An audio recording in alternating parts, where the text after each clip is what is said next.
Hey my watchers, welcome. Today we are gonna see. What if little Harry rescued from Godrics of Hollow by Sirius Black? Harry X Luna lo vegó. Part 5. Severus Snape was the next one in line and he too growled when Harry woke him up. What is it with this growling thing? Is it something they all plan at their Death Eater meetings or at Death Eater training camp? How to growl when you first wake up. Weird. Severus started making all kinds of demands as soon as he woke up and he was the only one that seemed fairly intelligent, go figure. He was talking about a barrister and demanding to speak to one before he said a single word and all that. Oh well, they headed to the next room. Greg Goyle Sr. who was snoring loudly in there. Neville woke him up and he snuffled around and mumbled, then realized he wasn't in his bed at home but in an interrogation room at the Auror headquarters. To say he was shocked was an understatement. Mostly he just looked around and stared at everything and nodded when people asked him questions. Vincent Goyle wasn't that much better off. He was dazed too when Harry brought him around. He kept looking around and pointing and mumbling under his breath as if he was trying to put pieces together, but he didn't have all the puzzle there to work with. Walden McNair was one that had shocked quite a few people, since he worked in the Minister in the Department for the Committee of the Disposal of Dangerous Creatures as an executioner. Neville brought the beast of a man around and they both left the room quickly. The next one Harry recognized because he had his son in his classes, Theodore Nott Sr., and he brought him around and waited to see what he would do. The man was confused and then he looked down at them as if he was trying to memorize them or something. At that point Amelia urged them outside the room, not feeling comfortable with the boys in the room any longer. Thorfinn Rowell looked like some average Joe, like no big threat or anything. But from what Amelia stated, he had killed plenty of people and just always seemed to get away with it, but now they had him, finally they had him. And this time he wasn't getting away. Neville woke him up and he looked around the room as if he didn't know why he was there. He pretended as if he had been Imperious and didn't know why he was there. So she had Neville do his truth spell on the man and he spilled all the beans. Everything. No going back now. Augustus Rookwood woke up and tried to use wandless magic to free himself but soon realized he was in magic restraining cuffs. Then he tried to reach a dart that was up his cuff sleeve that no one noticed and hurl it at Harry. But Harry dodged out of the way. Okay, another count of attempted murder on his plate. Soon they had him in a body bind and his was motionless but able to talk, so they used the truth spell on him and pumped him for information, and Harry and Neville went on to the last one. Damien Rosier, this one was drooling on himself in his sleep, but they didn't care, they just wanted to get out of there by now. So Neville woke this one up and the two of them headed to the door without looking back. Thank heavens they could be out of there now. With the last of them now awake, Harry and Neville headed out of the interrogation rooms and down the hallway to the main area. Apparently there was some big to-do about the capture of all of these Death Eaters going to be in the papers, because as soon as they stepped into the main area of the flash bulbs from cameras went off and people began asking them questions. Harry and Neville tried to weave their way through the reporters, but it wasn't easy. Finally they made it out to the front doors and out of the building, where Alice and Frank grabbed them and operated them back to Hogwarts. Harry liked it when the writers got good publicity, but he hated reporters with a passion. They didn't understand the idea of personal space or privacy. And they thought anything you said was a direct quote that could be published, even if it was something you were saying to someone else and not to them. So they had said nothing and just got out of there quickly, hoping that nothing they said or did would show up in the papers tomorrow. Oh, Harry knew his and Neville's pictures were sure to be in the paper, but he prayed not. But it was a pipe dream and he knew it. As they made their way back inside Hogwarts, Harry had never been so happy to see the old place in his life. For all of its faults, it had become a home to him over the years, and he loved the old girl.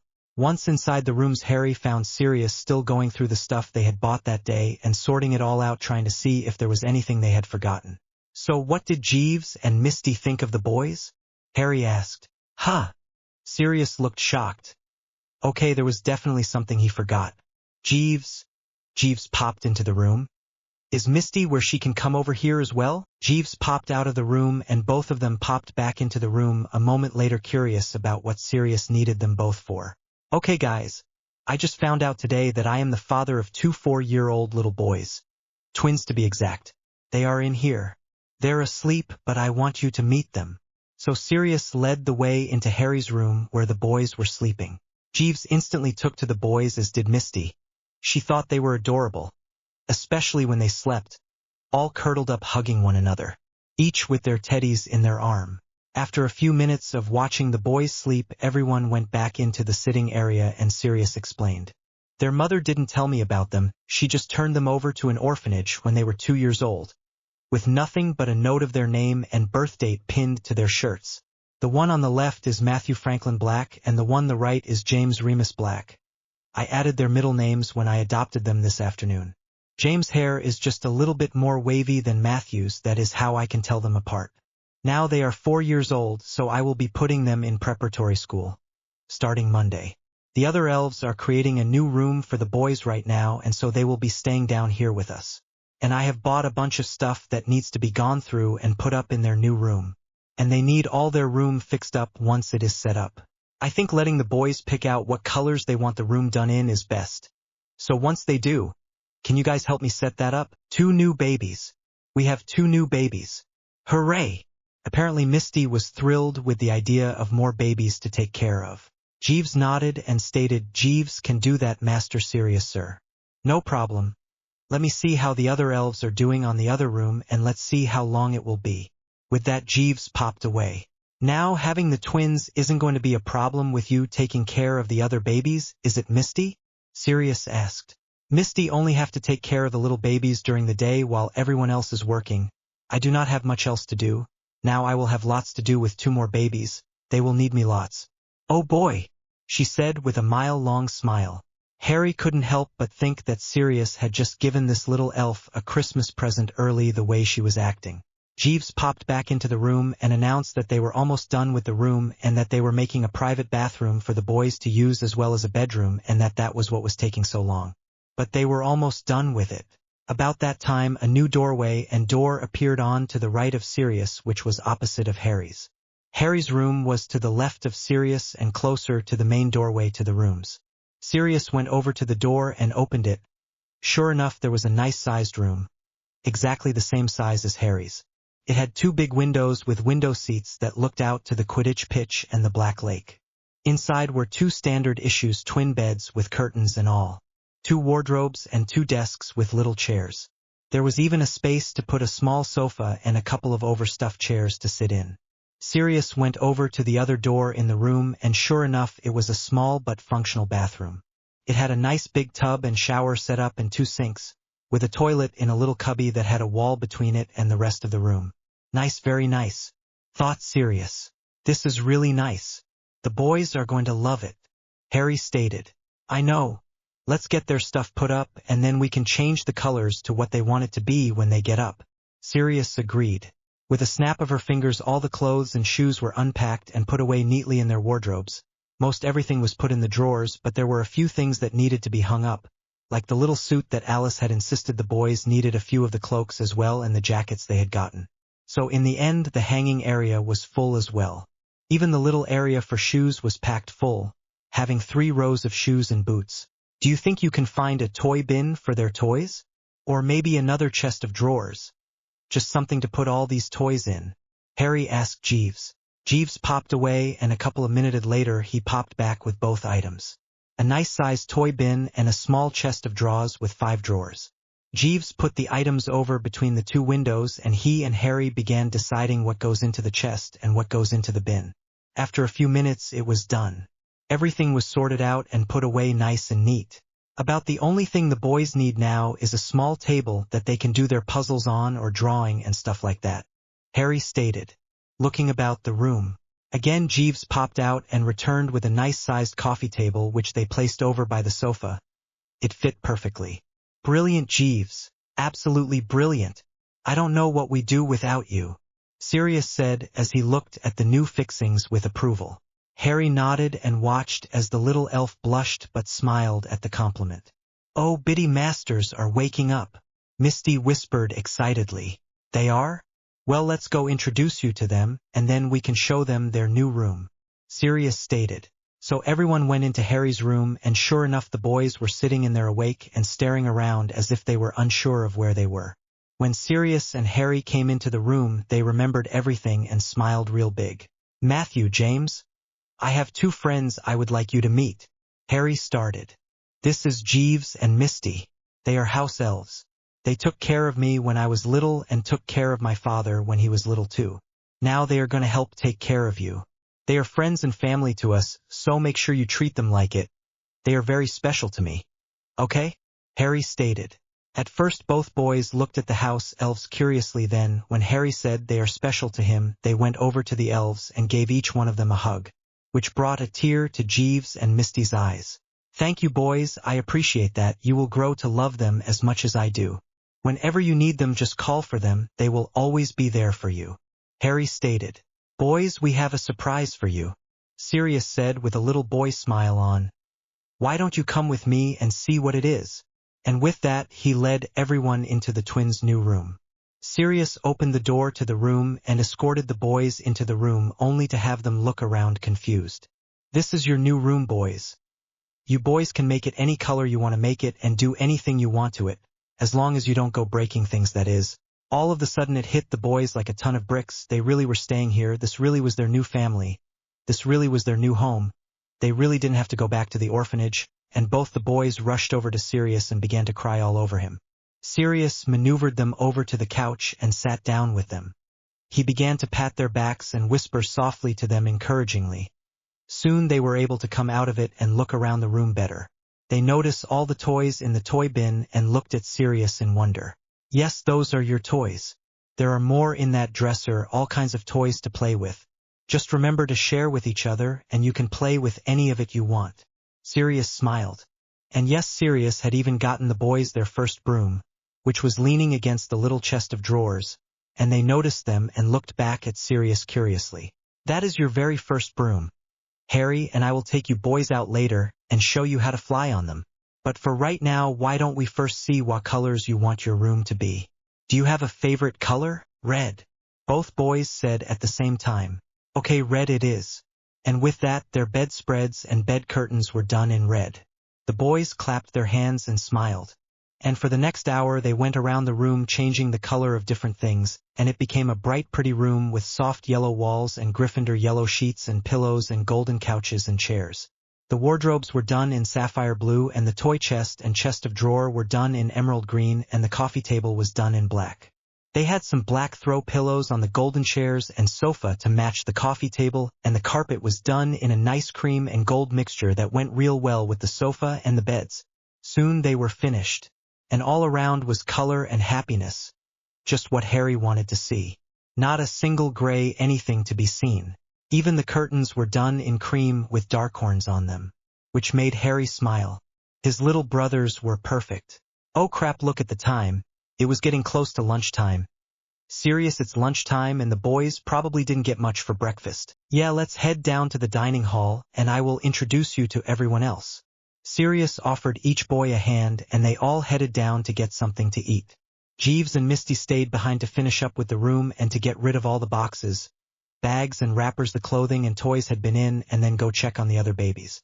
Everyone had gathered in the dining hall and were talking with each other when Harry, Sirius, Matthew and James walked into the room.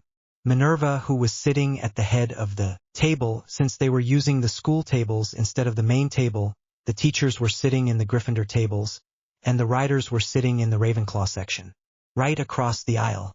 Well, who do you have there, Sirius? Minerva asked, her cat-like curiosity getting the better of her. Sirius headed over to stand with the boys beside Minerva. The boys tried to hide behind Sirius, but it didn't work. He pulled them around front so Minerva could see them. This is Matthew Franklin Black, and this is James Remus Black, my sons. And before you ask, no, I didn't know anything about them until today. But we have done all the appropriate tests, and these are my sons. They are 4 years old as of August 8. Matthew, James, say hello to the headmistress of this school. My boss and a very dear friend. Each one mumbled out a hello, but they said it. Now, Minerva, I didn't ask you ahead of time, so I kinda am doing this backwards, but would you like to be James' Remus godmother? Sirius asked as he put his hand on James' head.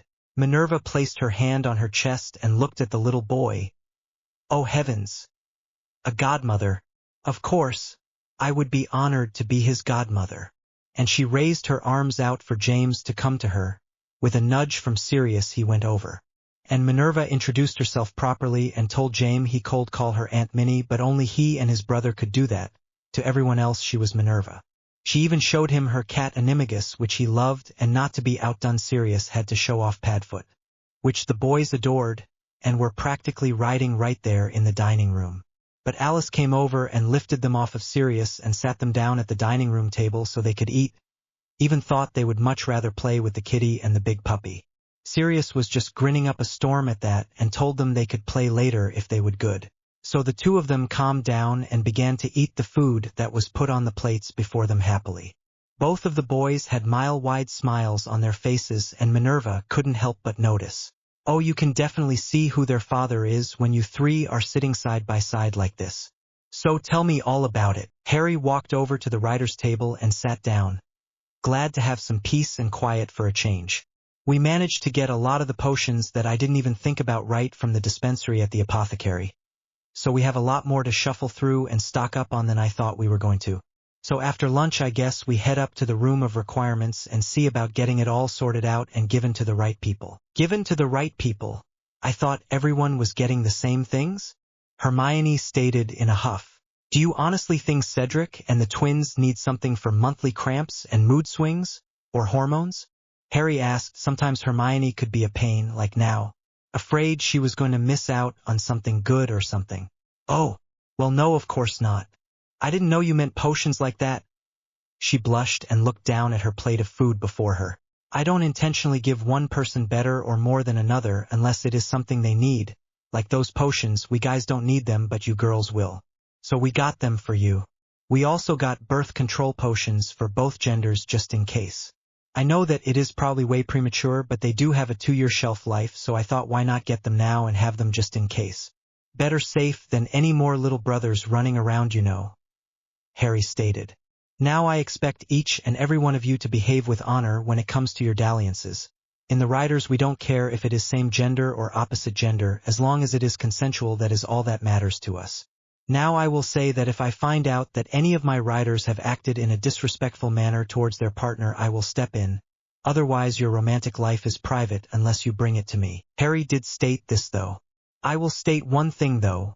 Remember, you are a rider at all times. People will want to take advantage of you, get information from you, reporters will use any ploy to delve into your private life, and yes, they will even use sex to get a peek into your trunk, so unless you have a firm commitment from a person, don't let them in your trunk. That space is sacrosanct for a reason. If word gets out what it looks like or what is in there, it could not only mean your life but the lives of all the riders. If we have to and something like that does happen, we will resort to obliviating the individual rather than risking our riders. Keep that in mind. Harry didn't like to be this gruff with his riders, but they needed to know how serious this could end up being. So take it to an inn or their place or any place, but not your trunk until you're practically married. Got it. Everyone nodded. So next topic, we need to keep medicine for the Darkhorns in stock as well. We should probably go to Professor Lovegood for that and get a list. I hadn't really thought about that until I was thinking of all our possible injuries, and I thought, but what if our mounts get hurt? What do we do if they get sick or hurt? Yeah, they can practically heal themselves with their horns, but what if we are out alone on assignment? Which I never plan on doing, mind you. Always 2 at least going out, never just 1, even on a simple messenger call. I don't trust people not to try and ambush us to get our goodies, if not just cut down our numbers, or kidnap one of our own to try and get the rest of us to come get him or her. Anything they could think of to try and capture and kill the riders. Especially now that we are making a dent in the Ds, we took out 14 of the top-of-the-line Ds. That is saying a lot about our strengths and our abilities. They are going to want to test us. Unfortunately, one way they will probably want to test us is by attacking Eastern Wales and Twin Oaks, now that it has been in the papers that we are trying to fix those places up, that we care about those 2 orphanages. I gave the matron of Twin Oaks, Beverly Showmaker is her name, a necklace just like the one I gave the Miss Faithright. If they have any trouble, we should be notified immediately and be able to send help then, if possible, to go there ourselves.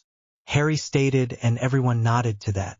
Harry decided that was enough deep talk for the evening, so he gathered up what he wanted to eat and began to eat his dinner. Susan decided to bring up something interesting though. Something we haven't though about but need too is bandages and stuff. While our Darkhorns can heal most everything we run up against, what about the little ones? They can't heal anything yet. And we can never guarantee that the mothers will have the energy to heal everything, or that the stallions are around to heal the Maras. Or even worse, what if we have to heal non-magicals? We can't just go and use magic on them, we have to have bandages, gauze, splints, packing, and tape. For non-magicals we might have to offer medical assistance too.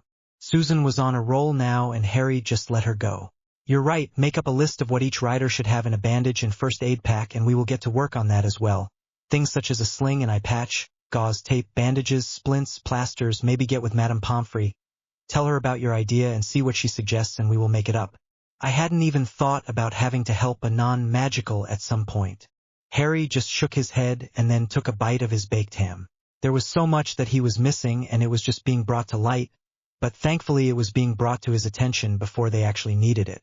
What would a non-magical think of our Darkhorns though? A black unicorn is not exactly something you see every day, you know, Padma asked. According to Storm, whenever they are around non-magicals all they see are regular horses. They don't see the red eyes or the horn.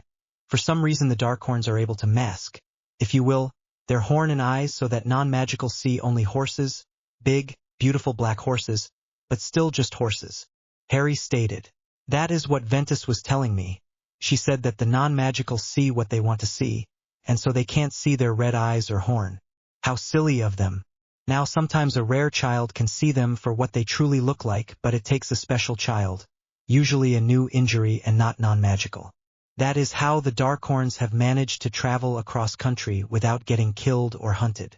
The non-magicals don't see anything but horses and the magicals know them for what they are and most people are afraid or at least leery of them. Or they know their history and respect them as being Darkhorns without riders and sometimes even try and get them to see if they can become a rider themselves. They will offer fresh meat and water to them and try and get close to them to see if they might possibly be able to become a rider. Most of the time it doesn't work, but on occasion it does. She said there are about a dozen Darkhorn riders out there right now, some with different herds, some have gone off on their own. She also thought that at some point we ought to look up the other riders and see if we could introduce ourselves to them. We might learn some things from them or them from us. Luna stated as she made a mashed potato sculpture and covered it in gravy. Harry didn't know that Luna could talk to Ventus like he talked to Storm, but he should have assumed she would. If anyone could, she could.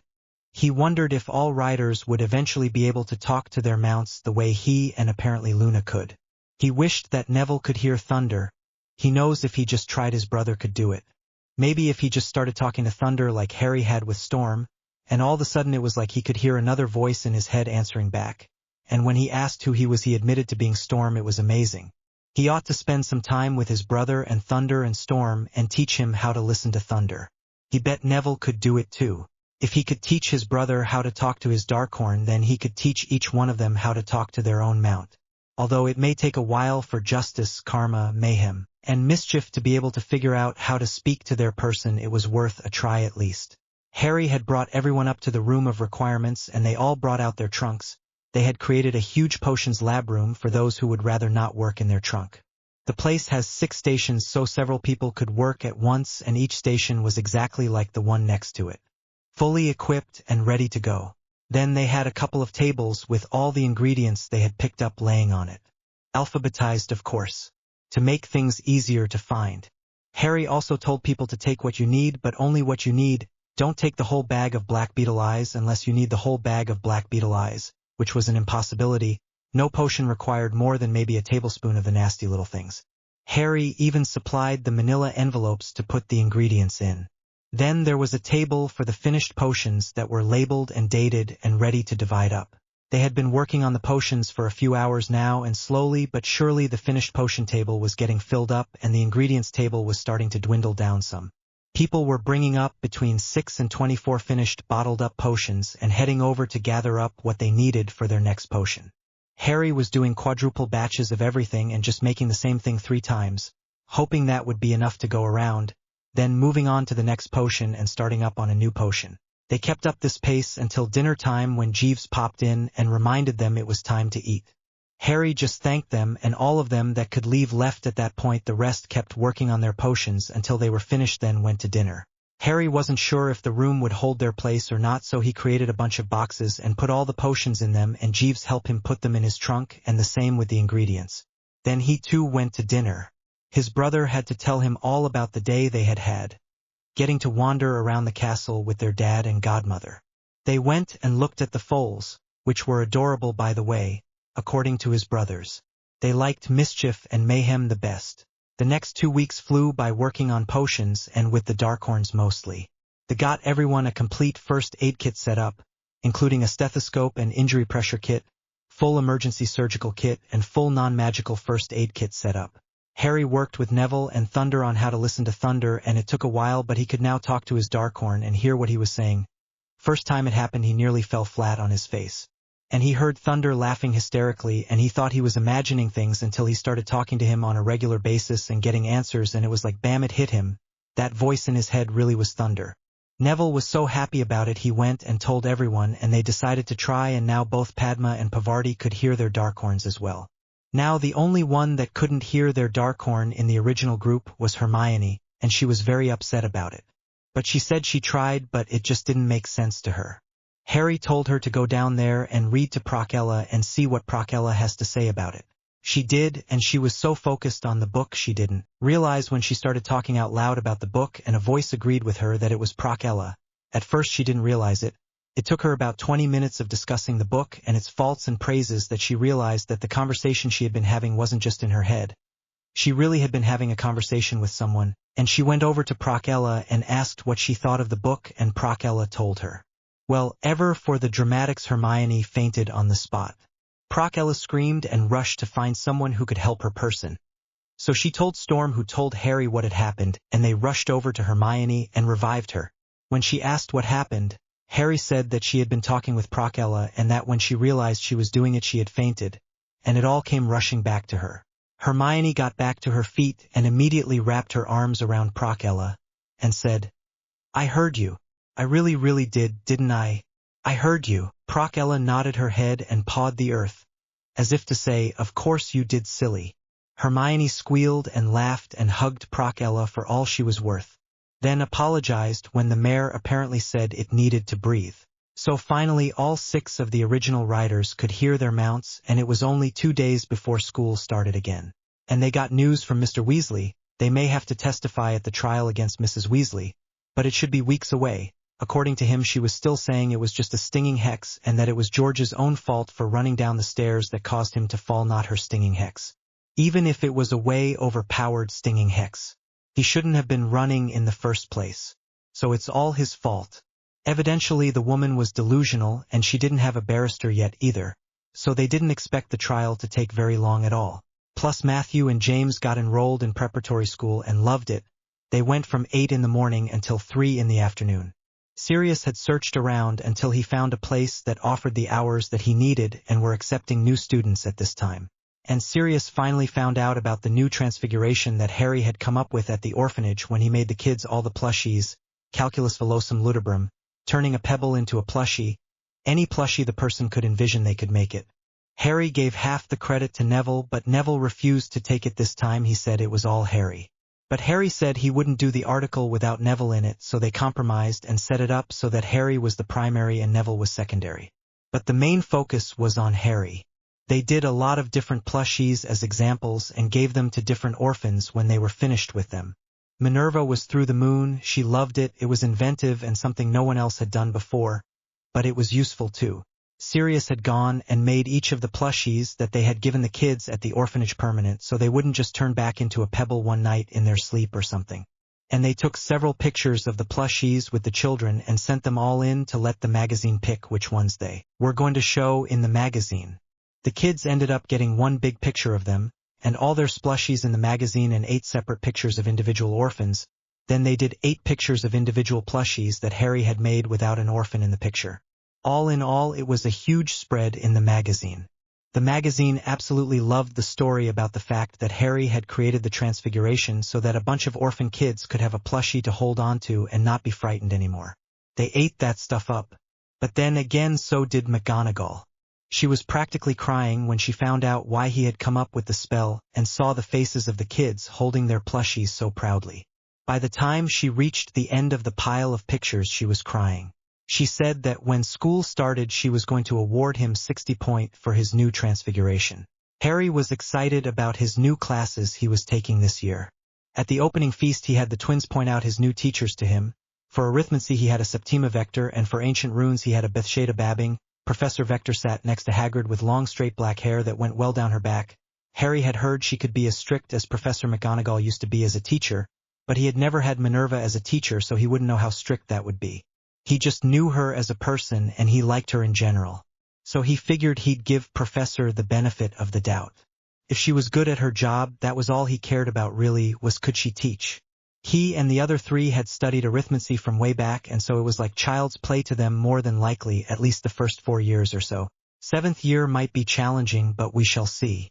Bathsheba Babbing was a pleasant-looking woman, brunette, who looked to be in her mid to late 40s, but with witches who could tell.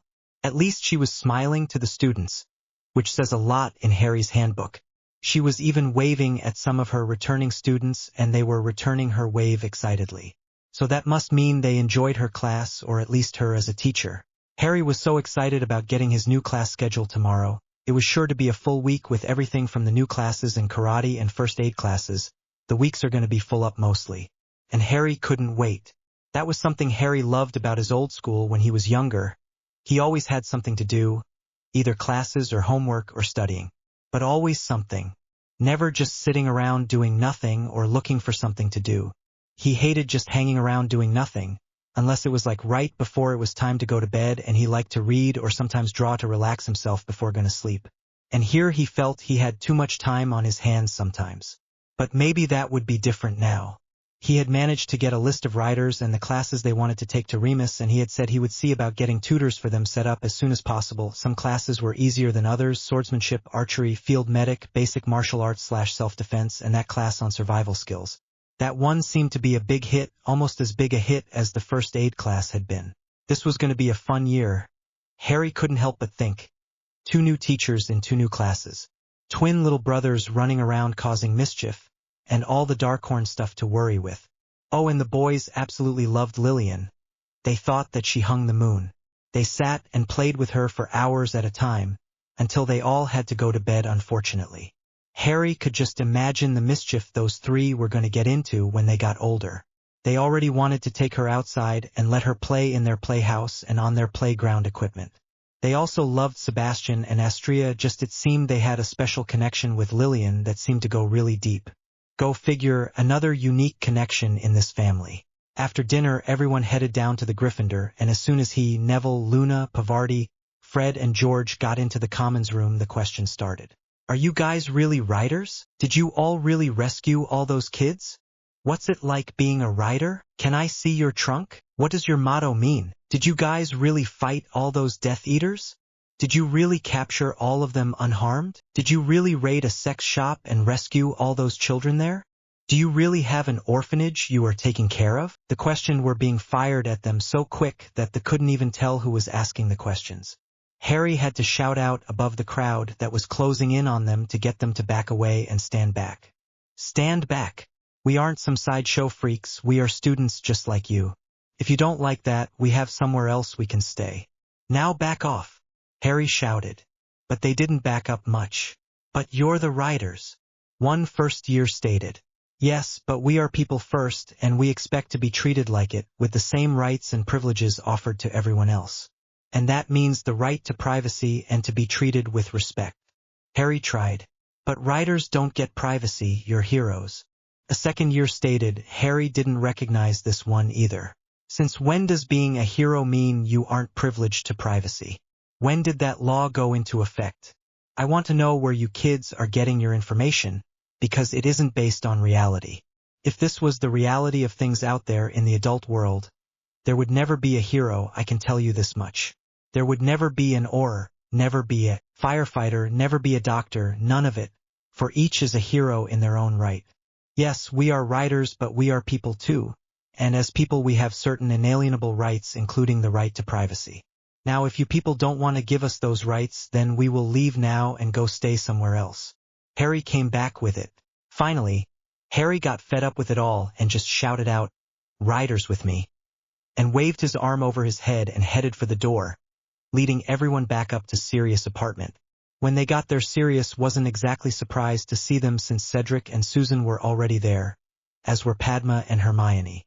Apparently they were the last holdouts, and now everyone was back together in Sirius' rooms. "What's this all about, guys?" Remus asked. The other students don't seem to understand that just because we are writers we are also privileged with the same rights and privileges as everyone else, like the right to privacy, like the right not to be mobbed as soon as we step foot into our doom, like the right not to be asked dozens of invasive questions. See the trend here? We no sooner got into the Gryffindor Commons that they started firing off question after question at us and wouldn't stop until I shouted at them. Then when I told them that we had the right to privacy just like anyone else, they said we didn't because we were heroes and that was all I could take. We turned around and came back up here. Apparently it was the same way in each of the houses, since all of the riders showed up and asked if they could stay there until calmed down some. I can't believe these kids. Don't they understand you're just kids like they are? You deserve your privacy just like they do. I'm going to have a discussion with Minerva tomorrow and see about her making an announcement about it to Hogwarts in general. If they can't respect you in your houses, who knows what they will do when you're in class or outside of class. The last thing we need is a bunch of groupies or fangirls or boys for that matter. Yeah, I didn't sign up for this shit, Harry mumbled. Harry! Luna swatted Harry's arm. Well, I didn't do any of the stuff I did to have a bunch of kids driving me nuts with questions. None of us did. I sure didn't do it to have them interfering with my education. I did it because it was the right thing to do. If they can't accept our privacy and give us some space, then we are just going to have to get medieval on their ass. What does that even mean? Luna asked. You are picking up too many non-magical phases again, Harry. It means get rough with them, Luna, sorry. Harry wasn't sorry in the least. He thought that t-shirt was hilarious. Well, why didn't you just say that in the first place other than using some silly slang? Get medieval on their ass. I bet you've been waiting weeks to get a chance to say that. Luna rolled her eyes at him. I have not. I only got the shirt a few days ago. Harry smiled at Luna, who shook her head exasperated. Let's go set up our trunks and go to bed. I for one am tired, said Padma as she yawned, her eyes at half-mast listening to those two. Yeah, I guess we had better. Tomorrow is going to be here before we know it, Neville stated, and with that he headed into Harry's room, followed closely by the twins and Cedric. Harry paused long enough to hug Sirius goodnight. Morning seemed to come much too quickly for Harry. In fact, it seemed that he had just laid down and all of a sudden it was time to get up again. But according to his clock, he had slept for almost 7 hours, so he guessed he shouldn't complain. Harry got up and got around, showered and all that jazz, then met everyone outside their trunks. They were just shrinking their trunks when he popped out of his own. I thought we were going to have to come in after you, brother, Neville teased.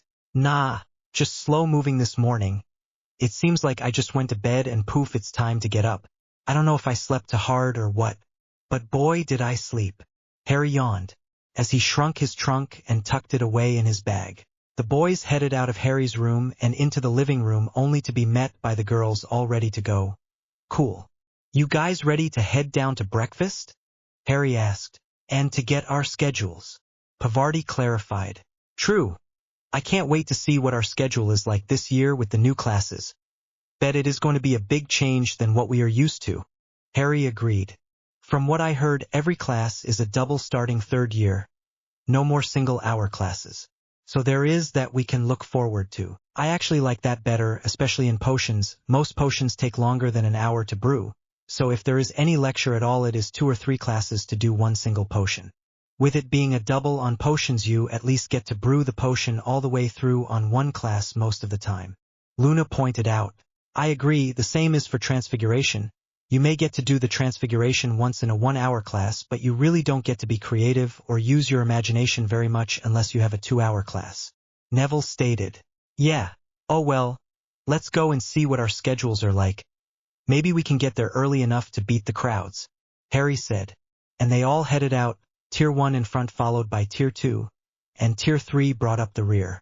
Harry didn't really realize they had naturally fallen into formation until they were heading down the hallway, and he couldn't help but smile at the way they all walked along as if they were heading into battle or something. Once they got there, they headed to their respective tables, Cedric guarding Susan and sitting next to her, of course, Padma and Hermione sitting next to each other on the end, and the Luna sitting on the end with Harry next to her, Neville next in line and Pavarti next. Across from Harry and Neville were Fred and George. Right behind Harry and Luna were Susan and Cedric. Right across the aisle from Fred and George were Hermione and Padma. Harry, Neville, Luna, and Pavarti had a clear shot at the doors if anything happened, just in case. Again, Harry didn't realize he had sat down that way until he thought about it. Or that Cedric and Susan were guarding his and Neville's back either. Strange how some things they are doing so damn natural now. As if they had practiced it for years, but somehow it just comes natural to them now. He would have to think about this and ask Storm about it later. Soon Alice was passing out class schedules and Harry had his first look at the next several months of his life. MW 8 a.m. to 9:45 a.m. charms.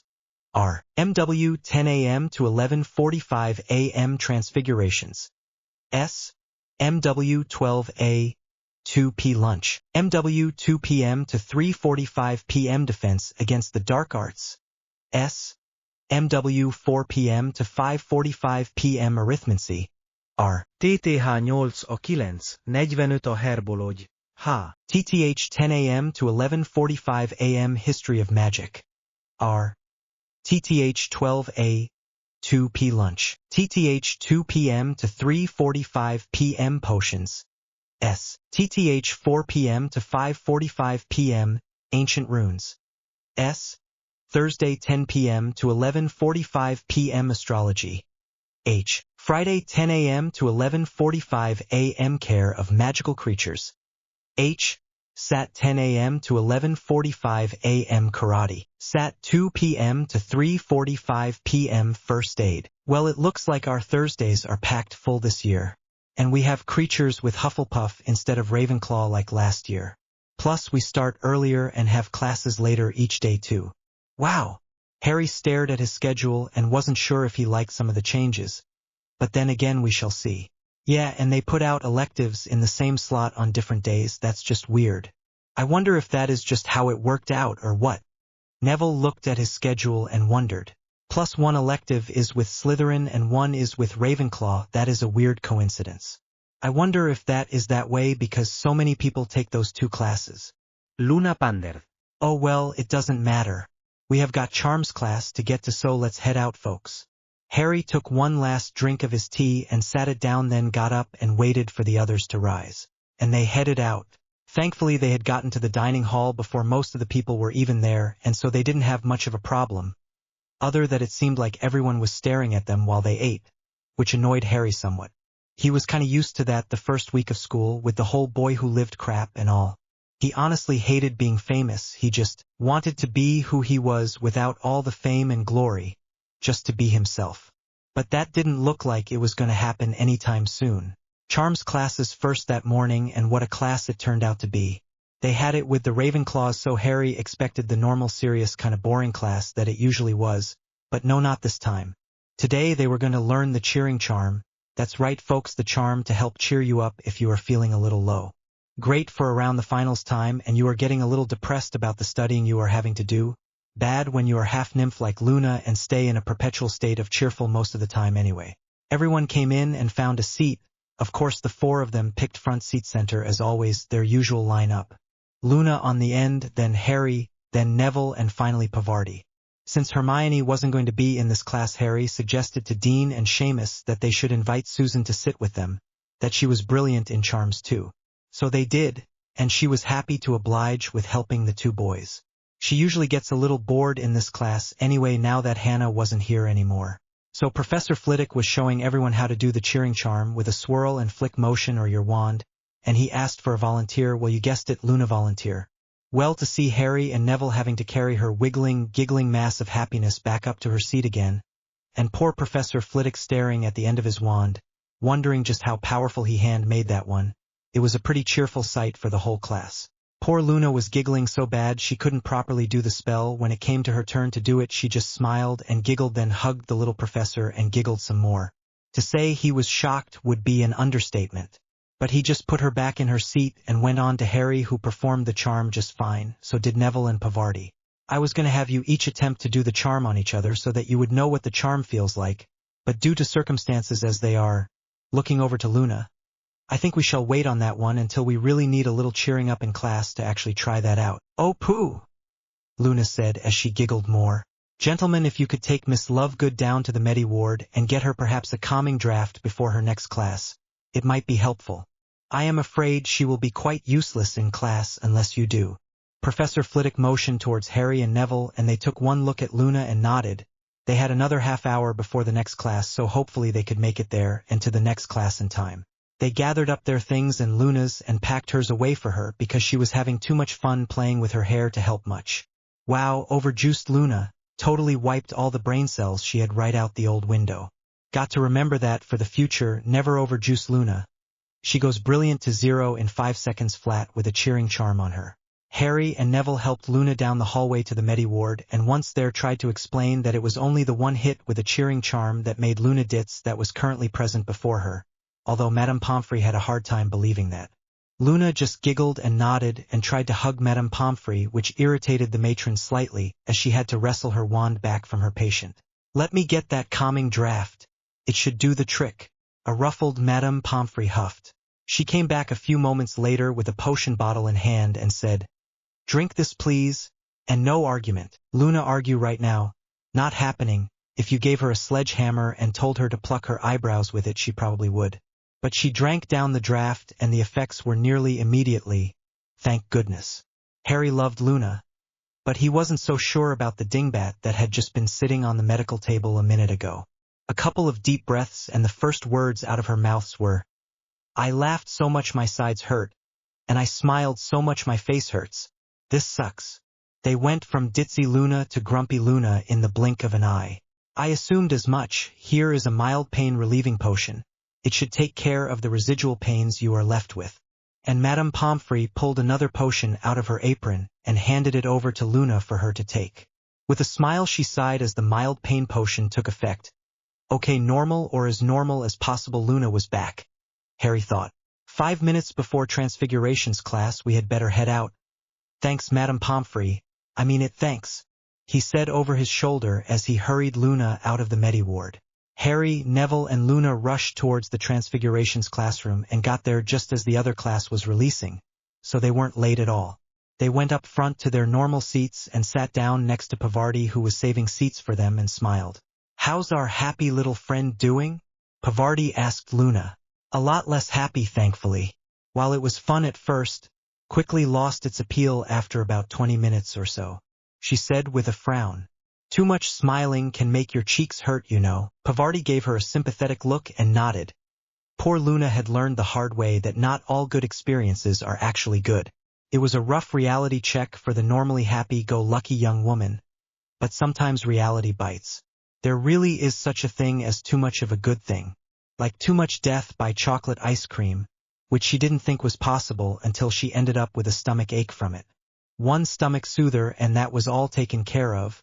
But it doesn't make the experience any more pleasant to begin with. Oh well, live and learn. That was something else they needed to store in their trunks at all times. Calming drafts. Harry hadn't really thought about that before, but they came in damn useful today. And the same when Susan fell from her broom. So they need to make sure they have those in stock at all times as well. Okay folks, we are starting a new form of transfigurations today. Today we are going to start organic to inorganic. By that I mean a living creature into a non-living object. This is a very complicated area we are going to be working with starting today. You are not actually killing the organic life form, but you are altering its general appearance and makeup to make it into something else. The first one we are going to work with is turning a mouse into a teacup. Now can anyone tell me what might be the issues with this transfiguration? Professor Black asked. Neville raised his hand. If you are going to use the teacup properly, then you have got boiling hot liquids touching the exposed surface of the teacup.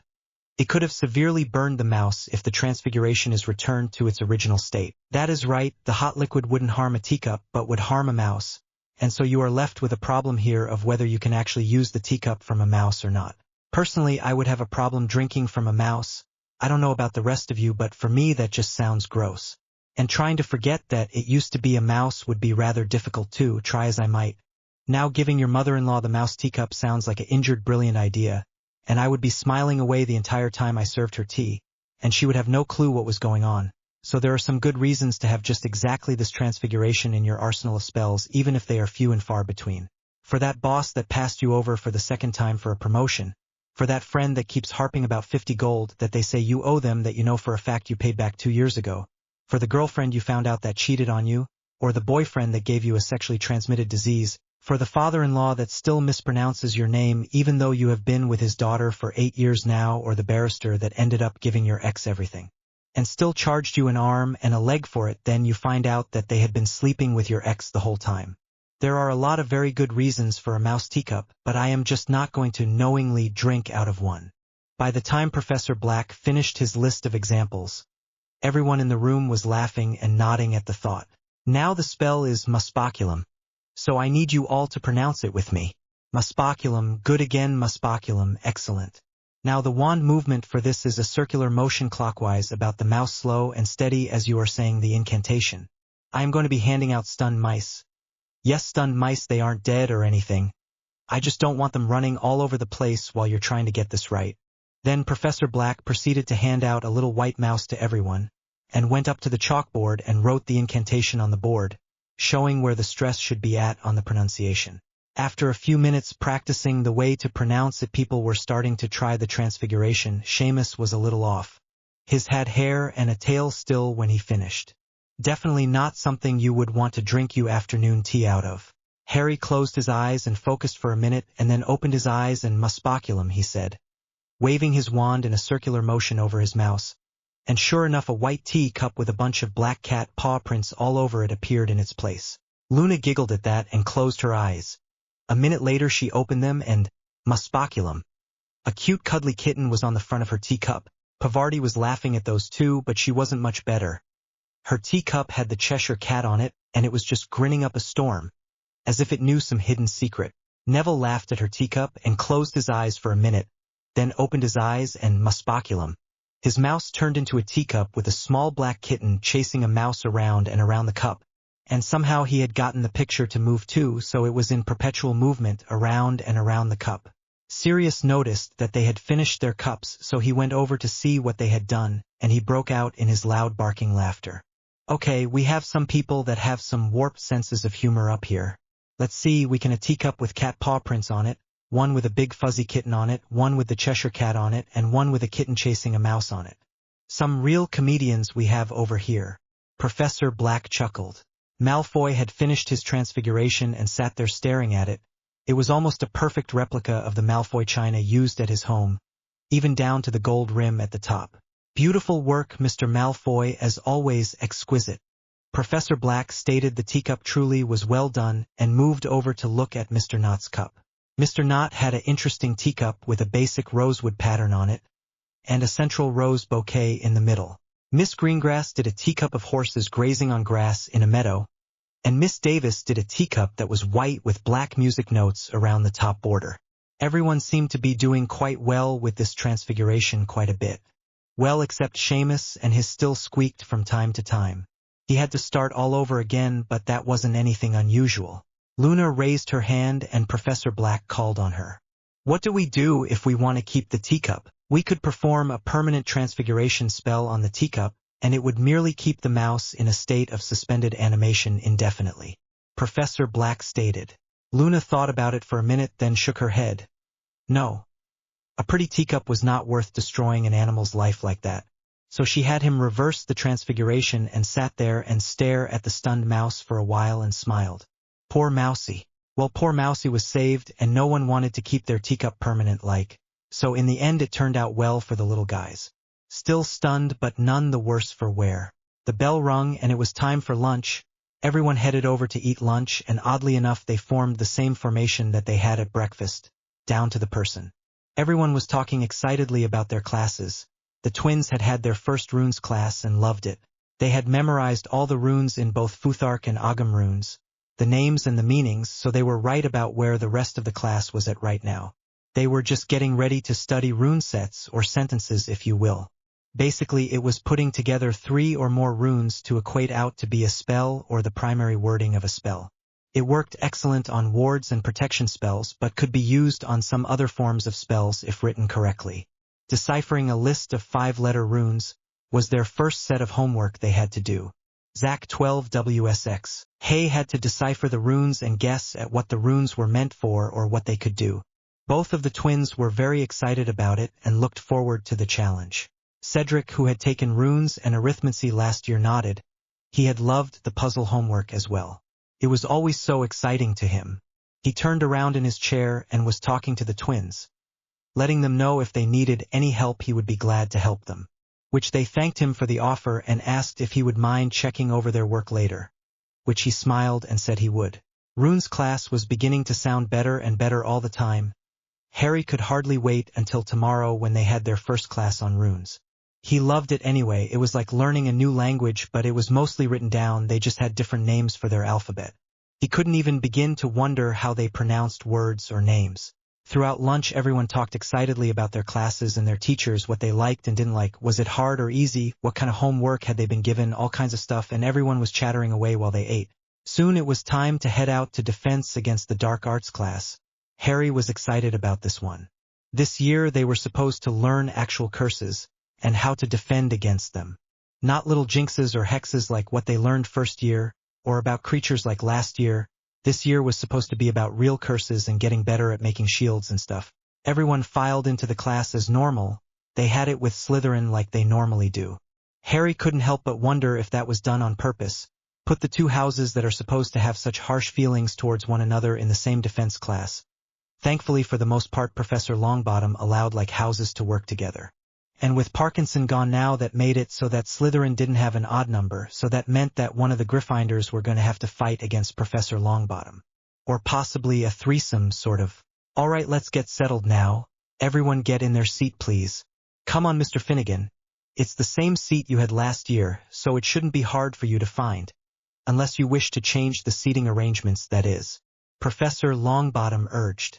Seamus hurried over to his seat and sat down quickly. Then checked around to make sure that everyone else was sitting down too, and they were. Apparently he was indeed the last one to take his seat. Drat. This year we are going to be going through some basic curses and blocks, shields, and counter curses. We have a lot to cover and not a lot of time to cover it all, so I want to get right into it. The first curse we are going to work with is Depulso, or the Banishing Charm.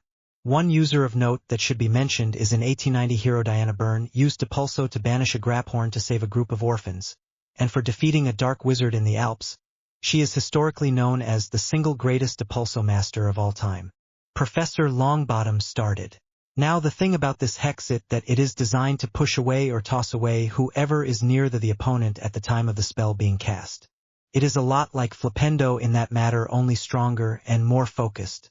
In fact, it is believed that Depulso basically replaced Flipendo as a better curse when it was invented due to its strength and focus. Their Flipendo could push someone back maybe 5 feet. Depulso could push someone back maybe 20 feet if the caster was strong enough and the pathway was clear. If it wasn't clear, then the individual would usually smash into whatever was blocking the pathway. He continued, now what I want is for each team to gather together and attempt to use the spell, one to cast, the other to block. Make sure to put up your best shield for this one, folks. You're going to need it.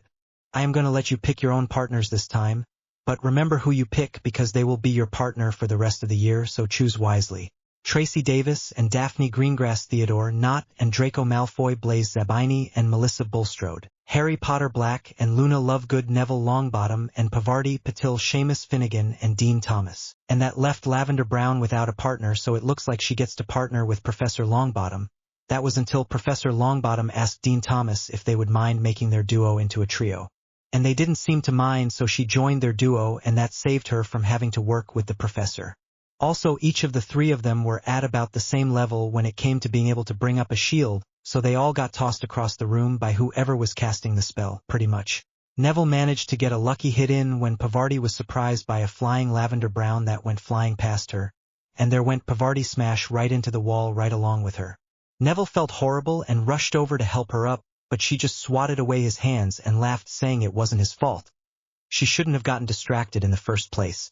Lavender, however, just laid there and moaned for a few minutes until Dean came over to help her up and apologized. She got her revenge though and sent him sailing next and smashed him into the very same wall next, so Harry guessed it was even. Thankfully that was the only smashing into walls for their team for the day though, so no more splat thankfully. Ok folks. I want you to read pages 18 through 21 on the Depulso charm and give me a 20-inch report on it by Wednesday.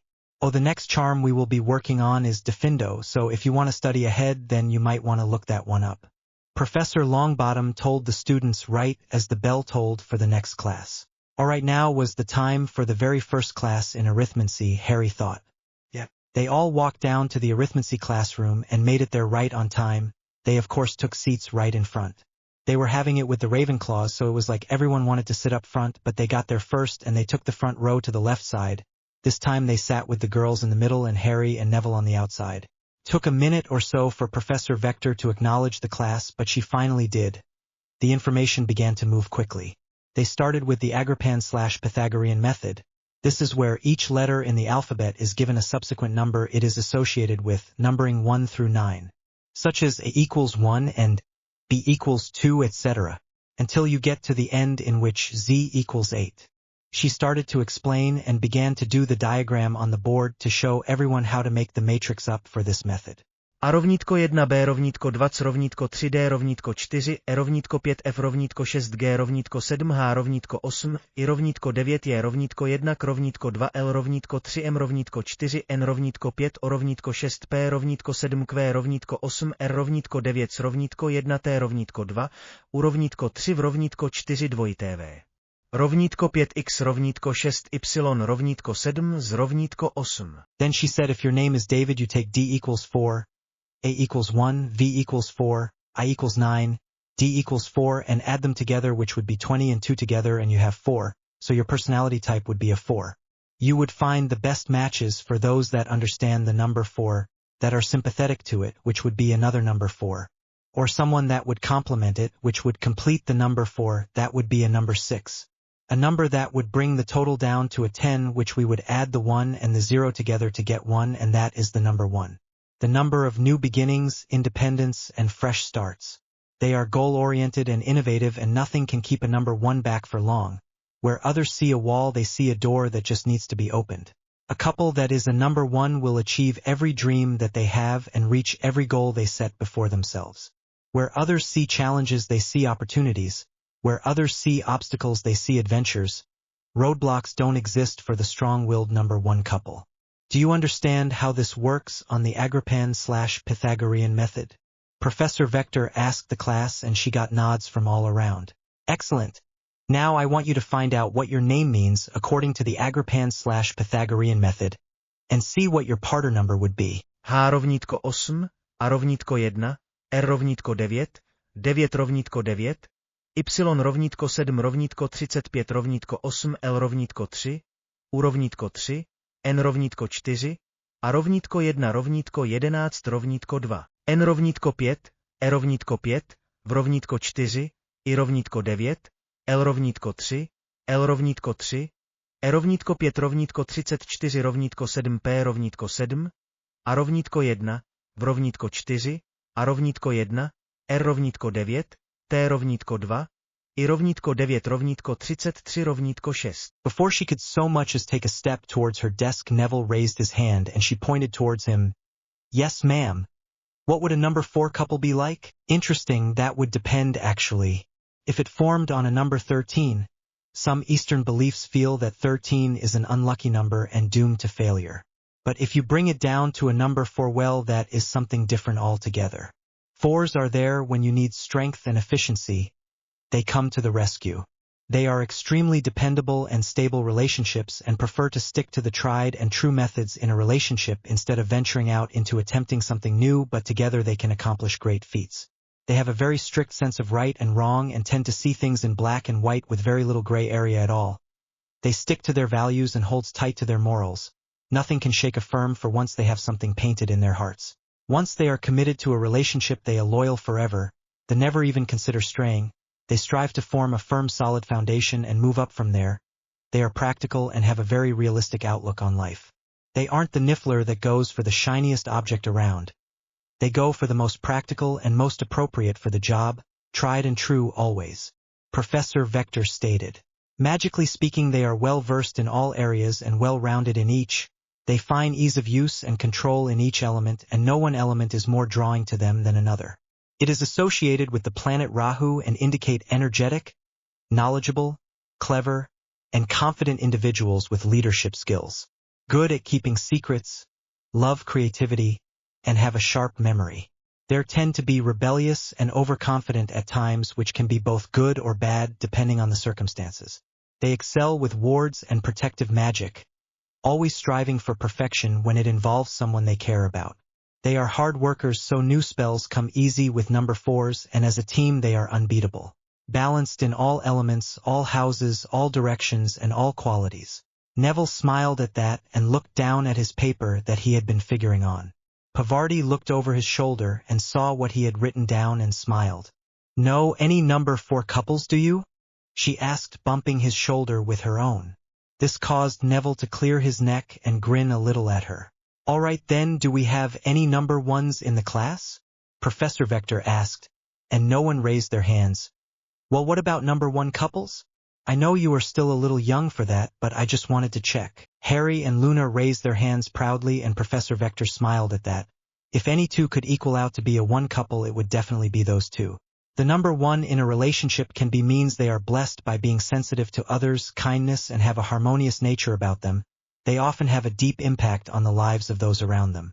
This number is ruled by the moon, and these people are very intuitive. They live by their instincts, and their sixth sense works really well for them, but sometimes that can get in the way of their emotions and can lead to problems. They always compromise when things turn ugly in their relationships.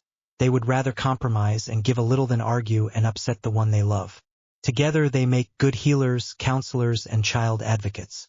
When it comes to the magic, potions is where they excel in. Anything to do with the potions is easy and enjoyable. Even herbology, as long as the end result is associated with potions, it is great. They do well with energy, and working with raw energy is a breeze. They are inventive and imaginative, so spellcrafting is also something that they would excel in. Bouncing ideas off each other would create magnificent ideas. Luna raised her hand and asked, "What about a team that had the number 6 as its total?" In numerology, the number 6 is called the mother of all numbers since it keeps people together. They are trustworthy, sympathetic, gentle, and loving. Their family protective nature might make them good at aura or working in the Department of Mysteries. These couple have huge hearts, and sometimes that translates into huge heartbreak, but normally they come out on top. Once they have put you under their wing, they are always there for you, no matter the cost to themselves. Their biggest flaw is sometimes they forget to prioritize and remember self-care. They want to save and protect the world, and forget self-preservations and balancing that in there somewhere. Professor Vector stated. Both Luna and Pavarti looked at Harry and Neville and grinned. Both boys looked off in opposite directions, avoiding the girl's eyes. "What I want each of you to do is to use the Agrippan/Pythagorean method and give me a 20-inch essay on what your name means. Do your first name, then your full name. I want a comparison between the two. Since you go by your first name with those people you care about the most and rarely go by your full name, see if it makes a difference in your personality chart, and the way you treat others and how you confront problems." Just as she said the last statement, the bell rang, and it was time to leave, unfortunately. Harry had enjoyed this class immensely. He had taken a lot of notes too. It was interesting to see how the dynamic of he and Neville worked in comparison to he and Luna, but both had been dead on. That pretty much freaked him out. The whole save the world without saving himself thing was a little annoying though. But it was still right. And that was the end of the first day back at school. Wow, what a day. The classes had been interesting and fun to say the least, and he had enjoyed them all. He didn't understand why everyone thought Professor Vector was so strict. She seemed brilliant and just amazing to Harry. But we shall see. Chapter 20. Chapter 20. Harry, Neville, Luna, and Pavarti spent the early morning hours exercising and doing katas as usual. Then they rounded it out with a general 2-on-2 with Neville against Harry, and Luna against Pavarti, using basic taekwondo maneuvers mixed with some karate in there here and there. But this time they weren't alone. This time Cedric, Fred, George, Padma, and Susan joined them for most of it. The only one not joining in seemed to be Hermione. And try as they might, they couldn't get her to wake up for it, so they left without her that morning. With Harry in the lead, they all did the same steps, the same movements, and the same stretches. It was only when it came to actually duel fighting that one person was left out, so Cedric decided to step back, but Harry was having none of that. He asked him why, and Cedric said because he was so much bigger he might hurt one of the younger ones, and the twins were already dueling each other. Harry just rolled his eyes and dragged Cedric over to Susan and told him that this is to be his dueling partner. But Cedric was standoffish and kept saying he would hurt her, so she roundhouse kicked him in the back of the head. which caught his attention. Cedric, she has been training with us since she was 6. Neville and I would gladly duel against her. She can really whoop ass, don't believe me? Try an all-out fight with her. If you can hold your own after 2 minutes, then you can walk away, if not you're staying put. Got it? Harry stated. Cedric looked doubtful but nodded. And the battle was on, kick after kick, punch after punch. They were fast, they were slow and calculated, they were wild and out of nowhere. The best he could do was block. He tried to get a good hit in on occasion, but she dodged each one and came back with something hard and powerful that he didn't expect each time. Swiping his feet out from under him over and over again. He would go to kick and bam. On his ass. He would go to throw a punch and bam, he would be on his back, having been thrown over her shoulder. Time! Harry called, and Susan reached down and helped Cedric up from the ground.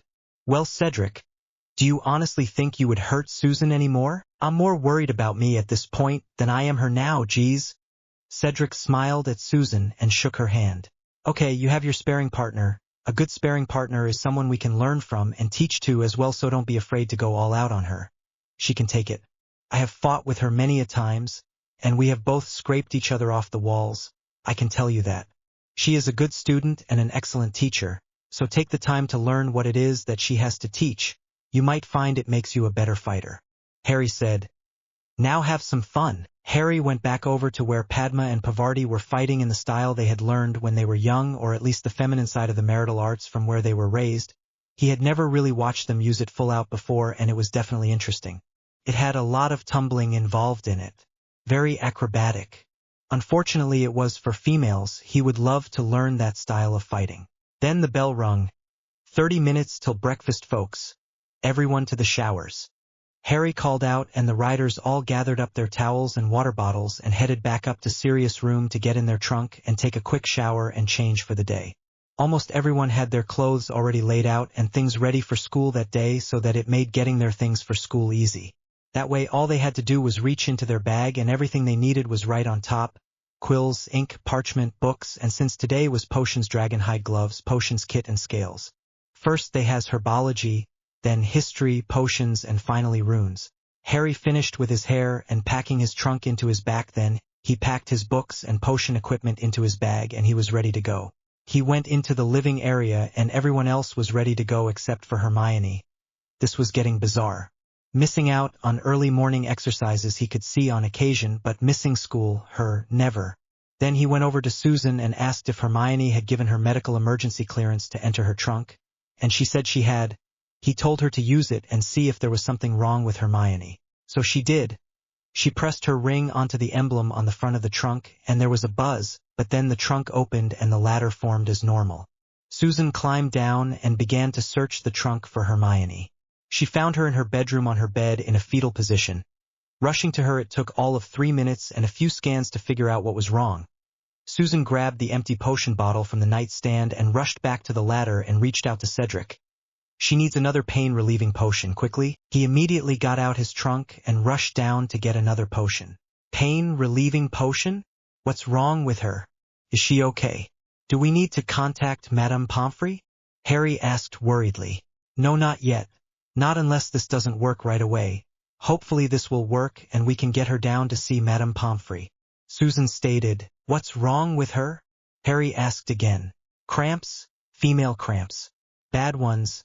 She is in a fetal position and can't get out of it. She can't even tend to herself. Thanks. I hope this works quickly. Susan took the potion from Cedric and rushed back down the ladder, and 5 minutes later Susan came back up the ladder and out of the trunk, breathing a sigh of relief. It took effect quickly, and I have got her taking a shower now. She should be ready to go in a few minutes. I gave her a muscle relaxant and a potion for cramps specifically as well. She is walking slowly, but at least she is mobile and cognitive. I don't think she is going to make it to any of her classes today, so I am going to take her down to Madame Pomfrey and let her know what potions I gave her and what condition I found her in. She will probably want to keep her overnight, or maybe for the next day or so. Susan said as she leaned against Hermione's trunk. Okay, all non-essential riders to this situation, head on down to breakfast. We should be following you shortly. 30 minutes max. With that, everyone but Cedric, Susan and Harry headed to breakfast. Another 5 minutes went by and a very tired-looking Hermione came up the ladder, moaning as she moved.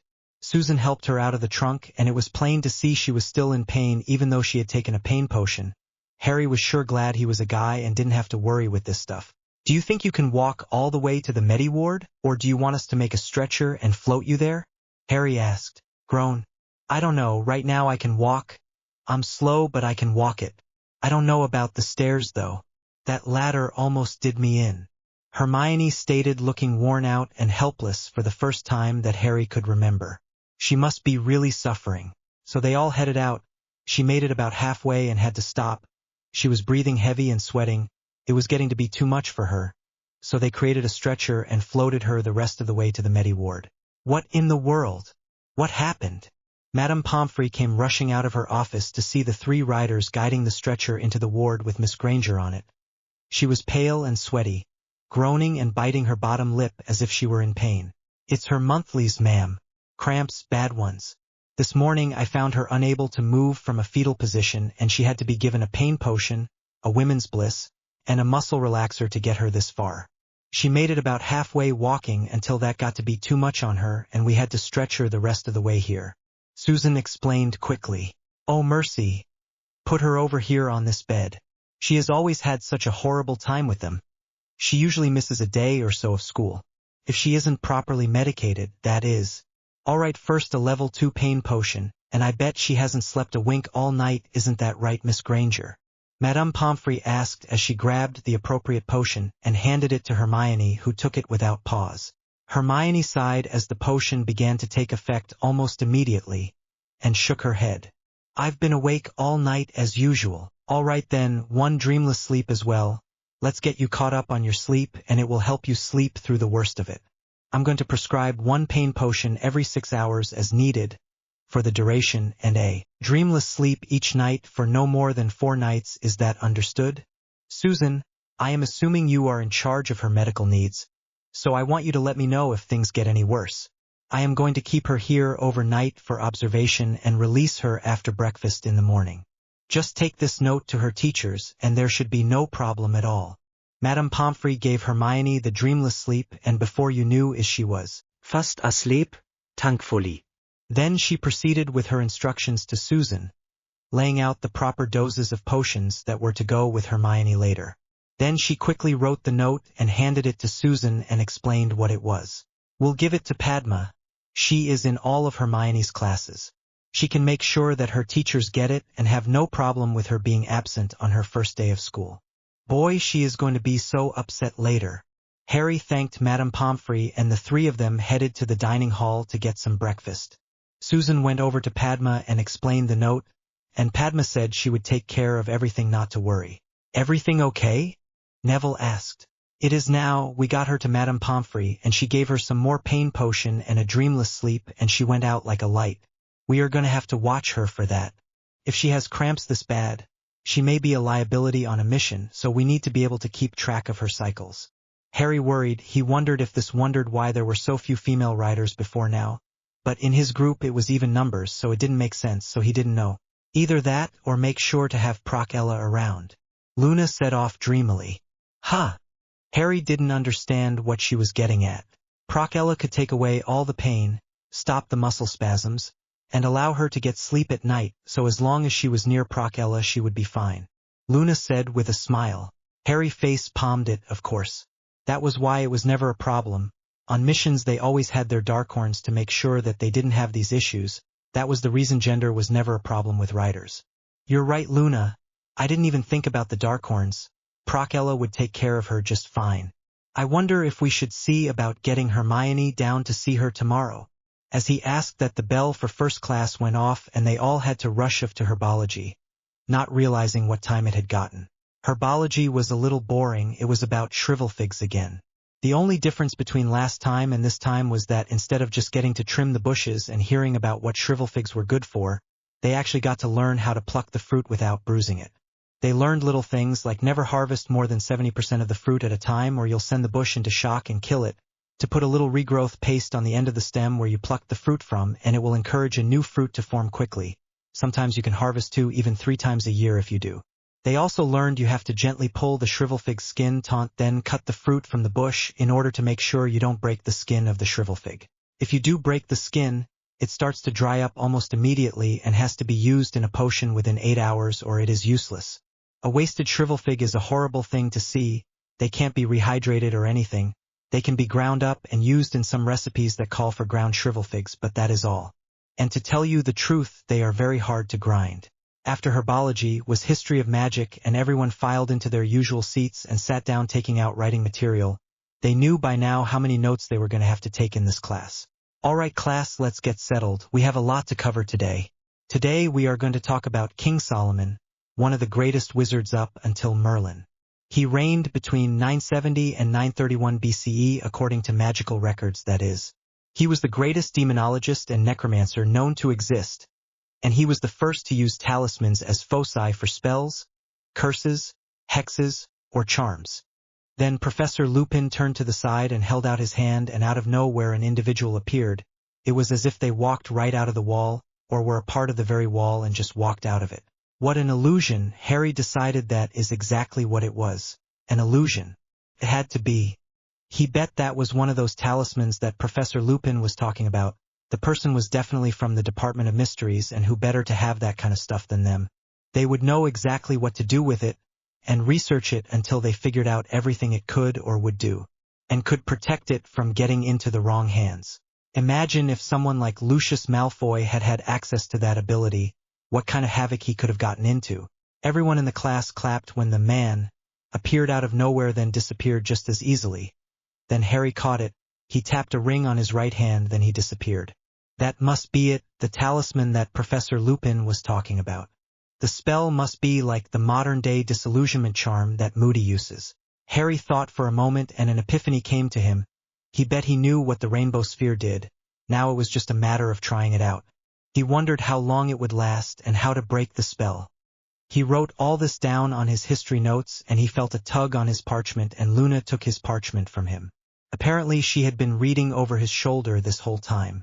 But she wrote clear sphere after what color sphere to use to break the spell. Interesting. He would have to try it and see. She is never wrong. And if she was right about this too, who knows, if his rainbow sphere really did work like their disillusionment charm and lasted until you cast a clear sphere on it, then they have got something pretty powerful here. Frank and Sirius, hell, even Remus, Moody, and Amelia would be through the moon. The Great Temple of Solomon has never been found by non-magicals to this day, thanks to many wards that still exists to this day and have been strengthened every generation by the priests of his followings. Archaeologists have searched for the Great Temple and the resting place of Solomon and the Ark of the Covenant for centuries, and to date they have not gotten within 100 yards of it. Thankfully. Most of the information in that temple is under the guard of a special group of priests, much like our own Department of Mysteries. Some bits and pieces have escaped over the centuries, though, like the Book of Solomon and a few extremely rare talismans like the one Mr. Green was just showing you a moment ago. Yes, that was Mr. Green again, back in our classroom, folks. Let's hear a round of applause for Mr. Green. And everyone clapped enthusiastically for the apparently still there Mr. Green. One thing about Solomon that was very surprising was the number of wives and concubines he had.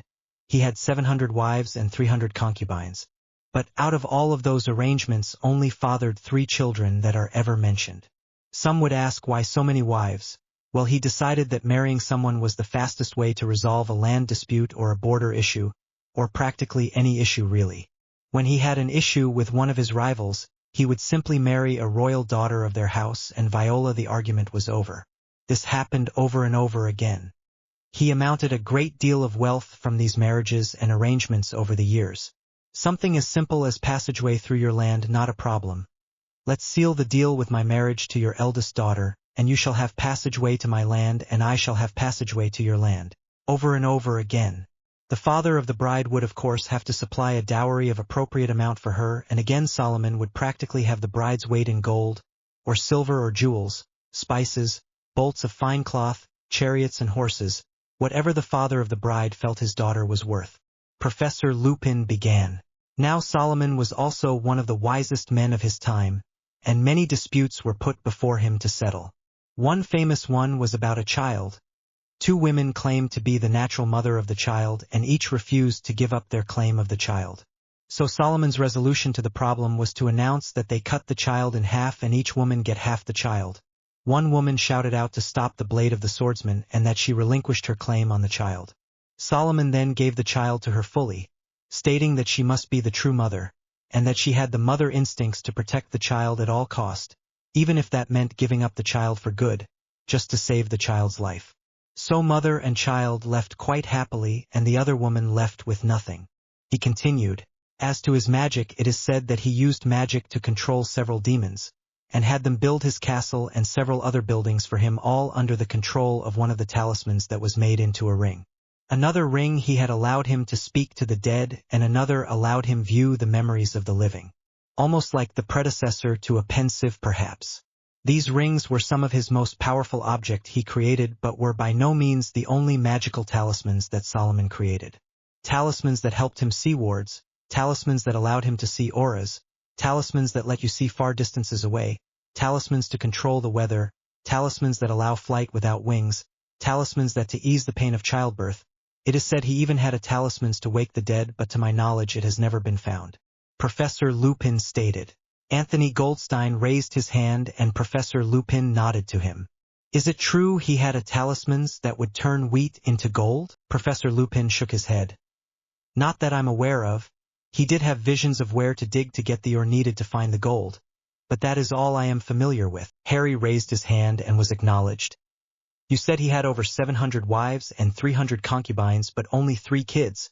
How is that even possible unless the guy just didn't sleep with anyone but those 3 women? I said reported. What that means is that the remaining children were probably girls or from concubines. There could be 500 kids out there that he has had and just 3 are of noble birth and male, the rest are either female or from concubines, leaving them irrelevant to history and the tales of time. Professor Lupin stated. Luna raised her hand then. Does that mean that women in general were devalued in that day and age? Unfortunately, yes. You see, Solomon would have had to pay out quite a bit for one of his daughters to be wed, due to her value. But a male child could bring into the house great value, since he would be wed to a daughter of equal or greater value and hence bring great wealth into the house. Professor Lupin answered. Pavarti raised her hand and he nodded to her. Is it true that many times the daughters were sold as slaves instead of being prepared for marriage, due to the fact that the fathers couldn't afford to pay a bride price? Professor Lupin nodded. Unfortunately, yes, this is one of the reasons there were so many concubines at that time. A bride might come with a certain amount of gold and spice and 10 concubines as her bride price, and that be acceptable as well. To them a female was a commodity, one that had a bride price and one that did not. If she did not have a bride price, she was worthless, she became a weight on someone's shoulders, so get rid of her. Sell her to the slave market and make some money off of her. Sell her as a concubine to a wealthy house and get something for her, or kill her. Those were the options they saw. Better a concubine than a whore or dead. The girls in the classroom gasped at that, but they had to agree with the statement in the end. Better to spend your life scrubbing floors and doing laundry than entertaining smelly soldiers that had had too much to drink, or to be killed outright. Padma Patil raised her hand and Professor Lupin nodded her direction. What if a girl ran away? What would happen if a girl decided to take her chances and run away? They had people there that would track down the runner and bring them back. First she would be branded on the right cheek as a runaway. Then she would be publicly flogged while her family watched. Finally an auction would be held and the money would be split between the people who tracked her down and the father of the family. Usually the winner was somewhere in the sex slave market and wanted fresh meat cheap. Ewe, several girls in the room remarked. And boys too. Seamus Finnegan raised his hand and waited to be called upon. I heard that the sons of the concubines had it almost as bad as the daughters in some areas. Since they didn't have any noble birth or birthright behind them, it was either to go to work as a common laborer, hope you could apprentice with a master somewhere, or the more frequent thing was that they were sold off young as slaves themselves either to the military or the bathhouses. That is also true. A lot of the time a young boy of 10 to 15 might be sold by the concubine's owner since he had no true value to the owner, and he could be sold off as a boy toy to the solders in the military and go to battles and training with them, even until his late teens. Then they usually make a regular slave out of them at that point. Something you must understand is that if you didn't have land or a title or were a soldier or a priest, you were pretty much a slave of one form or another in those countries at that time. About the only real release out of it is if your magic was strong enough that someone took notice of you and took you on as an apprentice, which did happen from time to time. but unfortunately not often enough. Many good witches and wizards lived very hard lifetimes back then, especially those with only the most basic skills or educations.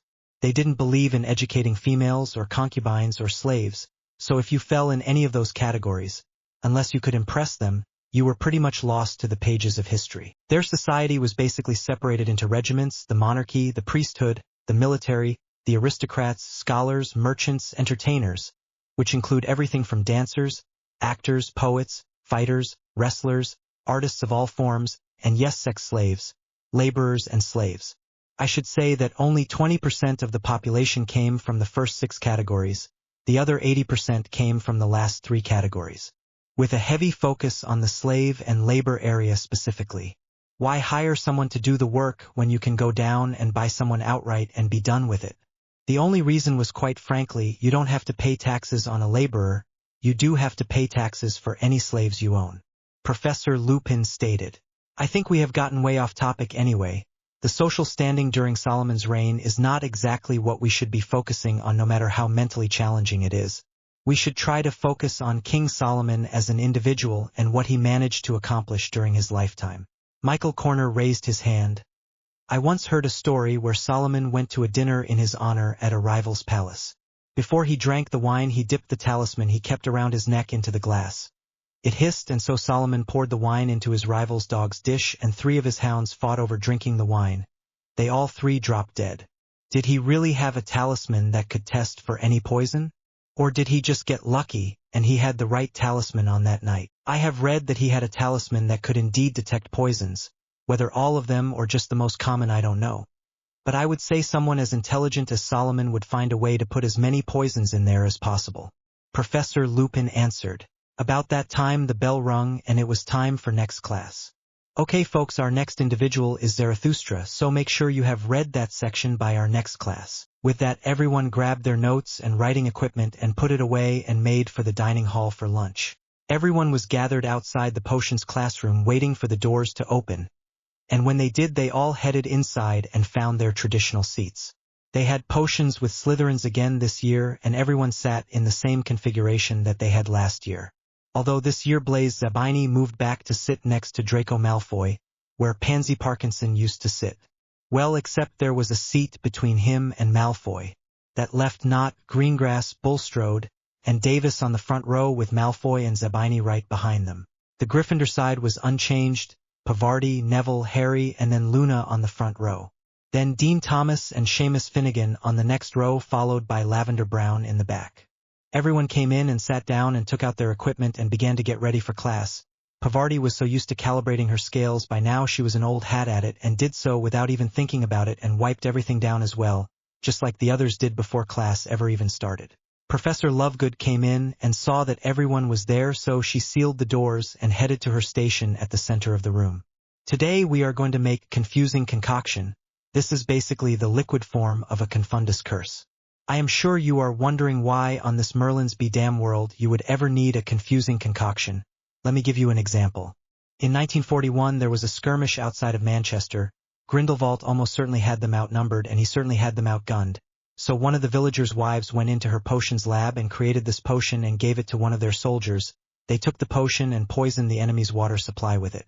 Within an hour you could see the effects. They were shooting at shadows, shooting each other, shooting at birds that flew by.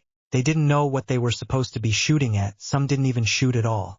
3 hours later the camp was in total chaos, and our troops moved in and took the whole camp. Lives were saved that day, over a little bit of chaos and confusion. The class clapped at hearing the outcome of the battle and cheered the ingenious potion maker on for being so brilliant to think of such a thing in a time of need. Simple but brilliant. Who would have thought? Now the kids were excited about getting to make the potion and headed over to the ingredients cabinet to get their ingredients. Luna went and got everyone's ingredients for them since she got up first. She came back first and handed everyone their little envelopes and sat down and began to sort through her own ingredients and lay them out in order of use. She started the cutting and grinding what ingredients she needed to prepare while she waited for her base to reach a slow boil. First would be the ground fairy cocoons. Then the pixie dust had to be measured out exact, and then belladonna had to be diced carefully not to bruise the plant in the least and measured carefully. Don't want to overdo it on this ingredient. Next to grind the poppy seeds to a fine powder, chopped balcony and broke bdellium, some black mustard seeds, lavender and chamomile, and finally valerian root. After Harry had prepared everything and had his base set to a low boil, he started putting in the ingredients as instructed on the board. This potion had a lot of red instructions, specifically around the handling of the ingredients that were to go into the potion. Apparently several of the ingredients were either poisonous or hallucinogenic, and so you had to be careful when you handled things to make sure you didn't come into contact with it, so almost everything you had to wear your dragon hide gloves with. And everything had to be measured exactly. Perfect. The potion came out clear and odorless just like it was supposed to, almost like water, exactly like it was supposed to be. The only flavor it should have is a slight, and I do mean slight, lemony flavor, but even that is negotiable. Everyone was thrilled with their end work on the confusion concoction. Luna's was a little more lemony than preferred, but that was okay since she liked things that tasted like lemon anyway. Neville's by comparison had absolutely no taste, color, and was almost the same density as water. Professor Lovegood was most impressed indeed. Hooray, it was time for ancient runes and a new teacher, Professor Babbling. She was supposed to be extremely good at what she taught. Well versed in the knowledge of runes and a pleasant person to work with. They took the front 4 seats as normal, this time on the left, and it was Harry, Luna, Pavarti, and Neville in configuration with the girls in the middle and the guys on the outside, who knows why, but it just felt right for this class. Apparently they were the only Gryffindors taking ancient runes. Harry couldn't help but wonder what Dean and Seamus were taking instead. They probably just took care of magical creatures and took 2 classes instead of 3. The Slytherin side had Malfoy, Nott, Greengrass, and Zabini in that order on the front row. He knew runes was a lot of memorization and essays, but he didn't realize that so our people would actually show up for the class. Harry couldn't help but wonder why they didn't just have one class for all 4 houses, since there were only a few from each house taking the class. Never know. Maybe they tried that and it didn't work or something. Oh well, never mind. He spotted Professor Babbling heading into the class, her arms loaded down with books and a smile on her face. Hello all. Now I know that you know I am Professor Babbling, so we will dispense with the introductions. On my part, that is, I am going to take roll and see if I can memorize your names by that, but don't count on it for a while. I am really bad with names. It normally takes me a couple of classes to get everyone down. Okay? And the professor proceeded to take the roll, and everyone that was supposed to be here was indeed present for the class.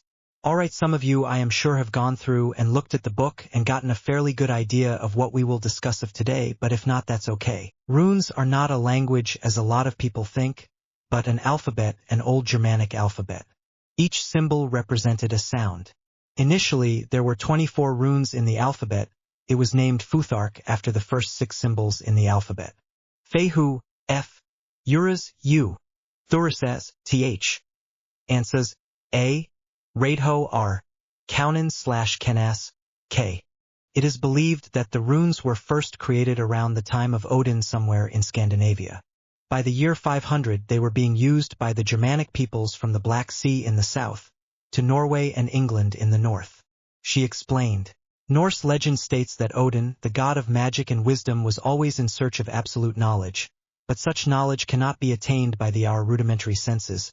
It was for that fact that Odin gave up one of his eyes, his left eye specifically, in order to drink from the spring of wisdom. He then reversed the human methods of knowledge by mortally wounding himself with a spear and hanging down from a tree, the Yggdrasil, in the cold region for 2 days and nights. It was then that 18 runes were revealed to him when death was drawing near. The images of these runes were spread across the lands by the god who had conquered death, and their number increased to 24. We are studying the Elder Futhark at this time, and the first thing you will notice is that the runes are separated into groups or ets. An et is a group of runes that have similarities such as being associated to a specific deity or natural force like the sun, moon, water, or fire. Others represent more abstract concepts like wisdom, protection, or justice. Professor Babbling explained. The et we are going to look at first is Freya's et. Now this et is associated with the goddess Freya, her brother Freyr. It contains 8 runes in it. They are Fehu, Uras, Thurisas, Ansas, Raidho, Kenas, Gibo, and Wunjo. The first et is associated with material abundance, fertility, as well as the natural world. The runes in this et are believed to represent the forces of creation and the cycle of life. She continued. The one we are going to study today is Fehu. It is represented by the sound of F in the alphabet and means cattle or wealth. Now some may wonder what cattle have to do with wealth. Well, let me tell you, in a time that how many cattle you had told how much land you had or how much ability you had to tend them. Yes, how many cattle you had told people a lot about how wealthy you were by how many head of cows you had in comparison to how rich you were. It is associated with prosperity, abundance, and the natural cycles of life. Professor Babbling went to the board and made the Fehu rune on he board upright and reversed. We are going to be going through each rune separately, and hopefully you will gain a personal relationship with each rune in some way. Now the first rune is Fehu. This rune represents abundance, money, wealth, nourishment, and fulfillment. When you are using it in an alphabet or writing with it, it represents the letter F. It can signify wealth gained, rewards delivered, or abundance achieved. Now if it is reversed, it can mean things like bankruptcy, loss, ruin, falling from grace. It is ruled by the zodiac symbol of Aries, which makes sense, dramatic highs and dramatic lows, with very little middle ground. That's right, you can choose to read your runes only if they turn right side up, not which way they are facing, or you can add the extra dimension of knowledge by which way are they facing, to you or away from you. But it is up to you if you choose to read them that way or not. She then erased the reversed one. Now what I want you to do for me is to do a little research into the first et and pick out one rune that you feel speaks to you and do an essay on it. I don't expect more than 20 inches, so it won't be that long. But I do expect some effort here. Give me a little effort. Tell me why it speaks to you, why it makes a difference to you, what it stands out to you. I want to know from your personal point of view why it holds a special meaning. In other words, I don't want some regurgitated book words that you found in the library. Now it is fine to cite where you found your information that helped you form your conclusions, but please let it be your conclusion. I want to know what is going through your head. She said just as the bell rang. Harry thought this would end up being a cool class. It was simplistic and basic so far, but that is how it was supposed to start out. At dinner they talked about what rune they all thought they would work on. Both boys thought they would go with Thurisaz, protective nature, courage, and the ability to face the challenge definitely sounded like them. While Luna was more leaning to Gibo, generosity and partnerships, the exchange of energy and resources sounded much more to her liking, and Wonjo sounded much more to Pavarti's personal preference, joy, success, and attaining your personal goals. Yeah, that sounded much better to her. The next morning Harry and Neville half carried a week and saw Hermione down to Procella, only to met halfway by Procella and Karma as they trotted up to meet them. Procella was throwing her head back and forth like she was mad at them for making her human walk down to meet her when she could have easily walked up to meet her, foal and all. One touch of her horn on Hermione's midsection and Hermione breathed a sigh of relief and stood up straight for the first time in 2 days. In no time at all she was petting her beautiful dark horn, telling her how magnificent she was, how much she appreciated her. Harry looked over to Neville and they both shared the same thought. They should have thought of this first thing. Next time, though, they aren't going to make such a stupid mistake. Hopefully there won't be a next time. Hopefully Hermione will think ahead and be prepared for this, just in case. Apparently whatever it was that Procella did lasted for 3 days, since it was only after the 3rd day Hermione was complaining again at breakfast again, and before she could sit down at the table she was up and running out the door to the stables to her Procella. She was back and sitting down to eat before the bell rang for classes to begin, smiling up a storm. All she would say is, "Mum is going to be so jealous." She giggled as she ate a bite of eggs and bacon. That was the first morning Harry actually paid attention to how Ron was behaving. He wouldn't eat anything that Percy wouldn't put on his plate, and he wouldn't eat until Percy told him he could. He guessed it was because Percy was the oldest member of their household present, but he ate slowly and methodically, all careful like, taking one bite at a time and paying attention to what was on his plate and only what was on his plate.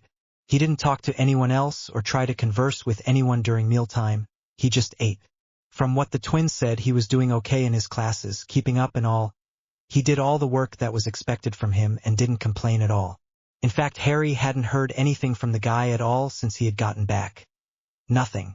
He though that once he had gotten into Gryffindor that something would break loose and he would be able to be back to his old obnoxious self at least partially. But he wasn't. Made you really wonder what they did to him over at Durmstrang. They had almost managed to get through with the first week of classes. It was Friday and time for care of magical creatures. And what a class it was on winged horses. Specifically the Abraxan, they are about the size of an adult elephant, so he was only able to bring 3 to class, but they were beautiful.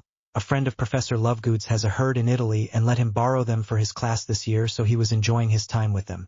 It was a stallion, a mare and a foal. They were cream beige in color with creamy white manes and tails. Their manes and tail hair could be used in potions of all kinds and was extremely coveted by potion makers. Their coloring was very similar to that of a palomino except that they had fiery red eyes, and hooves that were the size of dinner plates. The most famous herd of Abraxan is owned by Olympe Maxine, the headmistress of Beauxbatons. She had a herd of 12. Now, according to the Ministry of Magic, they are a level XXXX creature, but to be honest I don't see why. Give them some single malt whiskey to drink and all the apples and oats they can eat and they are your friends for life. They are extremely loyal and very easy to work with, but you must maintain a firm hand with them. They do not respect someone that is too wishy-washy or too soft. Strength is what they respect, Professor Lovegood stated. Harry and Neville walked up to the corral to get a better look at the magnificent beast. And they did something unexpected. Well, the stallion and the mare did, and the foal sort of did it. They all three bowed to the two of them. Harry looked to Neville and he didn't know what to do either. They looked over to their stables and could see their Darkhorns waiting to see what they would do. So Harry did what he thought any dignitary would do when greeting a visiting dignitary. He bowed back, as did Neville. Luna, Pavarti, and Susan did the same. This seemed to really please the Darkhorns and the Abraxans and shocked Professor Lovegood half out of his wits. He had never seen such behavior out of these mighty beasts. Apparently them being riders stood for quite a bit even in the far-off lands of Italy. Harry made a quick note to tell Padma and Hermione, the twins and Cedric, how to treat the mighty beasts when they see them. It was then that Luna noticed the mare had a cut on her hind quarters, probably from a briar or bit of fencing. Well, Luna couldn't have that. She spoke to Ventus for a moment and the gentle mother came over and touched her horn to the 4-inch gash on the giant horse's hind quarter, and with a whirl of glittery gold it was all healed. The next thing you know the mare is pushing her foal over towards Luna, and of course Luna is loving all over it and telling the mother how beautiful it is and how proud she should be to have such a gorgeous foal. Then she pushed the little foal over to Luna again. Harry called out, "I don't think she was searching for a compliment, Luna. I think you just got yourself a new foal." Luna's eyes got big and she looked at the mare, who nodded. "Oh my, I am honored. You have no idea how honored I am. Not only at her beauty but the fact that you trust me with your foal. Thank you. I shall name her Fantasy. What do you think, little one? Is that an appropriate name for you?" The foal seemed to like her new name and pranced around in front of her mother and father, who were nodding and pawing the earth in approval. Professor Lovegood stood over to the side and simply shook his head. Now an Abraxan. He had stopped asking what next after the Darkhorns, but now his daughter had brought home an Abraxan. How was he going to explain this to Antonio? Oh well, he had several cases of wine he could trade him for the young foal and a few potions that he knew would help him out as well. Harry wondered how Ventura would get along with the new foal. Well, he didn't need to. Ventus immediately introduced Fantasy to Justice and the two of them pranced and played together all around the corral. It was interesting to watch at first. Justice bowed to the Abraxan and the Abraxan foal looked over to its mother to see what to do. When she nodded, the little foal bowed back. After that they were friends immediately. Then he introduced Fantasy to all his other friends, Mischief, Mayhem, and Karma. The foals all raced around the corral playing tag or something like that, and the larger Abraxan played right along with them. She was having a blast. The mare nodded her head and whinnied, letting Ventus know that she approved, and just stood back and watched. By that time Professor Lovegood had pretty much lost control of the class and decided to tell just a few bits and pieces he knew about Abraxans and then dismissed the class with the assignment to do a 10-inch report on the magnificent beasts, including a drawing, ready for next class. Everyone stayed down there until it was time for lunch and then they headed back. Cedric laughed his ass off when Harry told him what had happened. If it could happen to anyone, it would happen to Luna. For a mother Abraxan to just hand over her young to her like that meant that Luna had really impressed her. That she had gone above and beyond what was necessary as a dignitary, Harry had explained that bit. And that she had gotten her own personal mount to heal the young Abraxan mare was considered selfless and noble, way beyond what was expected of her. When Harry thought of it that way, it kind of made sense, he guessed. But that was just Luna. She was always like that. Susan just smiled, said she couldn't wait to meet Fantasy. I'm glad that the professor knows where to get Abraxan mare's milk from and have it delivered quickly. Otherwise Fantasy would have to make do with Darkhorn milk, and I don't know how that would settle on her stomach. I wonder how old she is. We should have asked while we're down there, Harry stated. Luna nodded, her mouth full of halibut. She loved it when they served fish. About the only meat she would eat anymore was fish and fowl. And when she was 10 and made friends with the chickens in the yard, that almost spoiled the fowl part. But she realized there was a difference between her friends and the chickens, that they were feeding everyone, so it was all right. But it took almost a year to convince her of that. Fish she had never had a problem with, just don't let her go down to an aquarium anytime too soon. Thankfully, she doesn't remember too much from the time they went down to the aquarium when she was almost 6. She wouldn't eat fish for 3 years after that. She kept saying they were trying to eat one of her friends, and then start crying until dinner was over with. It was horrible. Pretty much she went vegetarian for almost 3 years when she was just 6 years old and refused to eat any meat or fish. And it had better not look like meat when she saw it, like a Christmas goose. She will just run from the table in tears. Just cut it up in the other room and serve it to everyone else, then give her her monster salad. She will be happy. When they were setting up their trunks, she was confused about what to get. Then Harry told her to get fruits and veggies, cheeses, dried fruit, nuts, trail mix, beans and peanut butter, some breads, salad fixings of all types, some fish if she wants it, some chips for fish and chips, and of course one of her favorites, mashed potatoes, rice, pasta, all different kinds, pre-made sauces, spices, gravy mixes, and pudding of all kinds. Oh, and as a special treat, cereal or granola. She likes to sit and munch on dry cereal. Then get all the different fruit juices she would ever need, and she was done. She loved his ideas and had raced off into the store to get everything he had listed and a few things more here and there, but she now had a fully stocked kitchen for herself that will make her happy. She had been particularly proud of the vegetarian burgers that she had found and placed in her cold cabinet, and the vegetarian chicken, beef and pork that she had also found. But it was dried, you had to reconstitute it to make stuff out of it. She hoped it tasted good, but either way it would work better than the real thing. Harry pulled his mind back on task, and suggested that after classes they all head down to check out the newest member of the herd. They all agreed, so after the last class was finished, Fred, George, Hermione, Susan, Padma, and Cedric all headed down with them. Harry had made sure to let them know to bow when they meet the new Abraxans, and everyone just nodded. When they got down to the stables, the Abraxan were out in the corral, and the Abraxan foal was just prancing around. As soon as they got within a few feet of the fence, they all bowed, and the Abraxan bowed back. The Abraxan were apparently pleased with this reception, since they allowed Fred and George feed the stallion whiskey-soaked apples, and Susan and Padma held the pail as the mare drank her fill of whiskey. Hermione wanted to do something, so she grabbed an apple and tried to give it to the young foal, but it shied away from it, only to have Luna pick out a nice juicy whiskey-soaked one and give it to Fantasy. "It has to be soaked in whiskey or it will upset her stomach," Luna stated simply, as she gave the little foal another juicy whiskey-soaked apple. "I'm sorry, I didn't know," Hermione said, embarrassed. "That's all right, now you know. Just like Darkhorns have a special diet, so do Abraxan. Abraxan have to have all their food soaked in single malt whiskey, and the only thing they will drink is single malt. I don't know why specifically, only that those are the facts." Luna smiled her normal dreamy smile and kissed the soft muzzle of the Abraxan foal before her. "She really is gorgeous. How old is she?" Hermione asked. Luna looked over to the mare and asked. The mare pawed the earth 4 times. "Apparently, she is 4 months old. Wow, I would have guessed she was a little older than that. She is so big for her age. Must be the bloodline that she came from." The foal was around 3 foot 10 inches and weighed probably a little over 200 pounds. Professor Lovegood could just see more of his good wine flying out the window. The riders hung around the stables for a couple of hours, either with their Darkhorns, or with the Abraxans, or both, and then headed up to the castle for dinner. Tomorrow was going to be a bit busy, for some more than others. Like Cedric had this regular exercise and dueling early in the morning, then at 10 a.m. until lunch he had karate, then after lunch he had first aid class until 4 p.m., then after that he had his first archery lesson until dinner time, so he had a full docket pretty much tomorrow. Well, except between breakfast and 10 a.m. Knowing Cedric, he will be doing homework during that time. Their first aid class was held down in a converted solitary confinement room that was in the Medi ward.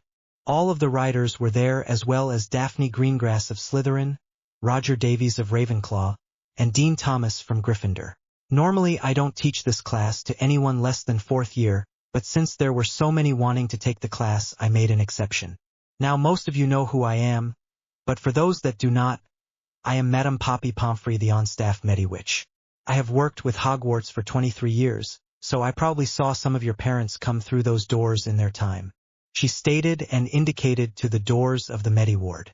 First of all, first aid isn't just about learning a bunch of spells and being done with it. It is about memorizing the different parts of the body and knowing where things should be. I mean, if a person has a broke leg, you need to know that it is the femur or the tibia before you can tell me what is going on or know how to fix it. So this first section is about memorization and learning the different systems of the human body. The first system we are going to learn is the skeletal system or the bones. The human body has 206 bones in it, and 106 of them can be found in the hands and feet. Now that does include the wrists and ankles, mind you, but still that is a lot when you think about it. The smallest bones in the human body is the stapes. It is in your inner ear. It translates sounds we hear into waves that the brain can understand. The largest bones is the femur, which is the upper thigh bones. Now a lot of people think bones are the strongest thing in the human body, but they would be wrong. Teeth are actually stronger. Bones are actually a living tissue. They have injury vessels and collagen in them that keep them strong. But they can rejuvenate and rebuild themselves every 7 years. Basically, you get a whole new skeletal system every 7 years. She explained some really interesting facts about bones, and everyone was writing as quickly as they could. Inside each bones there is a spongy material called bone's marrow. This marrow produces up to 2 million red injury cells every second. These are the cells that take oxygen to the rest of the parts of your body. Now an interesting fact I found in this month's Medi-Witch premiere was that the femur, the largest bones in the body, was meant to handle a great deal of weight. In fact, it can hold up to 2,500 pounds before breaking, and is incredibly hard to break. Now by contrast, the toes are easily broken, and almost everyone has broken at least one toe during their lifetime, and the only thing non-magicals can do for that is to tape it up and let it heal on its own. Thankfully, we have a bones mend spell to make sure people don't have to go through weeks of pain and discomfort when it isn't necessary. Madame Pomfrey went over to a chart of hers and picked up a stack of parchment she had on the table in front of the chart. This is a diagram of the hands. The human hands and wrist have 54 bones in it, and what we will be doing for this class and next will be going over the bones in the hand. The parchment I am handing out had a diagram of the human hand and wrist. What I want you to do for your next class is to take this parchment and label correctly the different bones that you will see here. Now I am sure you are wondering why you need to know all these technical terms when all you want to do is cast a simple diagnostic and put a plaster on a boo-boo. Well, for one, those diagnostic charms all use technical terms, so instead of saying upper thigh it is going to say femur, instead of saying ring finger it is going to say third proximal phalanx, and the last thing you want to do is run around trying to find a book with the information in it to decipher what those scans mean while your patient is in pain or maybe bleed out. Madame Pomfrey picked up the parchments and began to hand them out. Each one had a hand on it with the bones drawn on it very clearly, and there were little lines going out from it to the side where you could write the name of each bones on it.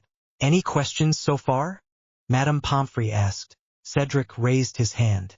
I was told once that non-magical's method of healing a broken bones like an arm or leg was to set it in an arm or leg was to set it in plaster and leave it that way until it healed naturally, sometimes for weeks like that. They were just having me on, weren't they? Madame Pomfrey shook her head. Unfortunately not. Non-magicals have no means to heal a broken bones, so their best method to heal it is to immobilize it and allow it to heal naturally. You think that is barbaric? When it comes to a broken finger or toe, they simply tape the broken digit to the next one to it that is not broken and let it heal that way. And it may take up to 6 weeks to heal a broken toe, due to the stress you put it under. So be glad you are a magical and we have magic and the spells to fix those things so quickly. Susan raised her hand. Will we be learning things like symptoms and illnesses? That is more for the advanced first aid class. This class is more for wound care, triage, and what to do until help can get to you. Now if you take the advanced first aid class when it is offered, yes, definitely. But right now I don't have a class of that course being offered. Madame Pomfrey stated.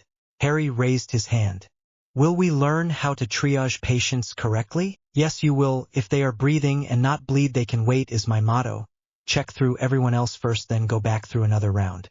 Don't take the one that is screaming over the one that is quiet just because they are screaming. Someone may be in a panic or have a very low pain tolerance, while the quiet one is bleed internally. Never take things at face value. Take 2 things first, bleed and breathing. Then scan them all equally. At that point you treat them on a list that we will set up and I will teach you how to triage appropriately. Someone with a fist-size burn on their shoulder and going into shock can be in more of a life-threatening situation than someone that is bleed from a broken leg.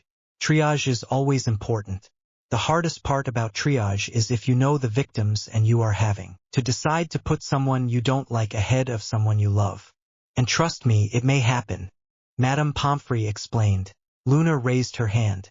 Will we be giving out any potions? At some point we will be going over the basic of when to give out basic potions, including pain potion, nausea potion, calming draft, and headache potion. I will also teach you how to notate that you have given a potion to a patent and why you did so that the Mediwitch or wizard on staff will know what they are looking for when you get the patient to them for real help. Remember folks, this is just basic first aid. I realize the vast majority of you are riders and are looking for training for when you are out where you won't have any help for a while. But that doesn't change the fact this is only basic first aid. What I am teaching you will only help you until the real help gets there. Dean Thomas raised his hand. I am trying to gather together a good first aid kit. Do you have any suggestions? Madame Pomfrey nodded. Before this class is over with, you should have an excellent list of things to keep in a first aid kit, and things to keep handy, and that is true for all of you. The first thing that I can say it that most people forget that they are witches and wizards in times of crisis.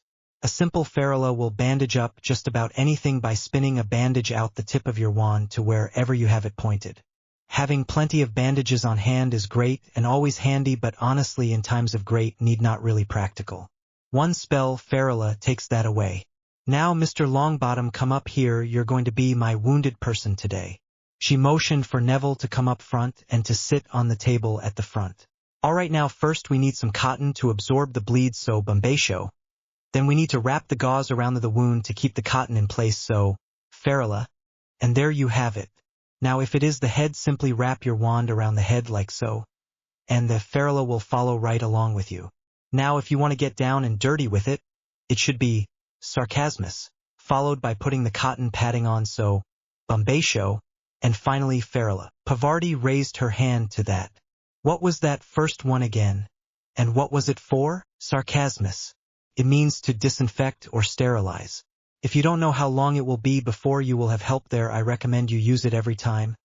I honestly use it every time anyway, simply because I hate the idea of putting a bandage on a dirty wound anyway.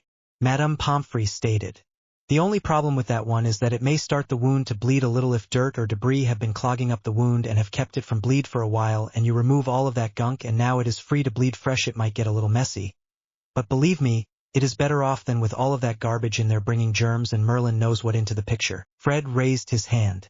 Will we learn how to tend to things like snake bites or things such as that? Madame Pomfrey nodded. When it involves a bee sting, wasp sting, snake bite, spider bite, anything with venom, there is one simple spell, Sudra. This will pull all the venom or poison out of the bite. The hard part is you must find the spot that the patient was actually bitten. Do your scans, read what it says, and then use that information to find the bite. Open a clear visible path to the bite, and point your wand to the bite and simply state, Sudra. This class was so interested in learning she was thrilled. They asked all about what they would be learning and wanted to learn it all. Plus more.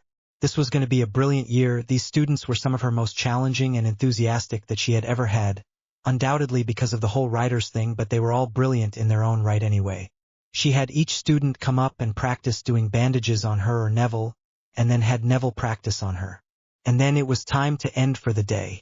Well, for the rest of it was, for everyone but Susan, Fred, George and Cedric, they were taking archery. And they had 10 minutes to be there. The next several days turned into weeks quickly, and weeks turned into a month.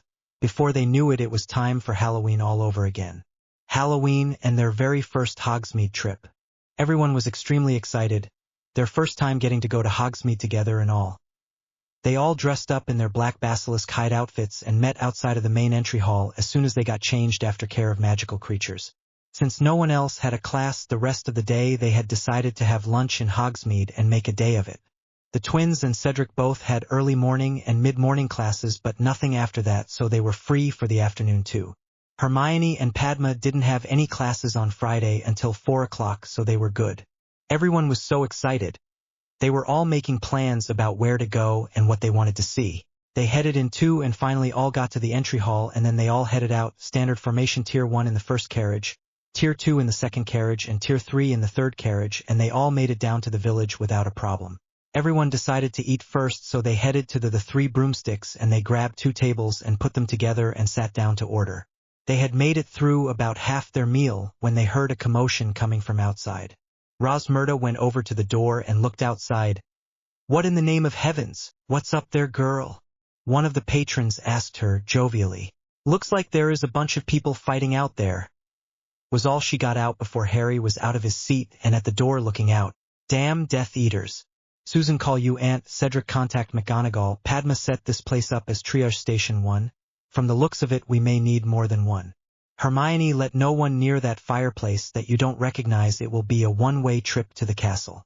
Padma, contact Madame Pomfrey. Tell her the situation and tell her we will be having wounded coming through in 10. Burn and spell. Tier 2 on my tail, Tier 3 guard and triage. Tier 1 with me." With that, Harry raised his hand and the riders from each group did exactly what they had been ordered to do. The man at the bar watched dumbfounded as a 13-year-old boy took charge of everything and did everything so logically and quickly, and made it seem so easy, when much older and wiser adults would have been confused and lost about what to do. He just sat there with his mouth hanging open and his eyes staring at the closed door. "Mister, if you want to help, you could stand there at the door and open it for the wounded that are going to be coming through in a few minutes," Hermione said as if reading his mind. The man smiled and nodded.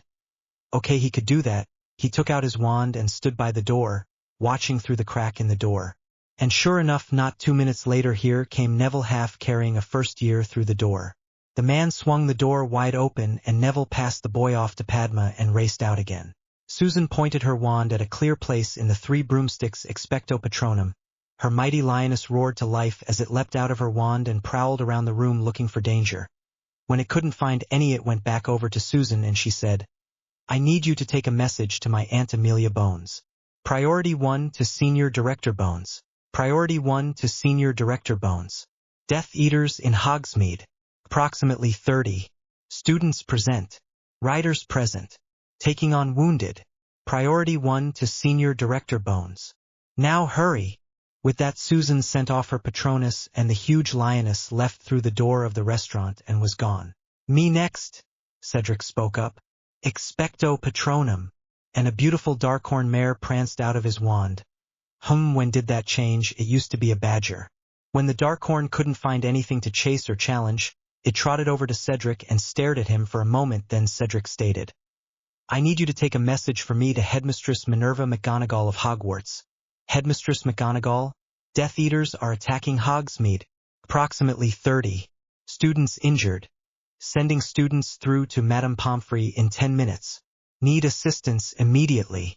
Riders present but outnumbered severely. Okay, take that to her. Thank you." While they were doing that, Padma was on the flew over to the Mediward at Hogwarts. "Madame Pomfrey. Madame Pomfrey, are you there? Who is that? Better yet, where is that?" Madame Pomfrey came into the room looking all around, and seeing no one, "It's me, Madame Pomfrey on the flu, Padma Patil. Hogsmeade is under attack. Death Eaters, about 30 of them. We have students and villagers wounded. We will be sending the first through in about 10 minutes. There will be burn and spell damage. Don't know the severity yet, still doing triage as we speak." Padma stated, "Do you have any numbers on the injuries yet?" Madame Pomfrey asked. "Unknown, so far minor injuries 7, but they are pouring in quickly, projected rate of 5 per minute over the next 30 minutes. Between students and villagers you're looking at around 150 injuries. Primarily minor. Only 20% to be major, so approximately 30 cases that will be major. Send all major cases through Priority 1, understand, Priority 1, and then send them through. Start triage and stay safe. I'll get some people from St. Mungo's here to help on this end. Just send them through as you can." "Yes, ma'am, on it." Padma pulled her head out of the flue and looked around at the nearly full room of people now, and began to take triage of those around closest to her and separate them according to need. Those that just needed to be vacated to the school were being routed through to Professor Flitwick's office, so that was clearing up a lot of space in the restaurant, but that still left the wounded. Most of the people were just minor cuts and bruises, but some had smoke inhalation and some bad-looking burns, so she was sending them through Priority 1. Susan and Padma had a system worked out. They would scan each person that came through the door and put a tag on them once they were scanned. Red meant priority 1, right straight to the flu. Yellow meant they could wait for a bit. Green meant they could be routed through to Flitwick's office and out of triage. Susan was responsible for color-coding each individual and putting them through to the right place as quickly as possible. Which was going just fine until this overindulgent peacock who thought that since his nephew was a fifth-year Slytherin prefect, that he should be allowed to go in front of the other injured individuals blustered about. Although as far as Susan could tell, the only injury the man had was a scratch on his right cheek and a bruise to his ego. When she refused to let him through, he pushed her aside and stomped right into Hermione's wand, which was glowing at the tip. "Please take a seat, sir. I believe my companion asked you nicely several times to wait your turn. Your turn isn't here yet. We will be sure to notify you when it is, though. Have no doubt about that, contrary to popular belief, sir. We do not want you around here any longer than absolutely necessary. You see, we want you out of our sight just as fast as humanly possible. So have a little bit of patience and we will make that happen. Keep irritating people and it will only prolong the process and distract us from doing our job, so you will be stuck here with us longer. Now you don't want that to happen now, do you?" Hermione then motioned with her wand towards an empty chair and pointed for the man to take a seat and didn't lower the light on her wand until he did. Sidney wasn't a man to back down easily, but he gulped, staring at the light at the tip of the young girl's wand and having no clue what she could have her wand loaded with. He did the only logical thing he could. He sat down and waited. "Go, Hermione," Fred whispered as he passed Hermione on his way back out of 3 broomsticks to get his next person. Death Eaters in Hogsmeade. Approximately 30. Students present. Riders present. Taking on wounded. Priority 1 to Senior Director Bones. Amelia was already in motion. The minute she heard, Priority 1, their own secret code for life or death situation. Help needed immediately or else. Son of a bitch, Hogsmeade. Do we have anyone covering Hogsmeade today? If so, who? If not, why? Amelia was shouting out across the floor of the reception room where the message had just played. Right in the middle of the introductions to the life as a or welcome to your graduation day celebration. Moody stood up and said, "No one is covering Hogsmeade, because Fudge pulled our people off of Hogsmeade and pulled them over to his garden party an hour ago. Fudge be damned. I'll have his ass for this. I'll call the media on him for this. Alright, I need Cadet Group A, B, and C to follow me through to the apparition sites. I want my group to go with Moody Merge in front of the 3 broomsticks in 10. With that, half the room cleared out and the other half of the room sat there wondering what was going on and what they should do. They came into Hogsmeade from the west side of the town, unfortunately the exact same side of town that the heaviest fire was happening at ground level. They took on heavy fire almost immediately. One young woman was shot in the chest by a piercer, went right through her shoulder luckily. Bad aim. But they got the shooter. Took 2 shots and they had him down. The next one had 2 kids pinned behind a barrel in front of the barber shop, but they managed to get the 2 kids out and away from there, and they managed to get one of the perps down. The other Tonks shot in the kneecap, which would have been great if she hadn't have been aiming for his shoulder. But she never did say anything. They were sticking mainly to the blown-out storefronts, and they spotted 3 more perps in a store trying to molest a young woman, and they put finish to that right quick, or should I say Moody did. He never did like a man that would force himself on a woman, especially a woman young enough to be his daughter. They found several students and a few villagers were wounded, and they were moving over to the 3 broomsticks. Down an alley 4 men had 2 sales clerks cornered behind some crates, and between the volley of curses that Cadet Group A threw at them, and what Amelia tossed in there for good measure, they were sunk. Moody was dragging one by the back of his jacket and pushing another along with his wand. These 2 wanted to join our idiot's training course. No training necessary, of course. Sit down, you idiot. Moody pushed the one walking to the ground and swung the one he was dragging around so he was sitting beside him. Most of the shooting seems to be coming from up high. Let's see if we can get on a rooftop somewhere or 2nd story. Oh, and knock these idiots out, we're not recruiting right yet. Amelia stated. Neville and Harry had found a group of children that were cut down like a rick of firewood over by honeydukes. All were bleed heavily and each one was moaning and crying.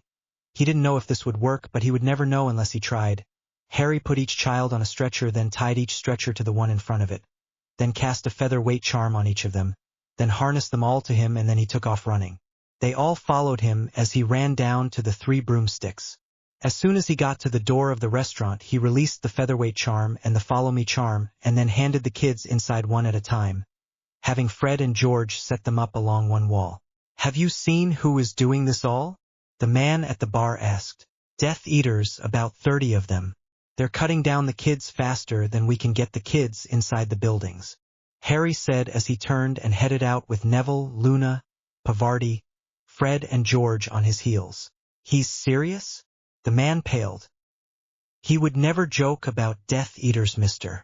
Cedric said as he helped a little girl into a chair and then joined the others. Harry spotted where they were firing from. It looked like atop the post office. He made a motion to Neville, who nodded, and then he shouted, Tier 2, cover us. They then went into the post office and headed up the rear stairs to the 3rd floor where the Death Eaters were making their stand. And staying low, Harry and Neville, flanked by Luna and Pavarti, snuck along the edge of the roof until they were within firing range of the Death Eaters. Then they let loose. Red, stunning spheres and dark green, sleep spheres were shooting back and forth across the roof. Luna was Achionji wands, and Pavarti was incarcerating anyone that wasn't on their side. Luna was grabbing wands out of the mid-air and stuffing them into her bag, and any she missed Pavarti was grabbing. They had a nice little system going there. All in all, it took maybe 10 minutes to get all of the 20 that were on the roof. But where were the others? Just as he was thinking that, Harry heard running coming up the stairs and had a red sphere ready just in case, but it turned out to be Tonks, who held up her hands. Whoa there, big fella, peace? I'm on your side, remember? Tonks laughed. We got the other 10 over by the west side of town by Gladrags. I'll get some people up here to search them and take these ones in. Do you happen to have their wands, do you? She noticed a very obvious lack of wandage in the group of Death Eaters that were on the ground now. Luna giggled and started pulling out wands out of her bag, as did Pavarti. Oops, Luna said. 20 wands, and she says, oops. Tonks rolls her eyes and then takes the wands and puts them all in an evidence bag and seals it and takes it downstairs. Tier 2 go door to door search and rescue. Tier 1 is going to go over to Tier 3 and help with triage and transport. And just like that, everyone went and headed off to do exactly what was requested of them. The 3 broomsticks was crowded to overflowing with kids that were being triaged and sent through to Madame Pomfrey or Hogwarts in general. If a student wasn't injured, they were being sent through to Flitwick's Flu in Flitwick's office. For one last look over, then a release to rejoin everyone in the Great Hall for a count. When it was all said and done, there were 3 kids missing. So Harry got out his map and checked and found the 2 6-year Hufflepuffs in an unused classroom. That left Jeremy Snopes, a 5th-year Ravenclaw. He was still missing. He wasn't on the map either. That didn't make any sense.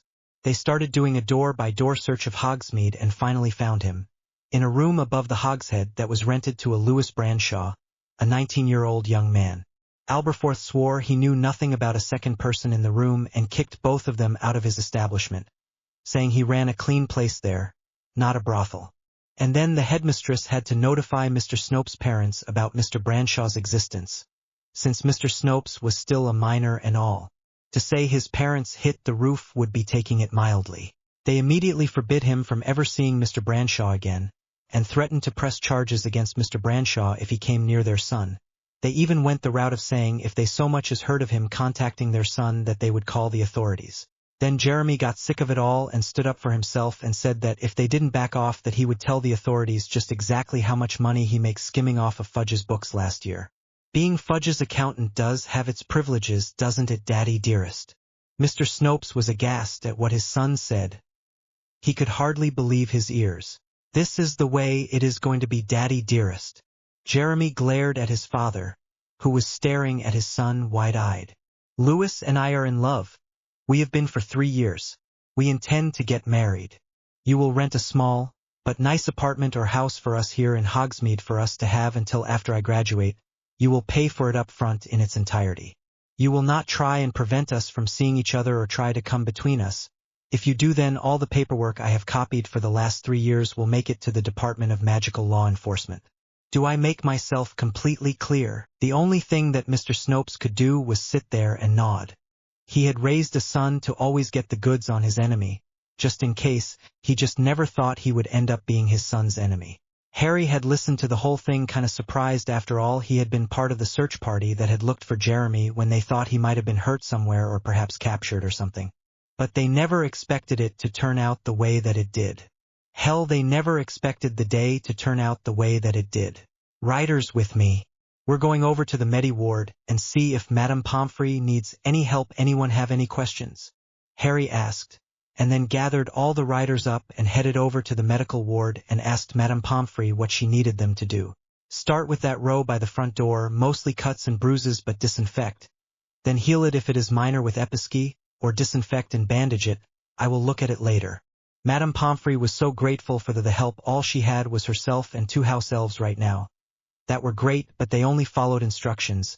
They didn't know how to really make decisions on their own. The fire blazed in the drafty of room, but it still didn't take the chill in the air away. No matter how much you stoked the flames, it still had a frosty bite in the air. And it wasn't the temperature outside that had anything to do with coldness in the room of the old mansion. The Dark Lord was not a pleasant sight at any time, but especially when he was fuming and angry, and right now he was furious. First it was 14 of his most trusted, and now it was 30 mercenaries and new recruits. This was intolerable. Who would dare to act against him so? Who would have the capability to do so? Surely not the Aurors. They were a laughingstock on their best days, shooting mild stunners while his people were firing Avarta Kedarvas at their heads. No, not them. The Department of Mysteries, perhaps? Did they have some new weapon? Something new, or perhaps something very old, ancient even? What weapon could it be? Could he break into the Department of Mysteries and steal it for himself? The Dark Lord fumed from his throne-like chair at the center of the ballroom that he had made his throne room. It was the biggest room after all. Wormtail! Wormtail! Where are you, you worthless vermin? The Dark Lord raged. Peter came stuttering up the side of the room towards his master as fast as he could. I'm here, my lord. I'm here, he stuttered. You worthless piece of meat. Tell me what you know of these 2 attacks. I want to know where my people are and what happened to my faithful people. Why can I no longer find them? The Dark Lord raged. The attack on Diagon Alley was going off without a hitch. Then the riders showed up and everything just seemed to stop. In a matter of 2 minutes our side was completely outwanned and outmaneuvered. They are just too good at what they do. Wormtail mumbled, twisting his shirt tail between his fingers as he spoke. Riders, what riders? Who are these riders? What do they ride? They showed up and everything just seemed to stop? What do you mean by that? 2 minutes and the battle was over with? How can that be? Those were my best men, my most experienced lieutenants? How many were there? The Dark Lord was spitting in his fury. Yes, master, riders, they call themselves the riders. When they showed up they started shooting colored balls of light at our people and they just started dropping where they stood. 2 minutes later the battle was over with. Wormtail sniveled. Stop sniveling, you fool. How many were there? The Dark Lord bellowed. He hated it when that fool sniveled and whined. It made him sick to his stomach. There were 7 that I saw, master. He whimpered, which was no better than his sniveling. 7 took out 14 of my best. Well, not really, master. Only 2 were firing on our people, the 2 in front, then 2 on either side seemed to be holding down suppressive fire, and 3 behind seemed to come in as backup, I guess. Wormtail was practically in tears by now, but he was doing everything but throwing up on the Dark Lord at this point. As he knew each answer he gave infuriated the Dark Lord that much more than the one before it. What? 2 individuals took down 14 of my best trained, best skilled lieutenants. This is preposterous. Who are they? I want names. They refuse to have their names published as anything but the riders, my master.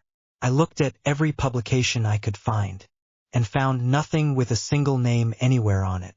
But the people seem to know who they are and are protecting them. They actually called the Aurors on me, even though I was polyjuiced at the time, because I said something negative about the riders. Wormtail sniffled and tried not to sound utterly pathetic. But he failed. You fool. You could have given yourself away and me along with you. That earned him a nice round of crucio. I want you to find out who these riders are, where they came from, and how we can get a hold of them. Maybe we can get them on our side.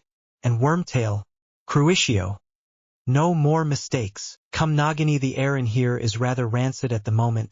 Let's move to the library. I wish to look up something about those colored balls he mentioned. What could they be? Just another piece of half-crazed delirium of a worthless piece of putrid filth that I must put up with for now, he thought. Even his sarcastic, acidic potion master was pleasant to listen to and always interesting to talk to when it came to intelligent conversations. But now he was lowered to that piece of useless fecal matter on his throne room floor that he must sooner or later find someone to clean up that little wretch of a man. This body he was possessing could not handle using that much magic at one time. He was trembling and sweating, and he did not want anyone to see him in that condition. He hated being weak like this. He could hardly wait until he could get a body of his own. He seemed to be burning through this body faster than the last. He had to be careful or he would have to switch bodies sooner than he had planned. He wanted to keep this body until the ritual for his new body, but at this rate he may have to find a new body to possess prior to that and work with that until the ritual. Oh, the headaches he went through. Having so much magic could sometimes be a burden he was forced to bear. Whenever he used his magic it seemed to burn up this body and rip away at what little defenses he had, even though this time he had chosen a rather strong magical body to possess. He had tried muggles which lasted only days. He had tried the average wizard which lasted a few months. This one had lasted several months now, but he doubted it would last until the ritual. Especially if he had to continue to be faced with the incompetence of his minions. Wormtail seemed to infuriate him more than the others right now. That man was a walking menace. But, unfortunately, he was also one of the few that he was one of his most loyal. He was too afraid of him not to be. The weak, sniveling, pathetic man would crawl through broken glass if he ordered it, just to get the opportunity to kiss his shoes. That sounded like an idea. At least it would be entertaining. Moody was looking over at the pile of paperwork sitting before Bones, and she looked about ready to rip her hair out. What's got you all bent out of shape? They took out 20 trained mercs, Moody, 20 of them. Bones sighed deeply, shaking her head. And the problem with that is what? Moody looked at Amelia and glared. They were taking out the bad guy when they were 2 years old. The only difference now is they have more backup and better understanding of the game. They're better trained, better skilled, and damn shot better than anything we are pulling through our recruits, well, except 1 or 2 here or there. Nodding towards Tonks, who was doing paperwork in the other corner. I know, but it doesn't change the fact that they are 13 years old. 13 years old and better than most of what we have on our streets right now, she said sadly, looking down at the dossiers that were in front of her right now. These mercs weren't just run-of-the-mill hired guns, they were real nasty pieces of work. Their criminal history reads like a who's who in the 10 most wanted list of almost every nation of Europe, England included. They must have costed whoever a pretty penny. Amelia flipped through the pages. The thing you have to realize is that these kids have been training nonstop since they were 6, as riders since they were 11, as fully fledged riders in full-out regalia and formations, everything this last year or better. Now I can guarantee those kids take Potter Black's orders better than most recruits take my orders. Hell, I would put them up against anyone in this force except the ones in this room and Shacklebolt. Everyone else is pretty much a wash, as far as I'm concerned. And he has gotten them so well trained he can shout out Tier 1, Tier 2 or Tier 3 and the order, and it is followed immediately, as soon as they are released to do so. They know who they are, what is expected of them, who they are to partner with, who they are to back up, who their main gun will be, everything. It is all well trained and works smoothly, and even when there is a hiccup someone does something about it immediately. Like in the alley when Black spotted the woman and the 3 kids down, he called in Tier 2. Tier 2 got there and saw that they were injured more than just a few cuts and bruises and called in Tier 3. Clockwork, precision, and no full-ups. If we could have had that kind of precision during the war, think of the lives we would have saved. Moody ground out. How does he even think of things like that? He developed it all on his own from what I am to understand. Or him and Longbottom did. Those two, I told you they would be a force to be reckoned with. I just didn't expect it to be this soon. I mean, they have the whole orphanage, the sex shop, then Diagon Alley, then today in Hogsmeade. And they don't want their names mentioned, just listed as the riders. When did they come up with that? That was brilliant. That way no one person gets more fame or glory than any other, but also so that they can't be held for ransom or kidnapped or anything else. Stroke of genius, that was. She leaned back in her chair and looked at the pile of paperwork that was on her desk. That pile isn't going to get any smaller by you looking at it. Moody chuckled. Shut up, you old fart. She groused. Right back at you. He chuckled more. With a deep sigh, she picked up the pile of papers and began to go through them again, beginning to fill them out and get them ready for processing. "Oh joy, you know that you did me proud today, don't you?" asked Harry while they were all enjoying a mug of hot cocoa after dinner. Nobody said anything. They just kind of looked into their mug and smiled a little bit. What? Harry had serious feeling that he was missing something. He just wasn't sure what it was right now. Neville thought he would be generous and tell his brother what was going on, but Cedric spoke up first. "It's you, Harry." "Huh, what about me?" Harry was confused now. "You know exactly what needs to be done. How to get it done. No wasted breath, no arguments, no platitudes, no beating around the bush, no probabilities, just absolutes. We go out there facing shit. We know it is shit. But we also know as long as we do exactly what you say to do, then we will win. Because we have done our job, we have done the best we can do, we have done everything that was expected from us, and we can win. As long as we know what to do, and we know what is expected from us, we can conquer anything in our path, and you made that happen. You made this team. You designed the tiers, you arranged the groups, you set up our jobs, you arranged our training, which is going brilliant by the way. Love the archery. You keep your word, you train us, you provide our supplies, you have made us a team, and look at what we can accomplish. Eastern Wales Orphanage, Twin Oaks Orphanage, Pretty Boy Floyd's Sex Shop, Diagon Alley, and today in Hogsmeade. Cedric stated, sipping some of his cocoa. And another thing, he continued. I know that there were 11 orphans from Eastern Wales, Twin Oaks, and Pretty Boy that we sponsored that got to go to Hogwarts this year just because we paid for them to go. It might have been Floyd's money, but we chose to put that money to a good use and paid for those orphans to go to school. And from what I understand, you didn't just pay for 1 year either. You paid for their full education when you put them in school all at one time, so that no one could take it away from them later or anything. Like if the orphanage got irritated and wanted to pull them out or something, well, their schooling is already paid for, so they could still go to school, they would just have to find somewhere to stay for a few months out of the year. And knowing McGonagall, she would put them to cleaning the castle or working the gardens or something in order to let them stay in the castle through the summer months. But that is neither here nor there. The fact is that you made that happen. No one cared about those orphans until now. No one. Not the Ministry, not the Wisengamot, not the Department of Magical Law Enforcement. None of them. You did, Harry. You and Neville together brought those kids hope. You two saved those kids. Whoa, now, it may have been my idea, but we all did the work. I never went anywhere in any of those situations alone. I may be daft, but I am not stupid. The only way any of those things work is because I had an excellent team behind me. I had my brother beside me, and Luna and Pavarti watching our tails.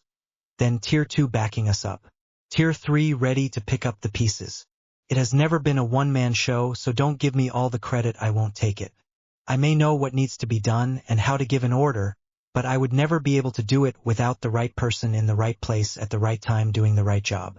The only way anything gets done is that once I give that order, I know for a fact that it will be followed. I don't have to second guess it. I don't have to come back in 10 minutes and check on you guys to make sure that things are being done. Or wonder where someone is at, or worry where you are located, because I know you will be exactly where I told you to be. Until you are given different orders by someone of equal or higher ranking, which right now equals out to Amelia Bones, Headmistress McGonagall, my father, or Neville, Luna, or Pavarti. Now I consider most of he professors to be only slightly lower than that, but still not on the same level, I am afraid. Harry stated. I didn't know you considered me on the same level as yourself? Luna asked shyly. Of course, you're my equal in all things. Just like Pavarti is Neville's equal. And Neville is my equal. And you're Pavarti's equal. We balance each other out perfectly. Harry said. There are some things that I could never hope to find another person like you. Nor would I ever with to try. You're my perfect balance. Okay, before we get too mushy. Back to what we were talking about. Neville rolled his eyes. When it comes to the team, first tier is equal in all ways. That's true. If Harry has an order or an idea, usually I know what is rattling around in that pea-sized little brain of his. But not always. Sometimes he goes off half-cocked, like when he went after Pretty Boy Floyd. That one was full steam ahead and no stopping him to think. I was just along for the ride on that one, I think. Hell, I think we all were. But normally I know what he is thinking and can give folks a heads up or a direction of where we are headed if necessary. I just hope it isn't necessary too often. The thing is, we want you to all know that your input is always welcome. Anytime you have an idea, or see something you think we have missed, or know something that might work better, let us know. I am not all-knowing, all-seeing, and by Merlin I don't want to be. I am just trying to be the best writer that I can possibly be. And be the best leader I can be. The leader I think you all deserve. Harry stated as he played with his cup. And we are just telling you we hope to be the best writers we can be, a team you can be proud of, a team that you can say is your team and you made us, that we are your team, and say it with conviction and pride because that is what we want. We want to be your team, yours and Neville's team. I admit I haven't seen a lot of fights or been in a lot of battles, but I know by the gods that the only people I ever want to be in a battle with are sitting in this room right now.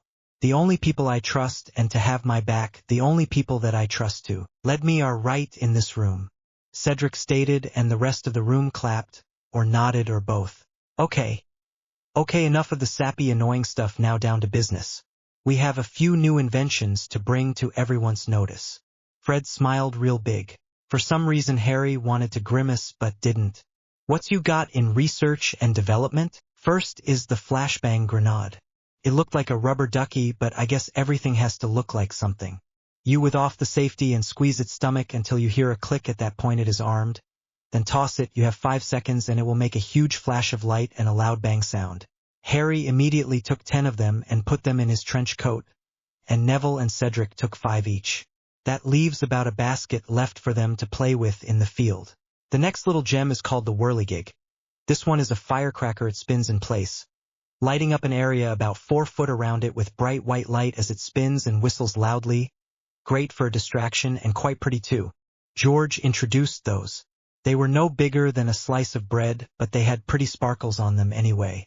You just pull this tab here and toss it. When they land they will flip to their top side and start spinning and sparking away. And it doesn't matter how you toss it, they always flip to their top. Now these are smoke bombs. Light them with your wand and toss. The color of a bomb is the color of the smoke you will get, and it will be dense enough for about 10 seconds that you can't see shit through.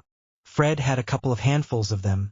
Neville and Harry grabbed a handful each, and then each gave Cedric some of what they had grabbed, grinning at each other, leaving the twins with their distract, diversion and decoy bags stocked but no extras. This one is called Peruvian darkness powder, and we think everyone should have some of this on hand.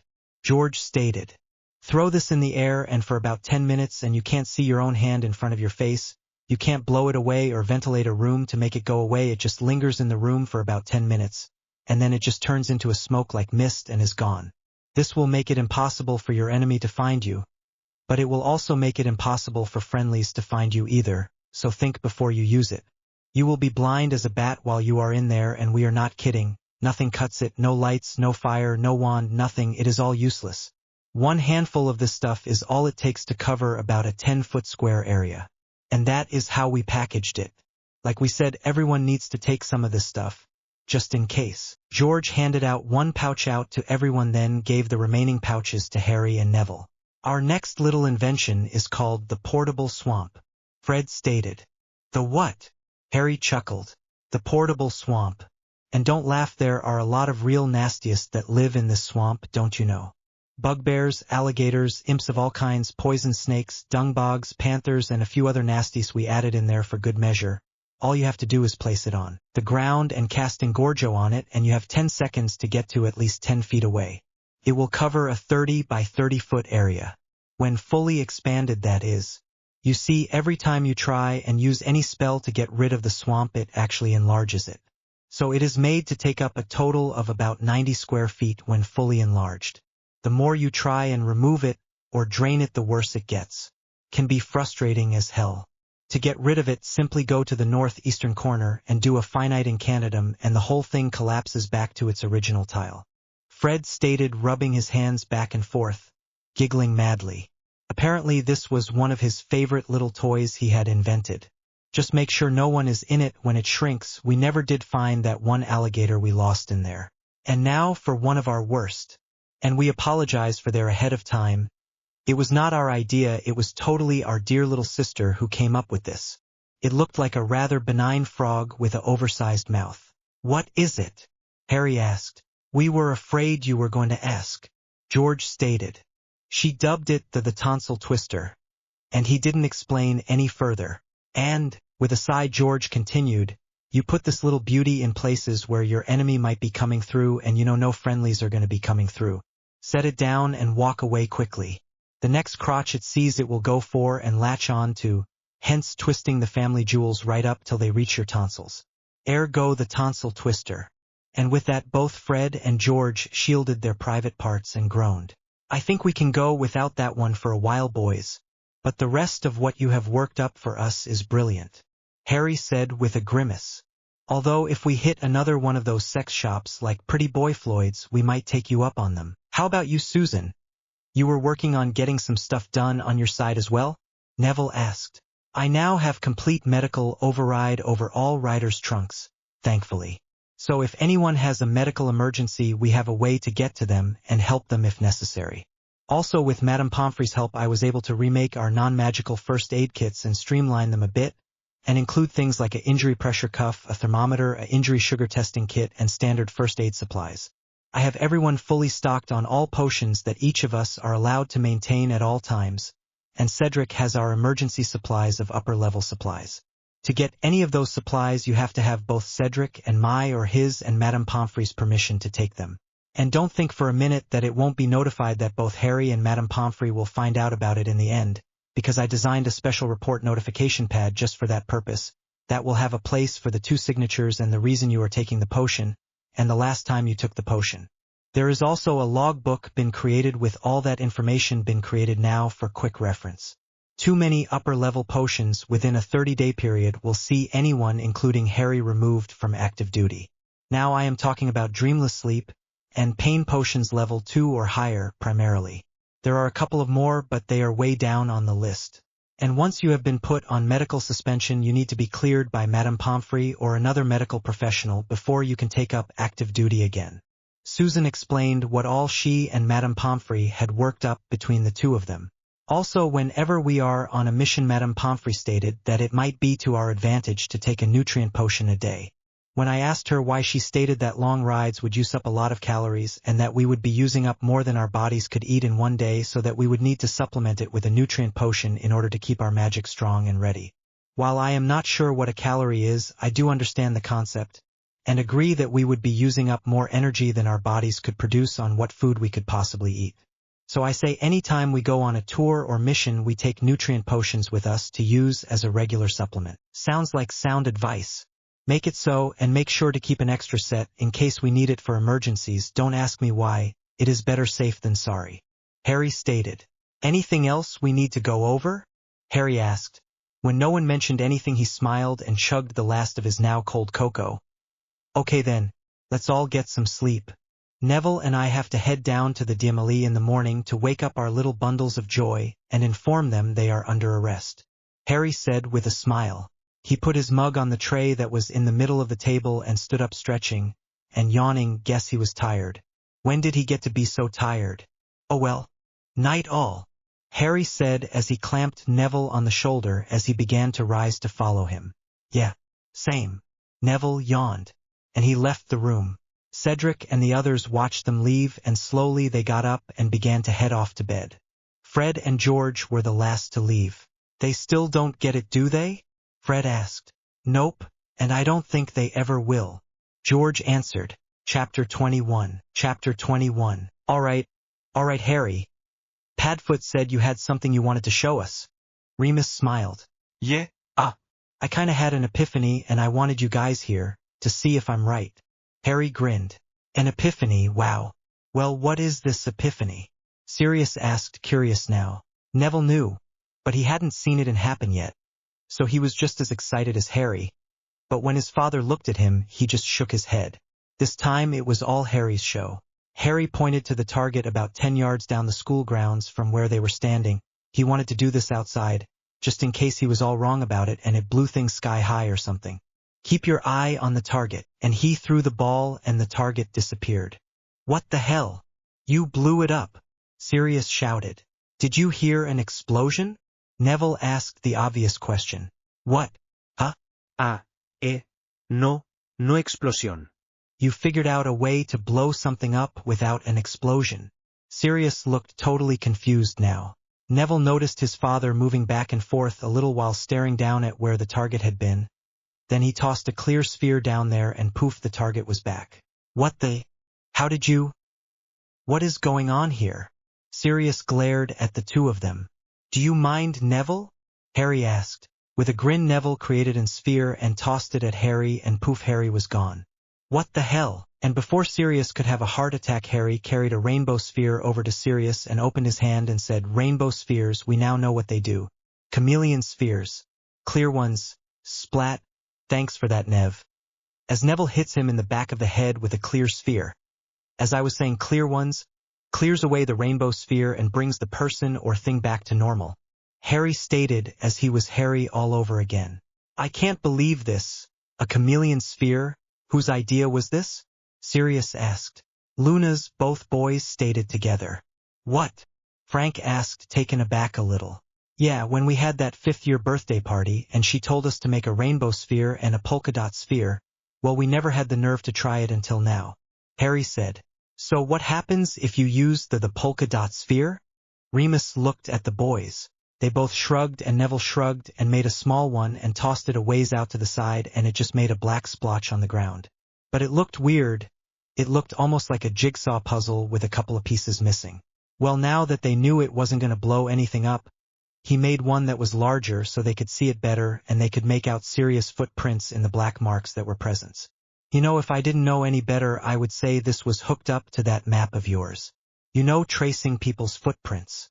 Neville said as he stared at the footprints and trying to make out which way they went. Hang on, I've got an idea. Okay, Sirius, you're dark blue, Remus, you're tan, and Frank, you're orange. Neville, you're red, and I'm green. Then he started making the spheres with the appropriate colored polka dots to the appropriate person and tossed them on the ground, and sure enough, each person's footprints were separate and showed where they had been.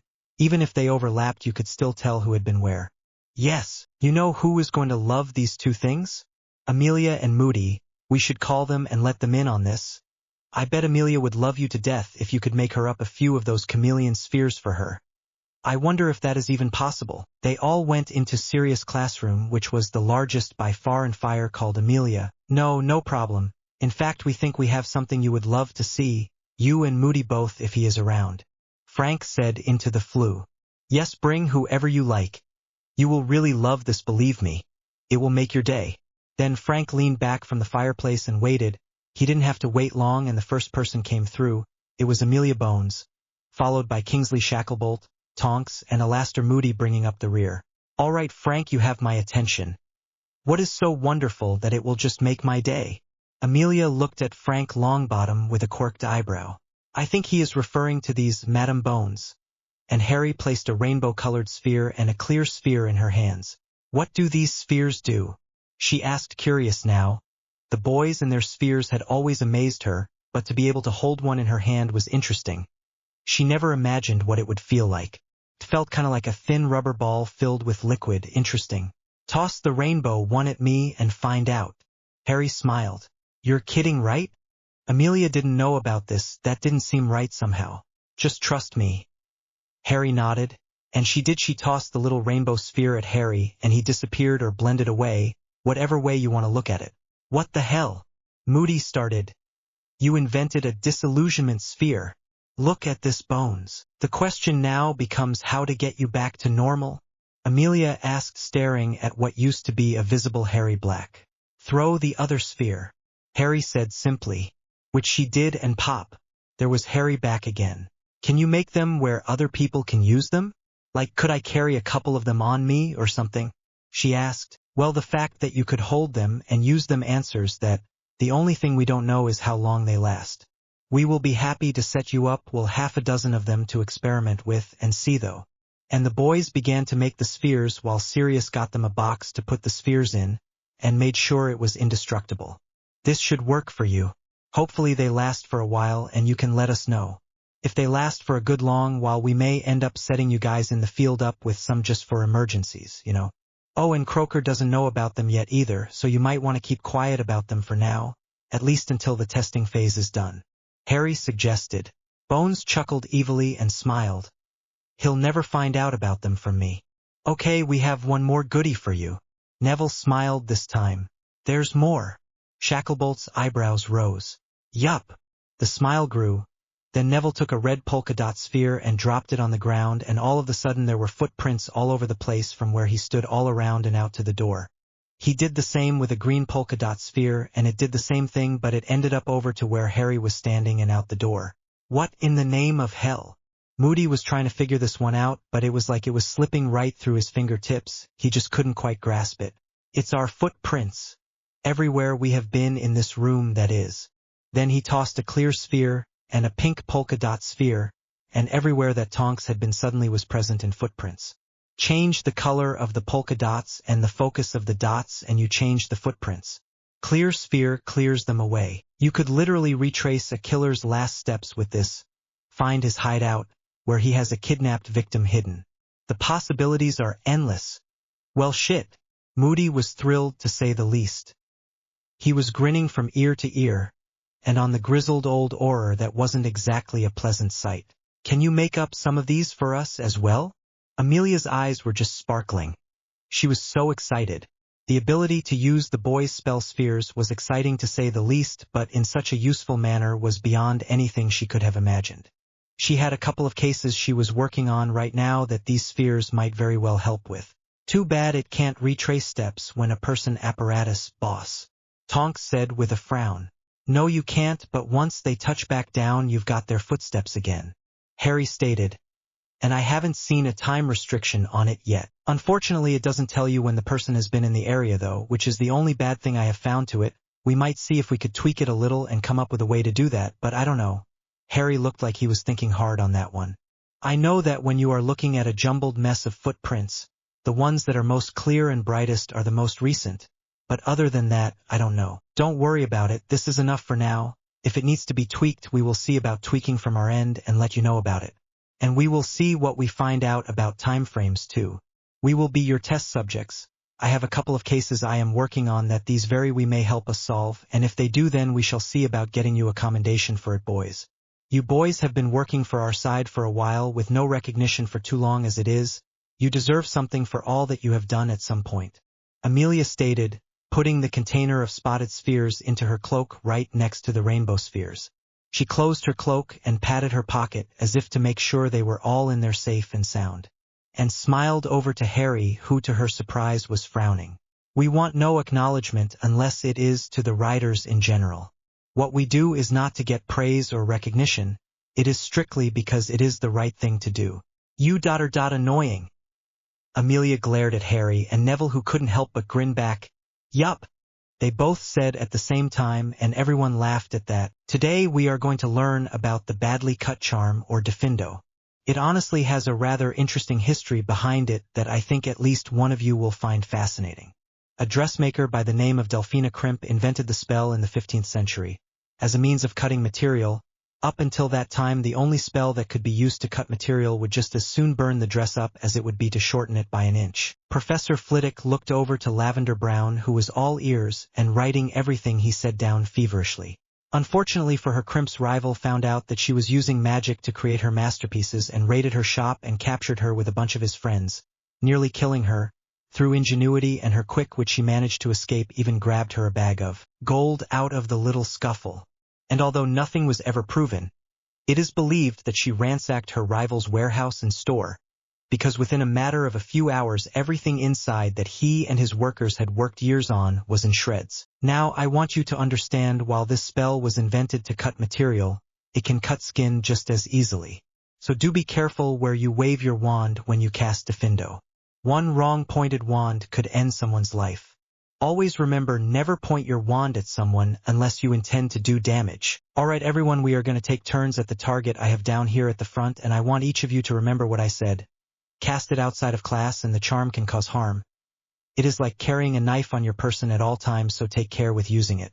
2 rows please. With that the procession began and the casting practice was started. Some were hesitant, while others seemed to want to cast it to see how much damage they could actually do, and were shocked to say the least. Disgusted would be a more accurate term to use. One person even threw up after they cast because the dummy lost an arm. Lavender Brown seemed to want to shorten the pants leg on the dummy by about an inch, and would have done so if it had actually had a pair of pants on it. But she seemed to be pleased with her results. Each person was thrilled with their results, until Terry Boot sneezed while he was doing the spell and cut the target dummy in half and caused Lisa Turpin and Mandy Brockenhurst to start screaming and Morag McDougal and Michael Corner to faint. After several minutes of attempting to try and calm the students down, Flitwick finally ended the class and had Luna and Pavardi escort Miss Turpin and Miss Brockenhurst to the Medi ward for a calming draft. They managed to get Miss McDougal to come around, but Mr. Longbottom and Mr. Potterblack had to stretcher carry Mr. Corner down to the Medi ward because he wouldn't come around. Poor Professor Flitwick was left to put his target dummy back together and hope that a simple reparo would fix it. Probably not, but he would give it a try. It would be a rather poor target dummy if it would be made irreparable by getting hit by just one spell. After they had taken everyone to the Medi ward, Harry and his crew decided they would just head over to the Transfiguration's classroom and wait. They only had 10 minutes anyway. So they all went over and sat down in the hallway and waited, soon to be joined by the rest of the Gryffindors from Flitwick's class, and they all sat down and waited as well. At about 5 till the bell, the door opened and a bunch of giggling girls came out of the classroom.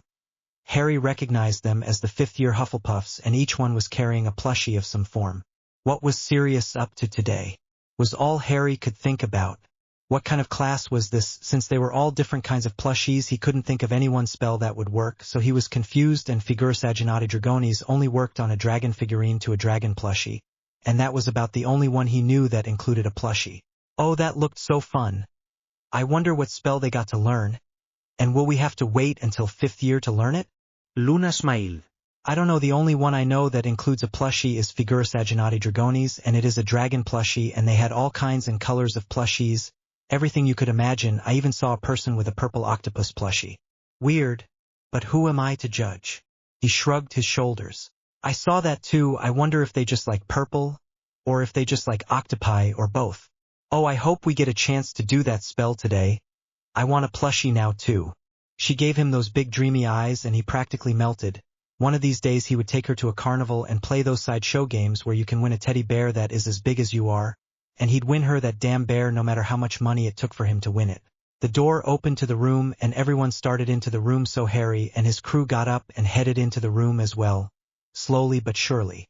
They got to their seats and sat down, hoping that Professor Black would let them work on the plushie transfiguration.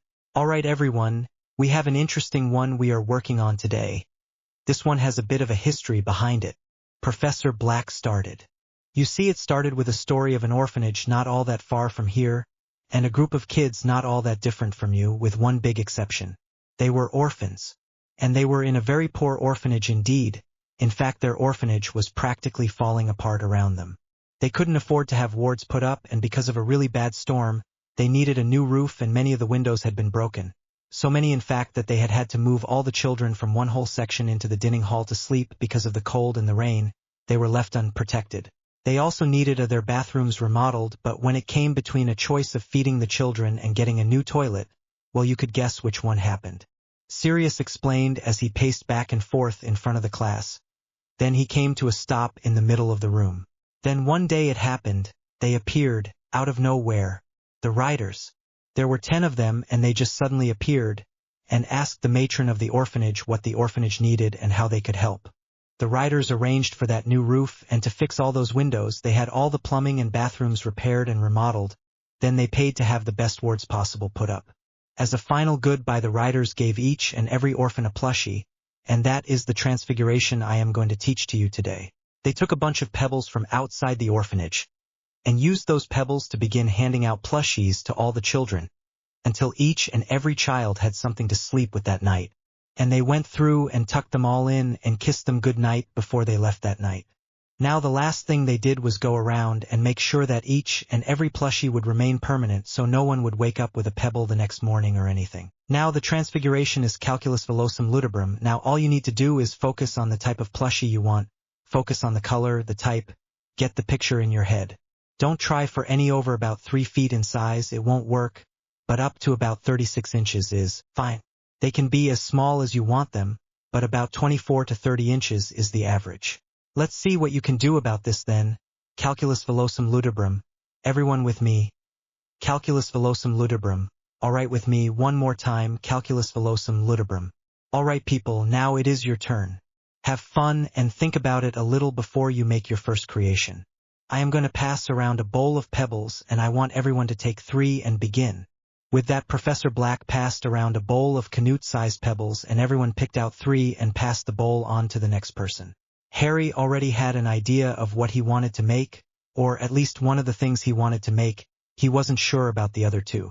He picked out his pebbles and closed his eyes, and he opened his eyes and pointed his wand at the first pebble, and said, Calculus velocum ludibrum. Poof! The little kitten plushie that Harry had made for that little orphan girl was sitting on his desk smiling up at him. Calculus velocum ludibrum. Poof! The purple unicorn that Neville had made for that little girl, that had made her so incredibly happy, was sitting on his desk before him. Apparently they were thinking along the same lines. Calculus velocum ludibrum.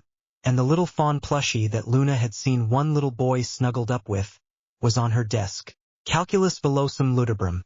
A basset hound puppy plushie that Cedric had given one little boy was now on Pavarti's desk. Apparently Sirius had recognized the plushies and went over to them and lifted them up and showed them off, telling folks that they were just some examples of what you could make with a little imagination and a few moments to think about it. Just think, these writers made all those plushies, and no 2 were alike, each one was unique in some way, and so I am sure you can come up with some that are unique.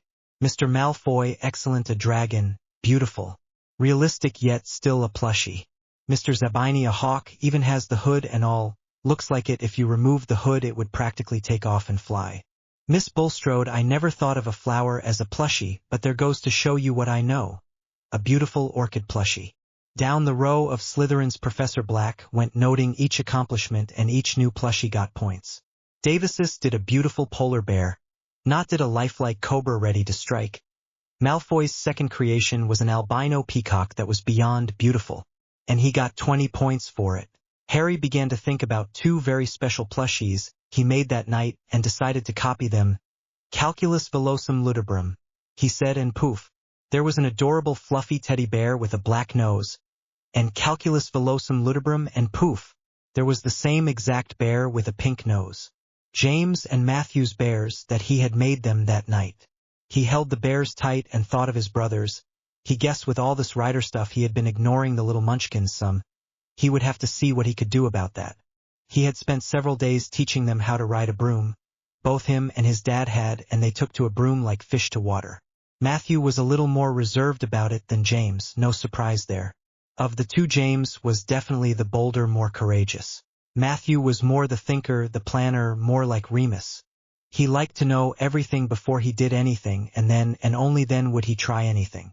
But they both loved flying, even if it was only 3 feet off the ground right now, due to the safety features of the brooms themselves, and when they get a little older they would be able to see if they could go up to 5 feet, but not anytime soon. A broken arm or leg was not fun, Harry knew from experience. Better to wait a year or so until you're big enough to handle it than to try too early. Neville got a very thoughtful look on his face, and then made a face and closed his eyes. When he opened his eyes he had a smile on his face, and he said, Calculus velocum ludibrum. And before him was an adorable patchwork clown with bright orange hair. His clown had a purple jumpsuit with patches on its knees and elbows and big floppily purple shoes and a purple pointy hat on its head, with a bright orange pom-pom on the end of it. It was adorable. Then he closed his eyes again, and Calculus velocum ludibrum. And another clown was sitting right next to the first one, but this one was blue with green hair. It had patches on it just like the other one had, and the big floppily blue shoes and a blue pointy head with green hair, and each one had huge smiles with great big blue eyes that sparkled and followed you wherever you went. They even has a little hearts where their cheeks were that were bright pink and just made their smiles seem even bigger. They were twins. So cute. Pavarti giggled at the adorable clowns and bears, then closed her eyes, and Calculus velocum ludibrum. An adorable stuffed bunny like the one she had seen a little girl at the orphanage have was sitting there. Its big pink ears flopped over its face and onto the desk so adorably, and its big buck teeth just added to the picture. Then she closed her eyes again and said, Calculus velocum ludibrum. This time it was a black and white splotchy bunny sitting beside it. This one had huge coal-black eyes and a black bow tie around its neck. The final pebble she had picked up was tan, so she aimed her wand at it and Calculus velocum ludibrum. In its place was an adorable tan bunny with big brown splotches on it. It had big blue eyes and a pretty pink bow around her neck. Luna smiled as she watched all the plushies they had made and smiled as she remembered some of the children at the orphanage, and then closed her eyes and said, Calculus villosum ludibrum. Her plushie was a fluffy lamb just like the one that little girl with the blonde ringlets all around her face. Then she made another. This one was like the one that belonged to the little boy that had all the freckles. It was a panda bear with a big red bow tie. Her final one was for the older girl that had the pretty red pigtails and green eyes. She was one of the sponsored kids that got to come to Hogwarts, and it was a lion with a big fluffy golden mane. Oddly enough, the girl was put in Hufflepuff. But she still had the courage of the lion to be an orphan and help take care of the younger ones like she was. Luna looked at her creations and smiled, remembering each of the children associated with them, and shared a knowing smile with the other riders as they all looked at their creations. Sirius remembered seeing some of the stuffed toys amongst the ones the children at the orphanage had, and couldn't help but smile. Okay folks, again, the riders did one last thing before they left that night. They went around and made each one of those transfigurations permanent for those orphans, so that they would never have to be without a plushie of their very own. So to each and every child in the orphanage they went and made each plushie permanent. It wouldn't be much of a present if it turned back into a pebble while the child was sleeping in a few weeks after all. So pick out one plushie you want to keep for your very own, and I will perform the same spell on it and you may keep it permanently. Harry picked the kitten. As much as he loved the twins, the kitten held a special meaning for him. Neville picked the purple unicorn. It meant so much to that little girl. It made her so happy. Pavarti picked the first bunny she had made, the one the little girl had had that she had enjoyed so much. Luna didn't want to pick one because each one held a special memory for her, but she finally decided to pick the little lion since the little girl was going to school here. She had come the farthest and was in the need of the most encouragement of the three right now. Everyone let the other plushies be put aside into a pile, and it was time to head to lunch. Everyone piled into the Defense Against the Dark Arts classroom and quietly took their seats as they shuffled to them with their plushies in arms. Or most people had their plushies. All the riders put their plushies in their bags, so things weren't as crowded or hard to work with at a desk. I heard about Professor Black's transfiguration class. You all made some adorable plushies, or at least most of you. Looking pointedly over to the four in the front. Not to be out of place, the riders took out their plushies and put them on their desks. Apparently Professor Longbottom recognized at least some of the plushies from the orphanage, specifically that purple unicorn and that kitten. The first two created. With a half-sad smile, he nodded and allowed them to put them away again. Very good work indeed to all of you. Today we are going to work on the stunning spell or stupefy. You will know a stupefy by its red wand light that is emitted. Best way to block it is not to get hit by that light. The counter charm to it is the reviving spell, which we will also be learning, which is Renervate. It can also be blocked by a good shield charm or Protego. The professor began. This spell will render your target unconscious for the duration. Now for most people that is a few hours, maybe a day or so, but with an especially strong stunner the time frame can vary. Now this is the common spell that most Aurors were allowed to use during the last war when the enemy was throwing all kinds of nasty spells at you. You had one spell in your arsenal, the stunner spell. That was as strong as we were allowed to use. That was until Minister Millicent Bagnold was elected into office in 1980, and she changed everything. She was a firm believer in fight fire with fire. If they were throwing big and nasty at you, you could throw the same back at them. No more fighting AKs with stunners anymore. Does anyone think that they can produce a stunner in here? Professor Longbottom asked and got several hands up. Okay, let's start with those that feel that they can do it. Mr. Malfoy, you first. I want everyone to form 2 rows and to aim at the target dummy down at the end of the room. Each time you preform the spell correctly, it will light up green. Now let's see what you can do. Malfoy did 2 out of 3 correctly, not bad at. Not bad at all. Zabini did the all 3 correctly, really good. Not did 2 out of 3 correctly, also really good. Greengrass did 3 out of 3. Excellent. Neville 3 out of 3, excellent. Luna 3 out of 3, excellent. Pavarti 3 out of 3, excellent. Black 3 out of 3, excellent. Thomas 2 out of 3, really good there. All right there people, excellent. Now for the rest of you, let's see if you can do this. And let's see why not if you aren't catching the hit. Davis 2 out of 3, great work. Brown 2 out of 3, very good. Bulstrode 1 out of 3, okay, you are missing the target. Aim to your left, there you go, 2 and 3. Excellent. Finnegan 1 out of 3, someone put that fire out please. Mr. Finnegan, you are trying to knock the opponent out, not burn them to a crisp. You're putting too much magic into your spell. Tone it down by about half. Try it on the other target dummy. 2 and 3, very good. You need to watch the strength of your spells. You want to get the effects you are looking for, not blow things up or catch them on fire. Professor shook his head and looked at his pathetic smoldering target dummy.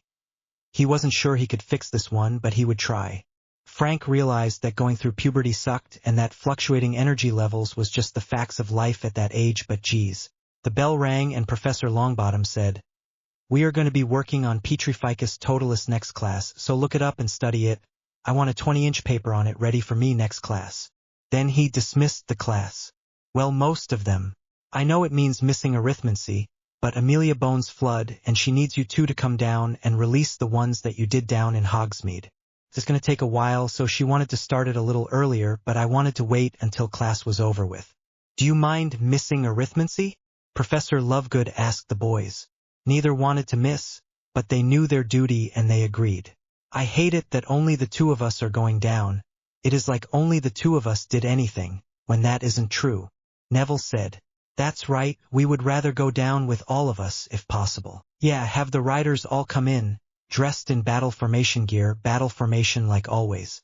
That is who we are, not the two of us. We won't go unless it is all of us. Harry said finally. Frank nodded. I'll see about getting the others. Harry, Neville, Luna, and Pavarti, you four stay here while I check on this. 20 minutes later they were all in the room. They took out their trunks and went in and changed into their battle gear, then came back up and were ready to go. All right, Professor. Now we are ready. Frank nodded. He understood to a degree. Dressed like that, why looked like a force to be reckoned with, not some kids fresh out of school. They looked like the riders that they were. So he led them over to the flue in his office and led them through. He went first, followed by Harry, and first tier, then second tier, and finally third tier with Hermione bringing up the rear. Frank then took them over to Amelia's office where they were met by Amelia, Shacklebolt, Moody, Tonks, and Dawlish. What's this? We only needed Longbottom and Black? Dawlish opened his mouth and inserted foot. We are the riders, sir. We fought together there, and while you need just the two of us right this minute, we will always stand together. Harry stated simply. Thank you all for coming. And I must say, you look impressive. I wouldn't want to have to face your team anywhere. We are lucky to have your assist that day. Hell, any day. Amelia stated. You are quite welcome. The riders live to serve. Neville stated. Let's get this started then, shall we? And with that she led the riders and her people out of her office and down a long hallway that was adjoining her office. Then it branched out and she took the right branch, down to the rooms that they had the prisoners held in. Each one was in a separate interrogation room. The room was blatantly bare except for a large table and a few chairs, one on one side of the table where the perp was secured to the table and two at the table and two further back. Most of the perps were hired mercenaries from all over France, Italy, Spain, Ireland, Scotland, Poland, Germany. It didn't seem to matter where he got his people from. Right now he was desperate for someone to fill the shoes and get the job done. Whoever the he was. And that was something they hoped to figure out while they were doing interviews today. Bjorn Franks, Mercy from France. Real high on their top 10 most wanted list too. Amelia said pointedly. Bad man up. Harry and Neville said together and Franks was immediately awake, looking around trying to figure out where he was and how he got there. It didn't take long for him to figure out he was in the interrogation room of the Oris department, since he was chained to the desk and all. The how he got there was a complete mystery to him though. 1 minute he was picking off kids outside of the candy shop in that little village. The next minute he wakes up here. It made no sense to him. Something was missing. Then he looked across the room and saw all the young faces and was even more confused. Who were these kids? Why were they here? And what did they have to do with all this? What was going on here? Seeing the man's confusion, Harry thought he would clear things up a little. We are the riders. You are here because we captured you and your companions during your raid on Hogsmeade. We are here to make sure you don't get away with it. Harry stated simply. Frank stared at Harry with his mouth agape. He couldn't believe his eyes. He had heard about the riders, almost everyone in his field had by now. But no one said they were just a bunch of kids, or were they under polyjuice potions to look like kids? That was probably it. No one without years of experience could capture him and his partners, so these couldn't be real kids. They had to be polyjuiced adults made to look like kids. But why? Probably to try and make sure that their true identity remained a secret. They wanted the individuals to look as far different from the real people as possible, so instead of 10 muscle-bound, war-wise, street-hardened, scar-covered fighters, you have 10 sweet, innocent 13 to maybe 16 or 17-year-olds. They looked athletic, but defiantly not muscle-bound. No scars or wounds anywhere that he could see, and they all appeared to be unscathed. Not what you would expect from the riders in general. This was all rumbling around in Frank's head as he sat there staring at the riders. Amelia looked at the perp and didn't exactly like the way he was starting at the kids, so she decided to move things along a little. We are going to be asking you a series of questions, and you will answer them truthfully and fully to the best of your ability. Is that understood? Go to hell, was all he stated. And he turned from glaring at the riders to glaring at Amelia, who looked over to the riders and nodded. With that, Franks felt a tingling around his neck, and one of the male riders stated, "Tell the truth." The next thing you know, he felt almost compelled to do so. "Now, as I was say, do you understand?" "Yes, good." "First question, what is your name?" Amelia started. "Bjorn Sebastian Franks." "Are you a hired mercenary?" "Yes." He fought the completion to tell the truth, but to no avail. "Were you hired to attack Hogsmeade yesterday?" Amelia asked. "Yes." "Who hired you?" He paused, fighting for all he was worth. "The Dark Lord." "By Dark Lord, do you mean Lord Voldemort?" This time it was Moody who asked. "Yes," he said through clenched teeth. "Did you actually see him? Or were you just told that is who you were working for?" H. He bit his tongue in half and injury began to pour out of his mouth and down his chin. Susan stepped forward and did a quick healing spell on him to stop the bleed, but apparently he had swallowed the other portion of his tongue, so it was a trip to St. Mongos for this one. It looked like. Apparently there is some form of protection on that information, but we shall see. If we use the drops first to make them docile, then the truth ring to make them tell the truth no matter what, perhaps we can work the two together and get better results. Amelia looked at the drooling Franks in disgust and ushered the riders out the door to the next interrogation room. In the next room, a gruff-looking young man was chained to the table. He had only one ear, and a ragged slice across his right cheek made him look rather ferocious. A few seconds in the room and the young man was coming around, growling as he did so. What was this thing about growling? Harry wondered. While he was still asleep, they had slipped 3 drops of Veritaserum onto his tongue, and when he woke up, Amelia stated, "You will answer our questions honestly and completely, is that understood?" "Yes." "Good. Now what is your name?" Amelia started out light. "Simon Stanislaw." "Are you a hired mercenary?" Amelia asked groan. "Yes, we know the Dark Lord hired you. Did you ever see him in person?" "Simply nod if you did." Amelia tried. Stanislaw quaked and quivered and then finally nodded. Then he began to have a seizure, and again Susan and this time Padma joined in to lend aid. They called for a medic and got him back under control. Apparently that was it for that one for today. Next one was a tall, dark-haired, olive-complected man in his mid-30s, if Harry had to guess. Clean-shaven and well, handsome for a mercenary, that is. A few moments in the room, 3 drops of Veritaserum, and 1 truth ring later. "What is your name?" Amelia began. "Alessio Giordano." "Are you a hired mercenary?" Amelia asked. "Yes. This one I want you merely to lie to me about. You have never seen the Dark Lord, nor have you ever been given orders to attack Hogsmeade by the Dark Lord directly." "That's right." Amelia smirked at that. They had their answer to that then. "Very well. Do you know of any other large-scale attacks that are going to take place soon?" Amelia asked. "St. Mungos. When are they planning on attacking St. Mungos?" Moody came out with it. "Don't know, plans weren't done yet. I would do it around Christmas or New Year's if it was me. Destroy the public's hopes and dreams and all that. Make them fear more, dread more." "Any others?" Moody asked, curious now. "They are wanting to break into the prison. Release those that were captured there." He said, "Do you have any idea when that one is planned?" He growled gruffly. "After Street Mungos is all I heard. But before school lets out for the summer." He looked confused, like he couldn't understand why he was saying all the things he was saying. But he just kept on answering what they asked. "How many people do they have right now?" Amelia asked. "About 60, including us. So that leaves about 30 left to do St. Mungos. It would be close but doable. But there is no way they could do that in Azkaban with just 30. St. Mungos they would lose at least 20%. more if they send in a bunch of newbies like last time. They're looking at being down by about half, and hitting Azkaban with 15 is impossible. Maybe 30 to 50 mercs might do it, but not 15. They have 30 guards that watch Azkaban that are on and off duty, or that live on site available to call in for emergencies, plus the Dementors. This is probably the reason they are still in the planning stage with that one. They need more people. And probably why he is wanting to hit Azkaban to begin with anyway. We have taken too many of his people out of the picture. Would it be possible to put all his people to sleep? Make it so that only one of us could wake them up, even if they did get rescued, that they would be worthless, since they couldn't wake them up. Harry thought out loud. That actually isn't a bad idea. Put them all to sleep in their cell after Street Mungos. And don't wake them up. They would be no better than mannequins to the Dark Lord though, so they would be good as dead. Are you ready to condemn that many people to death? Amelia asked.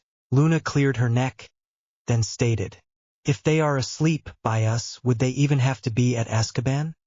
Putting them someplace like the dungeons of Hogwarts would work as well. Then not only would they not be waking up, but he wouldn't be getting a hold of them at all, and they would have no chance of recapture at all. No chance of being put to death because he couldn't wake them up. Or maybe the holding cells here at the Ministry, anywhere that is secure and well warded, would work. I love this kid's mind. She's right, they don't have to even be there. Hell, we could put them in the old cafeteria for all they would care, put bunks down there and put temporary bars around each bunk. It could work, Amelia, it could work. Take any of his heavy hitters like Malfoy and the Lestranges out of Azkaban and bring them here, any of the real threats that he is just dying to get back, and hide them away here in the old dining hall along with all the new captures, and give him one big disappointment from his little breakout attempt. Moody stated, looking over to Amelia, who was nodding right along with him. She liked the idea.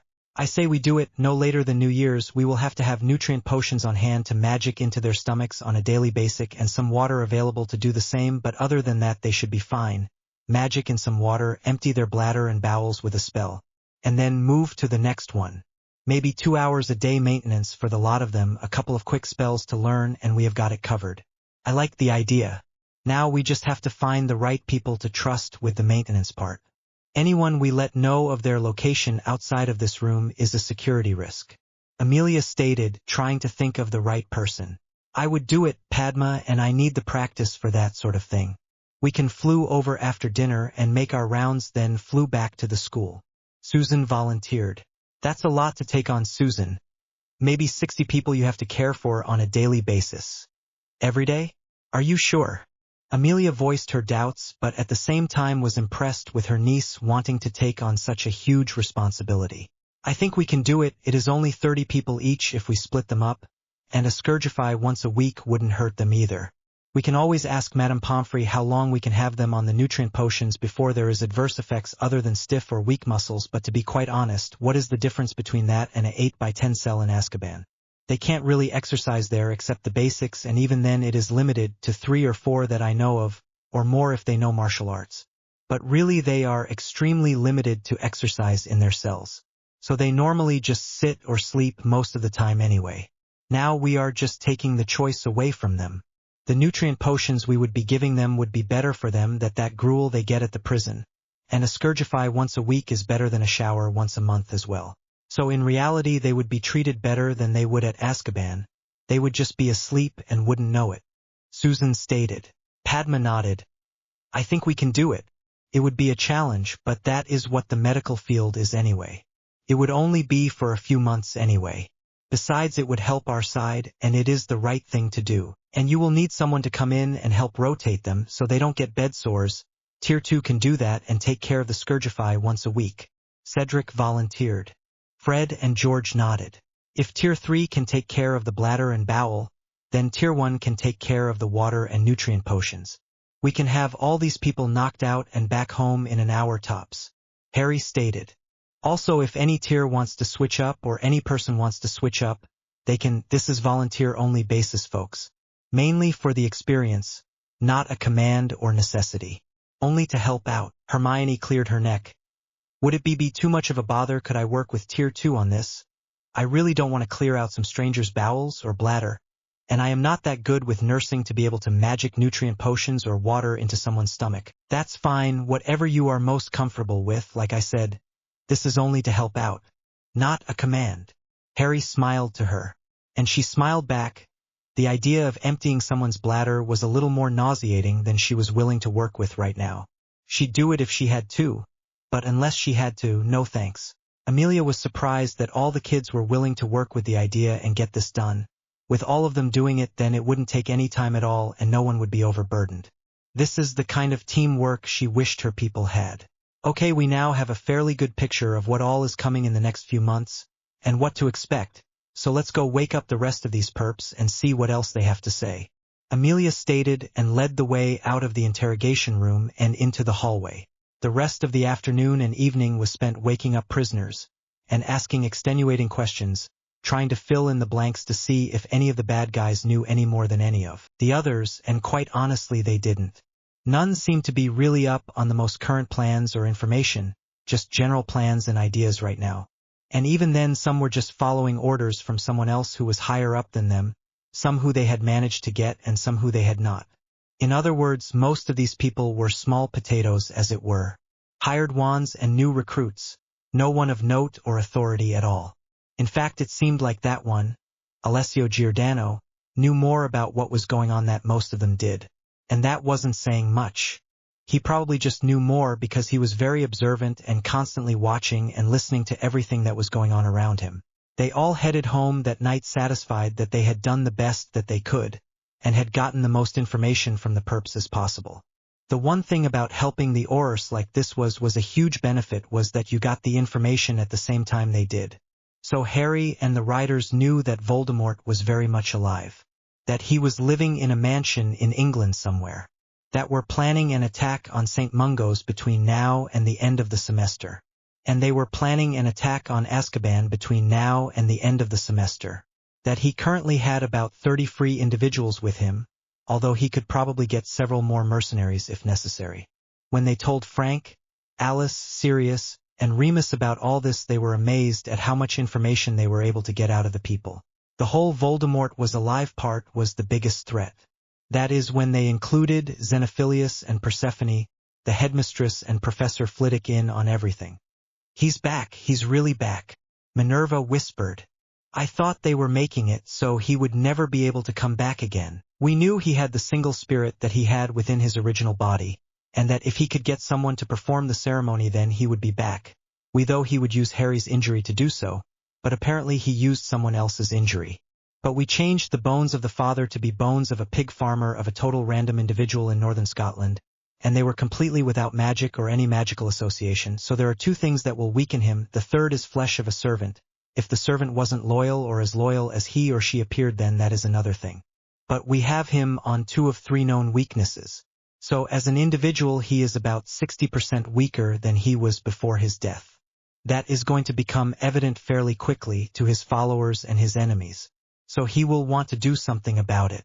What he is going to want to do is the question. We need to talk to Croker again too, find out what he has heard, and fill him in on this little bit if he hasn't heard it yet.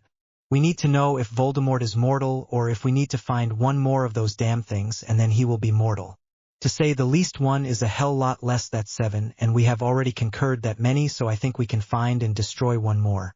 With that, they all just sat around listening to the sound of their own hearts beating for a while, trying to figure out what to say. But no one said a word. Maybe it was better that way. Something really shouldn't be said until they are though about for a while after all. Harry had all the writers meet him at the room of requirement after dinner the next night, but when he walked in front of the room he asked for a very different room indeed. He asked for the room of Lost Thing. He thought it was about time to introduce his whole crew to his Cave of Wonders. When they went in, most of the writers didn't know what to think about the messy, overcrowded room until Harry started to explain what the place was. This is the room of lost things, and everything in this room belongs to the writers at this point. So anything you find that you want you can claim. The books will be going back to Writer Hall, so don't pounce on them. Make a copy and put it in your trunk and put the original over to the side to go to Writer Hall.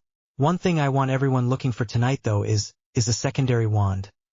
There are dozens of them here, so look all over, you'll find them stuck in the weirdest places. Another thing is a good knife. We found some great knives and even a few swords in here. If you find something and you don't know if you can have it or not, ask myself or Neville. We'll be looking through some of the trunks to see what all we have missed.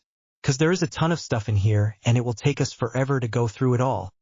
But just have some fun and see what you can find. Harry waved everyone off to go looking, and Luna and Pavarti started going through trunks full of books again. Wouldn't you know it? It didn't take long at all, and two red-headed torpedoes came running at Harry, trying to drag him to the furthest corner of the room. Come on. Come on. You won't believe what we found. Hell, we don't believe what we found. Someone slap us. I think I'm having a manic moment. Hee. Smack, thanks, I needed that. Come on. Okay, that was just weird even for them. They just started giggling and then slapped each other and thanked each other about it. They are getting too weird to think right now. What are they up to? The twins led Harry over to a far corner and several open trunks, and they were practically bouncing in the middle of the aisles. What did you two find in the trunks? Harry was almost afraid to ask, but he did anyway. Prank stuff, not just any prank stuff, but antique stuff. Stuff that Zonkos would sell their right arm to have. This is stuff that they would give us stock in their company to have. They would offer us just about anything to be able to buy this from us. Can we keep it, Harry? Can we? Fred asked in a rush of words so fast that it was hard to understand, but Harry got the gist of what he was saying. If you found it, it's yours. Go for it, shrink it down and put it in your bags and do what you want to with it. If it makes you enough money to fund your shop, more's the better. Harry grinned. They both hugged him and knocked him to the ground. Apparently they liked what he had to say about that. Holy shit, Cedric shouted. Ah! Could you guys let me get up? I think I need to see what that was about. Harry mumbled from underneath the pile of redheads, and they immediately let him up and helped him to his feet. He headed over to the direction he had heard the exclamation from Cedric from, and sure enough, there was Cedric looking at a sword and sheath and matching dagger set that his eyes were just sparkling. Harry, did you see this? It's a matching set of 2 daggers and a sword and bow set. It even has the quiver to match the sheaths of the sword and daggers. You guys couldn't have seen this, Cedric said, looking a little sad after he had looked so excited. Of course we saw it. Neither one of us use a bow, so we didn't need it. Take it, it's yours. But if you tackle me, I will take that back, Harry said, stressing the last part. Really, you mean it? Oh, okay, no tackle, twins, don't worry, no tackle. Oh wow, this is beautiful. With that, he put the pieces in his bag and went back to looking for a wand. Susan found a wand for herself, and it was a beauty out of rosewood too. Just gorgeous. They weren't sure what the core was yet, but she would have to take it to a wand master to find that out. But boy, was it a strong wand. Oh, and she found a nice set of daggers and a short sword for herself. She also found a complete first aid/medical encyclopedia, all 22 volumes in one trunk. She was dancing in circles. Padma went over to one trunk and found a beautiful white winter's cloak that would just match the wedding dress that they had found for her earlier. She shrieked when she realized it was real mink too. Pavarti and Luna had about 8 trunks of books set aside to move over to Writer's Hall, but they were running out of space. Harry just smiled at them and shook his head. Jeeves. And of course the house elf appeared. Could you take these trunks over to the library at Writer Hall for us? But don't put the books away. I'll want to go through them myself later before they get put up. Just put them somewhere that they won't be an inconvenience for now. Thank you. Of course, sir. With a snap, Jeeves and the 8 trunks were gone, leaving a nice size empty space for Pavarti and Luna to fill, which is exactly what the girls set out to do. As they floated the next trunk over to their area, Hermione found all the old copies of Hogwarts A History and just about fainted. First she suggested giving the older copies to the kids that we were sponsoring to come to Hogwarts, the older copies, but Harry stated it would be better to get them their own brand new copy for Christmas, and sort of start a tradition, if you will. First Christmas at Hogwarts you get your very own copy of Hogwarts A History. She loved that idea. She also loved the fact that she had gotten the oldest copy of the book that we had available to us. Harry couldn't help but wonder what else to get the orphan kids for Christmas. They already had their plushie. Maybe some candy from Honeydukes? Before the 3 hours they had to spend in the room was up, everyone had found a blade and a secondary wand. Some worked real good, some even better than their original wand. They found some wand holsters that would work too, although Harry still planned to get everyone new wand holsters that matched their battle outfits. You couldn't exactly outdo those all-black basilisk hide outfits though. They left the room with plans to return another day, everyone chattering about something, one thing they had seen or another, and everyone wanting to spend more time in there. All the girls had found pieces of jewelry they liked, and Cedric had found a few brooches for his mother too. The twins were too occupied with their trunks to do much other than look for their wands, which they did indeed find, but it took forever since they were so preoccupied. They went around gathering up all the wands they found into one trunk, and as they tried them out they would put them into the trunk. There was at least 40 wands in the trunk by the time they finished. Which is where Cedric found his wand and Padma found her wand too. All in all, it was a pretty good haul from the room again. And Harry only got flattened the once, thankfully. I don't care what they said, he can't be back. You know who is dead. If you can't accept that, then that is your problem. Don't make it your job as well. Fudge practically shouted when Amelia informed him of the interviews. Minister, if you ignore almost 30 interviews with the same results, then you are under some serious denial, or you are a fool. I have the documents from each interview proving that they admitted to seeing the Dark Lord as they referred to him. One man even bit off his own tongue before he would give us any information about him. Another started having seizures. But we managed to word things just right that they were able to answer questions and give us the information we needed. But to deny that much proof is ignorant. And you are not an ignorant man. Amelia stated. That is right, and that is why I am saying that it must be some form of mass hysteria or confundus or something. Because you know who cannot be back from the dead. Period. Fudge stated, turning slightly red. Actually he can. Croaker, who had been silent up until now, stated. There are a couple of old rituals that his followers could have used to bring him back.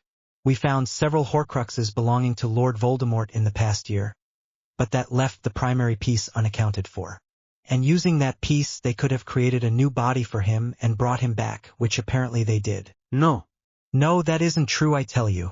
You're making these things up as you go. Unfortunately, Cornelius, those are the facts. Not unsubstantiated rumors or guesses, but facts. You can close your eyes, stick four fingers in your ears, and hum a few bars of your favorite tune if you wish. It isn't going to change the facts. Croaker stated sarcastically. Now see here. No, you see, denying that Voldemort is back will only prolong the process it will take to bring our people up to war standard, and be able to fight this. We know for a fact that he has already attacked Diagon Alley. We know for a fact that he has already attacked Hogsmeade. We know for a fact that over 25 people have told us they have seen him and received orders directly from him. We know for a fact that over 25 people told us he is planning to attack Street Mungos. We know for a fact that over 25 people told us he is planning on attacking Azkaban prison, both before Hogwarts lets out for the summer. We know for a fact that over 25 people say he has about 30 other individuals at his disposal at this time. Those are the facts, Cornelius. Take them or leave them, but they are the facts. Bury your head in the sand like an idiot if you wish, but you will not ignore this threat and get a bunch of innocent people killed. You will raise this office to war ready, and you will do it today. Tell your public that it is a drill if you must, but do it none the least. Let your Auror step up recruiting, get better gear and better training. Allow my office to get better funding.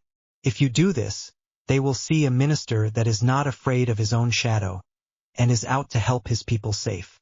That should be your primary goal, not making sure your popularity vote stays high. For Merlin's sake, Cornelius, we are talking about people's lives here.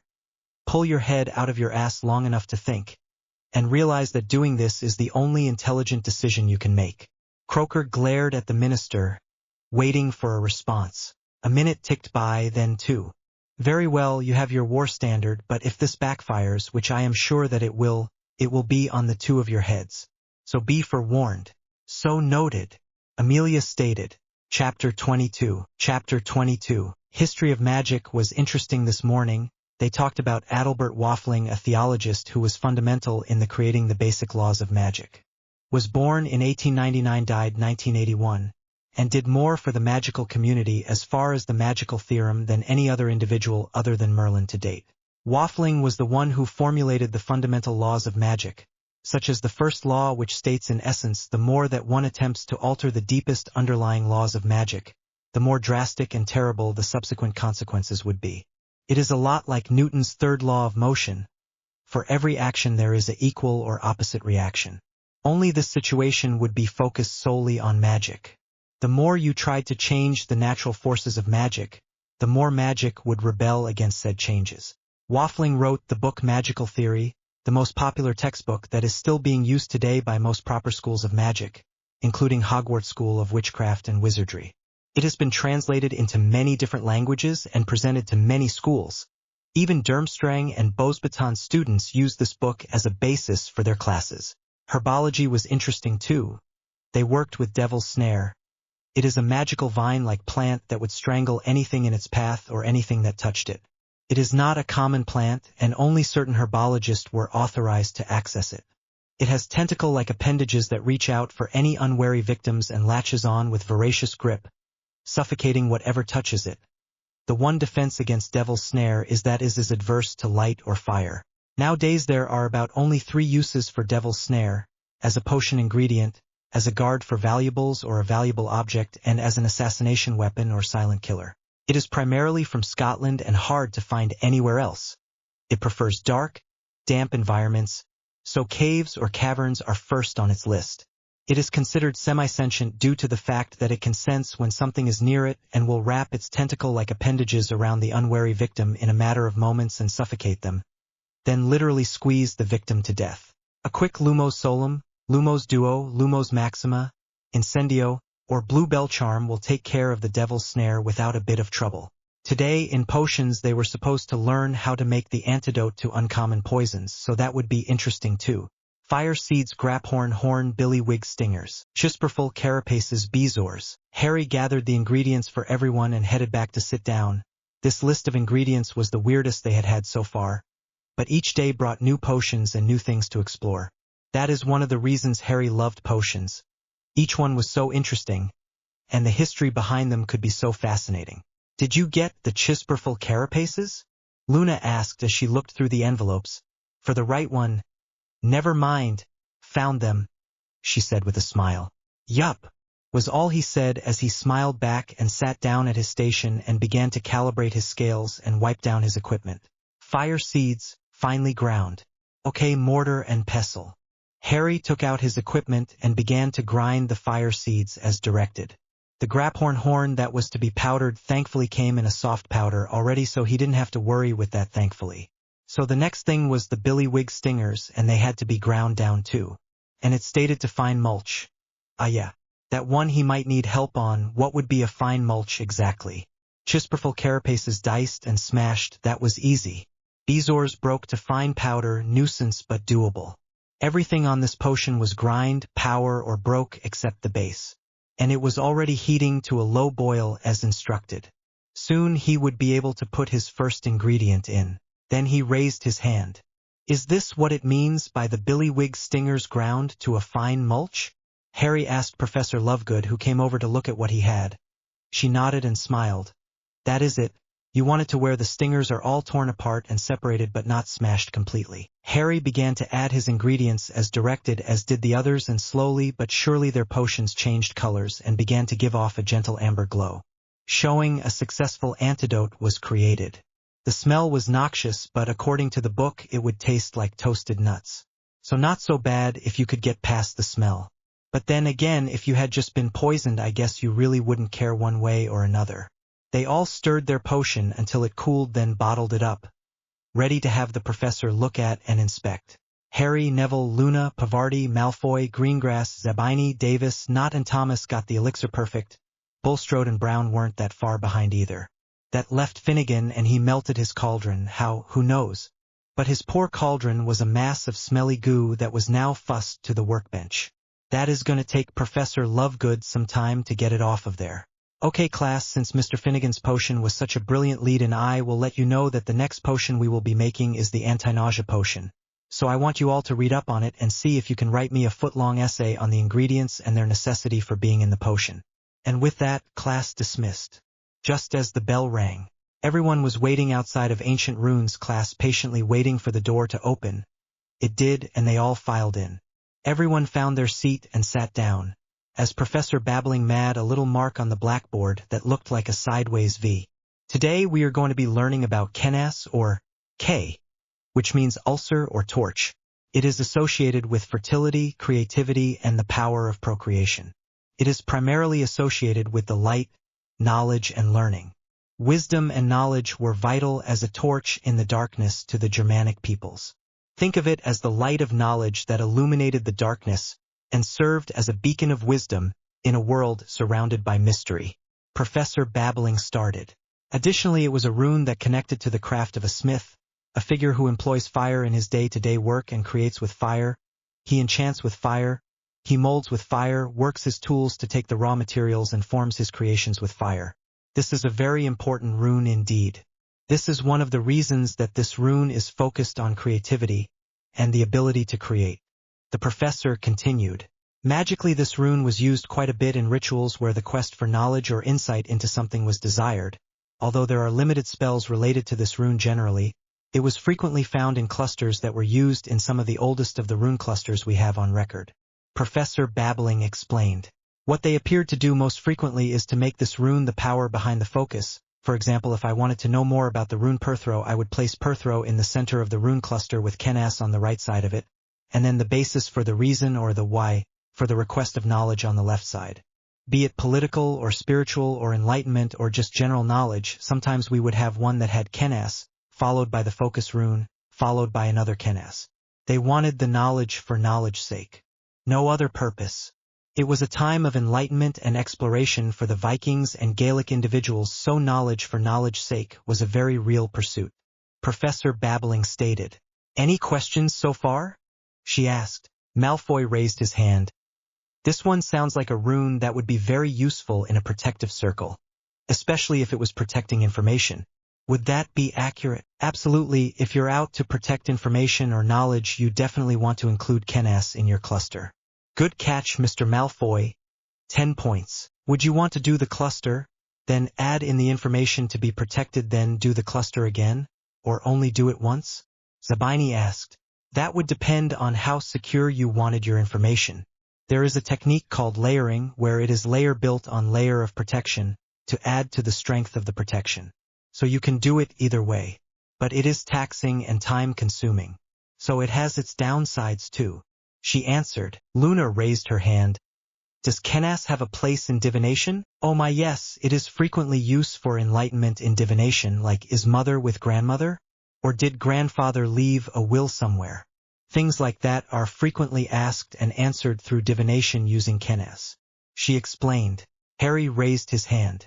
I have seen this rune a lot on individual books or independently. Is it more often used in clusters or independently? In clusters, I think, when it is used independently, it is as if the author or designer is saying, here is something of great knowledge or information, you need to stop and read this. It also shows that the author has a small grasp at least of some runes. Although how big of a grasp is yet to be seen. Professor Babbling stated, smiling. All right, I would like you to use your books and spend the next half hour going through and setting up a 3-rune cluster. I know we haven't done this yet, so today is our first try at clusters. I just want you to make one single cluster.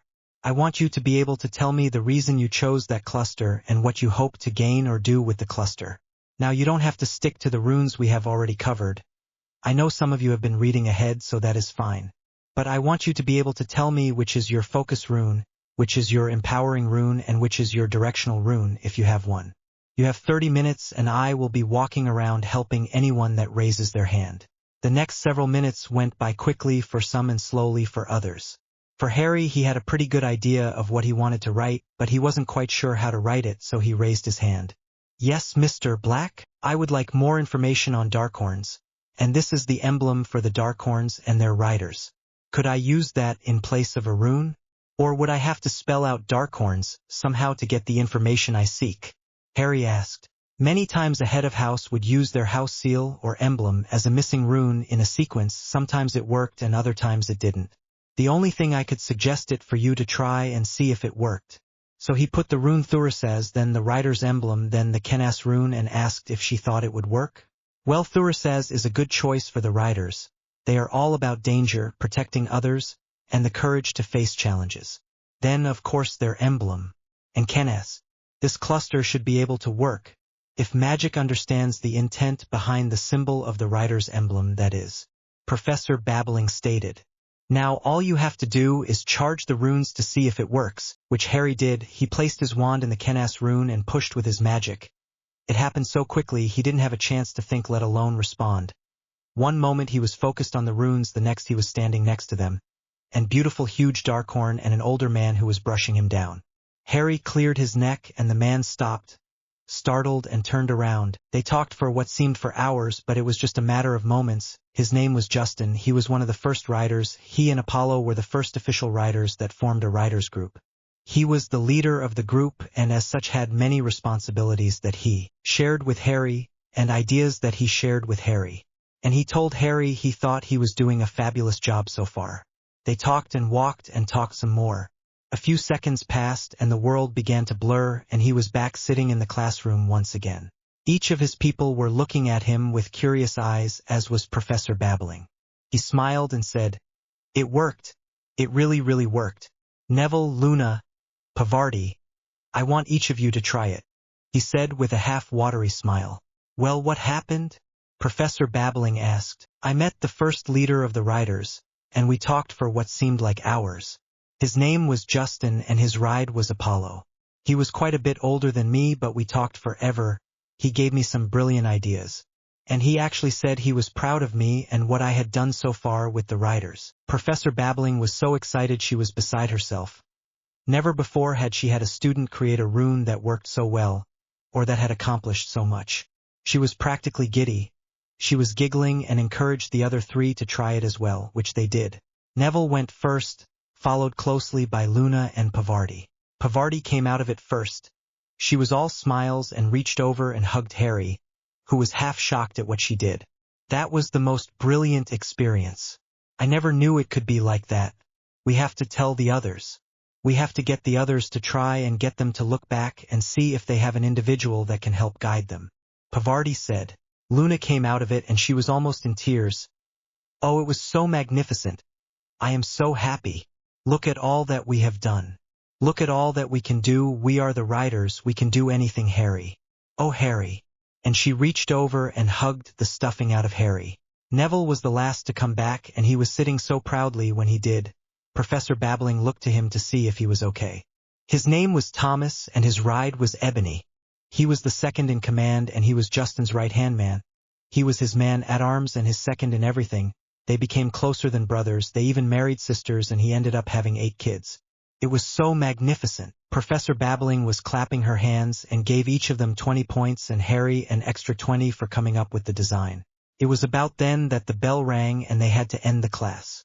But the riders now had something they wanted to share with all the other riders. Something that would reach into their souls and touch a part of themselves that would help them understand what it means to be a rider. Harry couldn't wait. With that, they all got up and reluctantly headed out of the class and headed to dinner, excited to tell the others about their rune array that Harry had developed. He wanted them all to try it.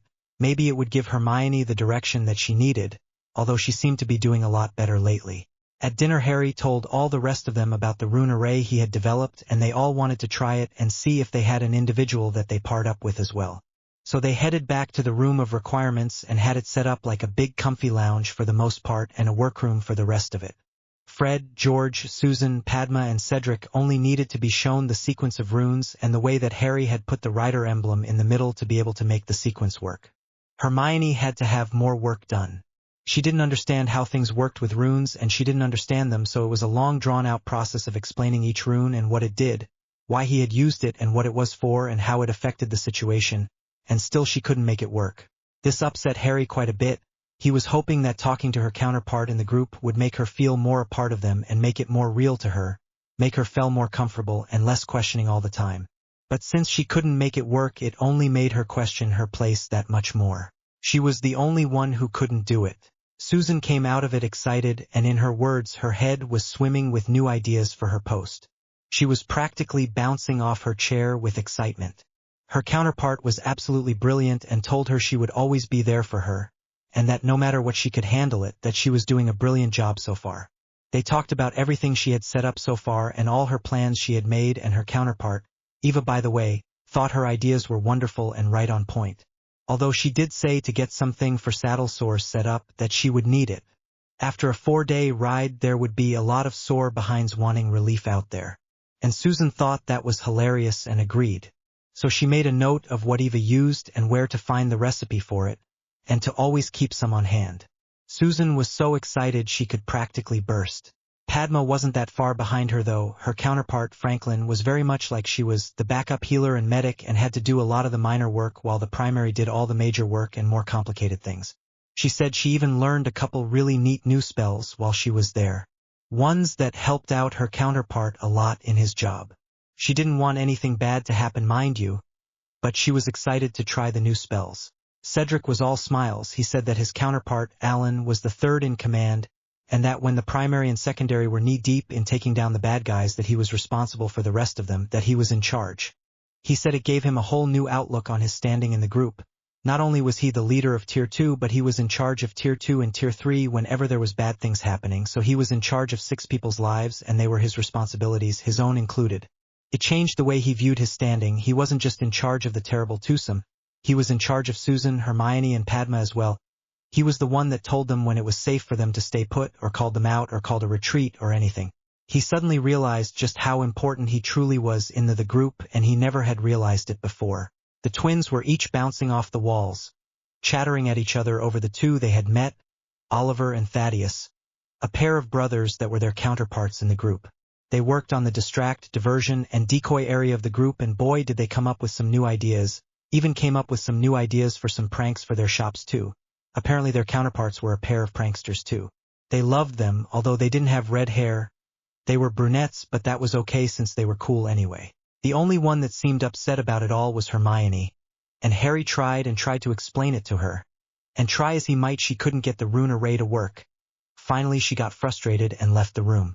He felt sorry for her, but he really didn't know what else to do. There isn't anything you can do to make her feel more like a rider. That has to come from within herself. There is something within her that she is blocking or not wanting to accept. It is either the fact that there is someone else is in charge and not her, or that she doesn't know everything all the time. Something is keeping her from fully being a part of this group, and until she overcomes that, she is going to be an outsider looking in. Luna stated, "Yeah, I know. But I can't have that.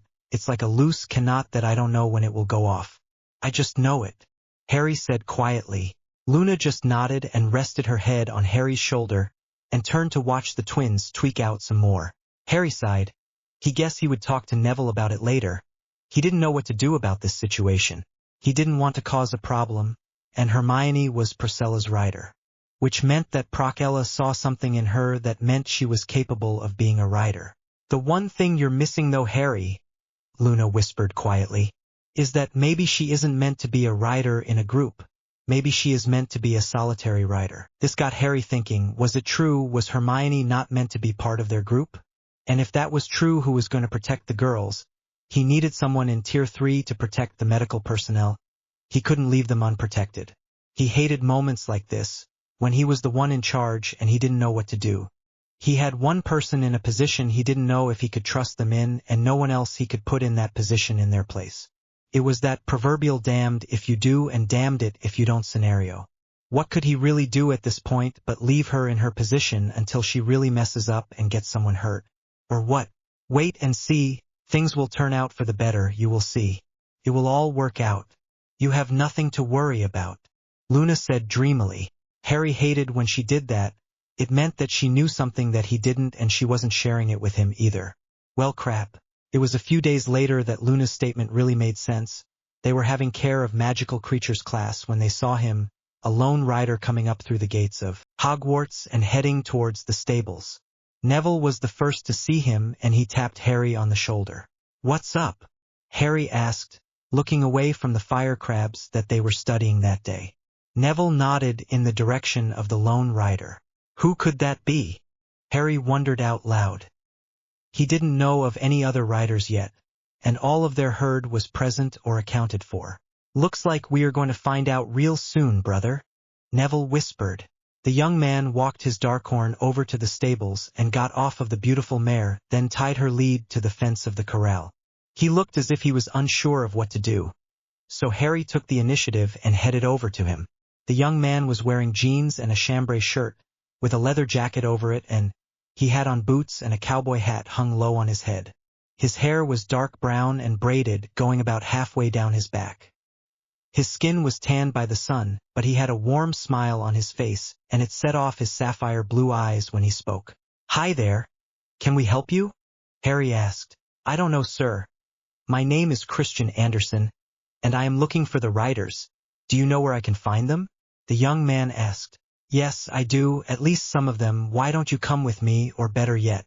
Harry turned to the stables and called out, "Storm, come out here, you've got a guest." The young man looked a little shocked but watched as there was a couple of thumps, and all of a sudden a huge dark-horn stallion came trotting out of the stables and up to the young man. "This is Storm, my darkhorn. I'm Harry Potter Black, the leader of the riders here." "Storm, this is Christian. And Ardora, this is Ardora." "Storm, this is Ardora. Make sure she is welcome here." "Okay, big fella?" Harry patted the big stallion on the muzzle and chuckled at the snuffling that he got in return. "You came just as out class was finishing. Let me introduce you to some of the others." Harry led the young man over to Neville and introduced them. "Christian Anderson, this is my second, my brother Neville Longbottom. His ride is Thunder, another gorgeous stallion." The two shook hands. "Neville, this is Christian Anderson. His ride is that lovely mare over there, Ardora." Luna, Pavardi, and Susan walked over and he introduced each one of them to Christian as well. Each one thought his Ardora was gorgeous, and he thought that Susan having a foal was fascinating. "She is a little thing, but she is growing quickly, and she is learning so many tricks it's hard to believe. She is so smart. She can actually pull a cart now when she wants to, that is, a small one but still. Karma is a beauty. I didn't realize you were all so young. When I heard of all that you had done, though you were a bit older, I was hoping on joining with you and maybe seeing what it would be like to be part of a real writers group." Christian sounded a little disappointed. "We range in age from 13 to 16, but we are the ones that you have heard about. Age doesn't matter when you are a writer, all that matters is skill and the ability to use it." "How old are you?" Harry asked. 18, I just turned 18, I should say. I meant no disrespect. I was hoping to get some training and learn more. I am sort of new to all of this. The last 2 years it has just been me and Ardora. She saved my life after I got gored by a boar hog. And since then it has just been me and her," Christian stated. "Why aren't you in school then?" "Shouldn't you be in school?" Susan asked. "I'm an orphan, ma'am, and well, I lived off the streets or in an orphanage most of my life. I didn't have much until I met Ardora and she became my world. I am mostly self-taught. I love reading and all. But books are hard to come by when food is more important," Christian stated. "You say you are mostly self-taught. How do you mean? Do you think you could take a test and qualify to go to school?" Harry asked. "Probably, but why?" Christian asked. "Because I train all my people. And a proper education is one of the things I want all of my people to have the opportunity to have. If you want to join us, I want you to test with Hogwarts and see where they would put you. If you can get into classes here and go to school with us, we can set you up with schooling and pay for it all for you, as part of being in our group.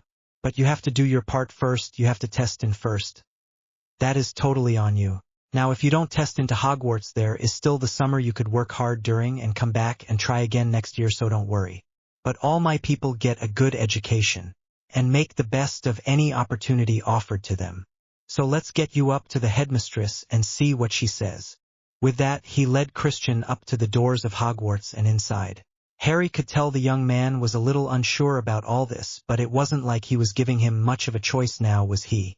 When they got to the gargoyle in front of the stairwell, Harry went over to it and said, "Truth, justice, and honor." And the gargoyle jumped aside without a pause. The whole group walked up the moving staircase and to the inner chamber. Then Harry knocked on the door to the headmistress's office. "Come in," McGonagall called out. They all went inside, and she was a little taken back at the stranger in their midst and gave Harry a questioning look. "Headmistress McGonagall, this is Christian Anderson. He is a writer that just came here and he just turned 18. He is wanting to join our group, but he hasn't finished his formal schooling yet, and I was wondering if you could give him placement testing and see where he would stand, and if it would be possible to place him in classes that he would be interested in. If anyone asked, you could merely state he is a transfer student, and leave it at that. Of course. How much formal schooling have you received, Mr. Anderson?" the headmistress asked. "Well, the orphanage that I went to had schooling up until the 6th year, and then there we were kind of left to figure things out on our own after that, but I didn't complete the 6th year yet. Christian stated. Very well, we will start with 6th year testing and see how you do. If you can test into that year, I will place you there. Oh, and Mr. Anderson, you will need to be sorted as well. Mr. Black, if you will. She raised her hand towards the hat sitting on the shelf. Yes, ma'am. With that, Harry reached over and picked up the tattered old hat off the shelf she indicated, and he directed Christian to sit in a chair and get comfortable. Just relax. It will only take a moment. What is this? Christian asked. Hogwarts is divided into 4 houses. Each house has its good and noble qualities about it. This hat will see which house best suits you and place you in that house. You will go to classes with the individuals in that house, and eat meals with those individuals and sleep in the same rooms as those individuals. They will be like your family and help you in many ways, Mr. Anderson. The headmistress stated. Just remember that no matter what house you go into, riders stick together, Harry stated, and he lowered the hat onto the young man's head. After a few moments, the hat hemmed and hawed around and finally stated, Better be Hufflepuff. Congratulations. Congratulations. You and Mr. Diggory will get along marvelously. Now let's see if you can do the work in those classes. I'm going to give you the entry tests for the 6th year courses, and I will give you until after dinner, which is 8 hours, to complete them all. You honestly should have no problem. If you need to take a break or wish to stop and get something to eat or something in the middle, simply let me know. Now you kids run along and let Mr. Anderson take these tests and let him focus. If he is finished before his allowed time, I will bring him up to Sirius' room. With that, they all left to head up to Sirius' room. Harry wanted to spend some time with the twins and see about working on his papers that were due that he had still to finish for next week, and the rest just wanted to work on homework and do unfinished readings. It felt like forever, but finally Headmistress McGonagall knocked on the door to Sirius' rooms and Harry answered, and she was all smiles. He of course invited them in, and before he could ask, Christian grinned and said, Well, it looks like I need to make a trip somewhere and buy myself some school books. Congrats. Okay, tomorrow is pretty full, but Sunday it completely open. We have karate classes at 10 a.m., then at 2 p.m. we have first aid class, and at 4 p.m. a few of us take archery. So if you are interested in any of those classes, they are extra classes I have arranged for the riders to take. Well, the first aid class is offered if you can get enough people, and we had 10 plus 3 others wanted to be in the class as well. So the school offered it. But the karate and the archery are ones that we set up. If you want to join in on them, you just have to show up. Now we exercise every morning at 6 a.m. We do taekwondo and sword work until time for karate class. That way we are warmed up and are not hitting that class completely cold. You'll get used to the routine after a while. We get up at 5 a.m. then between workout, and at 7 to 8 we have breakfast. On Saturday we don't do anything until 10 a.m. so you have a break to do whatever you want. Unless you want to go get your stuff at that time tomorrow, we could always do that. Harry thought, I would like to go early and get it over with, if it isn't an inconvenience to anyone. Christian stated, That's cool, we can set it up without a problem. Oh, and Headmistress, the riders will take care of his schooling. She merely nodded at that and turned and left the rooms. Well, since dinner isn't over with yet, let's go down and grab something to eat, and I'll introduce you to the rest of the group. I think you will enjoy them, they are a great bunch. Cedric is closest to your age, and he is in Hufflepuff too, so he will be your main contact. You will be sitting with him on your classes and all. Oh, that reminds me, what electives did you want to take? You can take up to 3. Most of us are taking runes, arithmancy, and care of magical creatures. Harry asked, I love runes. Not great at arithmancy, but I will give it a try. And well done on care of magical creatures. Christian laughed. His laughter came easily and sounded so pleasant that it made Harry smile. This just might work, was all that he could think. They entered the dining hall, and Harry began to point out some of the others. Fred and George even got up and came over to introduce themselves. Fred. George, this is Christian Anderson. A new rider, his ride is Ardra, she is out by the stables. Which reminds me, after dinner we need to set her up with a stall, and something for dinner herself. Harry said, I'm Fred. I'm the handsome one, we're on tier 2. In charge of distract, decoy and diversion. We have so much we can show you. Don't listen to him, I'm George, and it's evident that I'm the handsome one. But yeah, we are the terrible twosome. We have pranks galore and make up all sorts of useful items for the group to use when we are out. We'll be happy to show you a complete list of what we carry in stock. George stated as he injured Fred in the ribs. Boys, don't go scaring out new recruit off so early. Harry shook his head. then motioned for Christian to follow him, which he did. Susan. Cedric, I would like to introduce you to Christian. He is a new rider and is wanting to join our group. Christian, Cedric, and Susan are both in Hufflepuff, so they would be in the house that you were placed in. You sit with them at meals mainly. But since you're the same year as Cedric and you're taking the same classes as him, it is going to be fairly easy. Cedric is the leader in Tier 2, and Susan is the leader of Tier 3. Why don't you sit down with them and get to know them a little, and we are right at your back if you have any questions. Harry sat down literally right at Cedric's back, so he would be just one seat over from Christian. I'm Christian Anderson. I'm sorry about the abrupt introduction and all. Is it all right if we talk and eat? I haven't eaten since breakfast, he asked. Cedric smiled real big and offered his hand. Cedric Diggory, and please be seated. Harry is always straightforward, you just get used to it.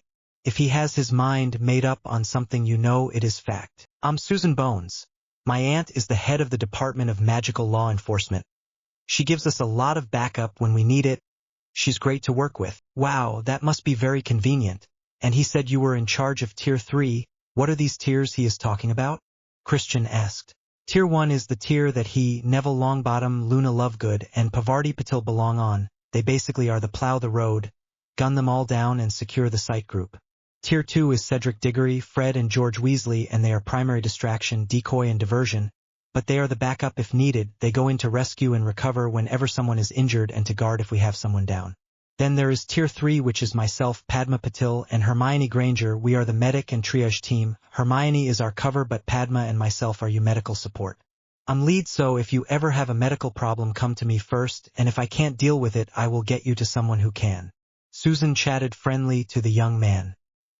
He seems very sure of himself, even though he's so young. Christian stated. Harry, oh yeah, you bet yeah. He knows things, how, who knows? But it is like he just knows how things should be done.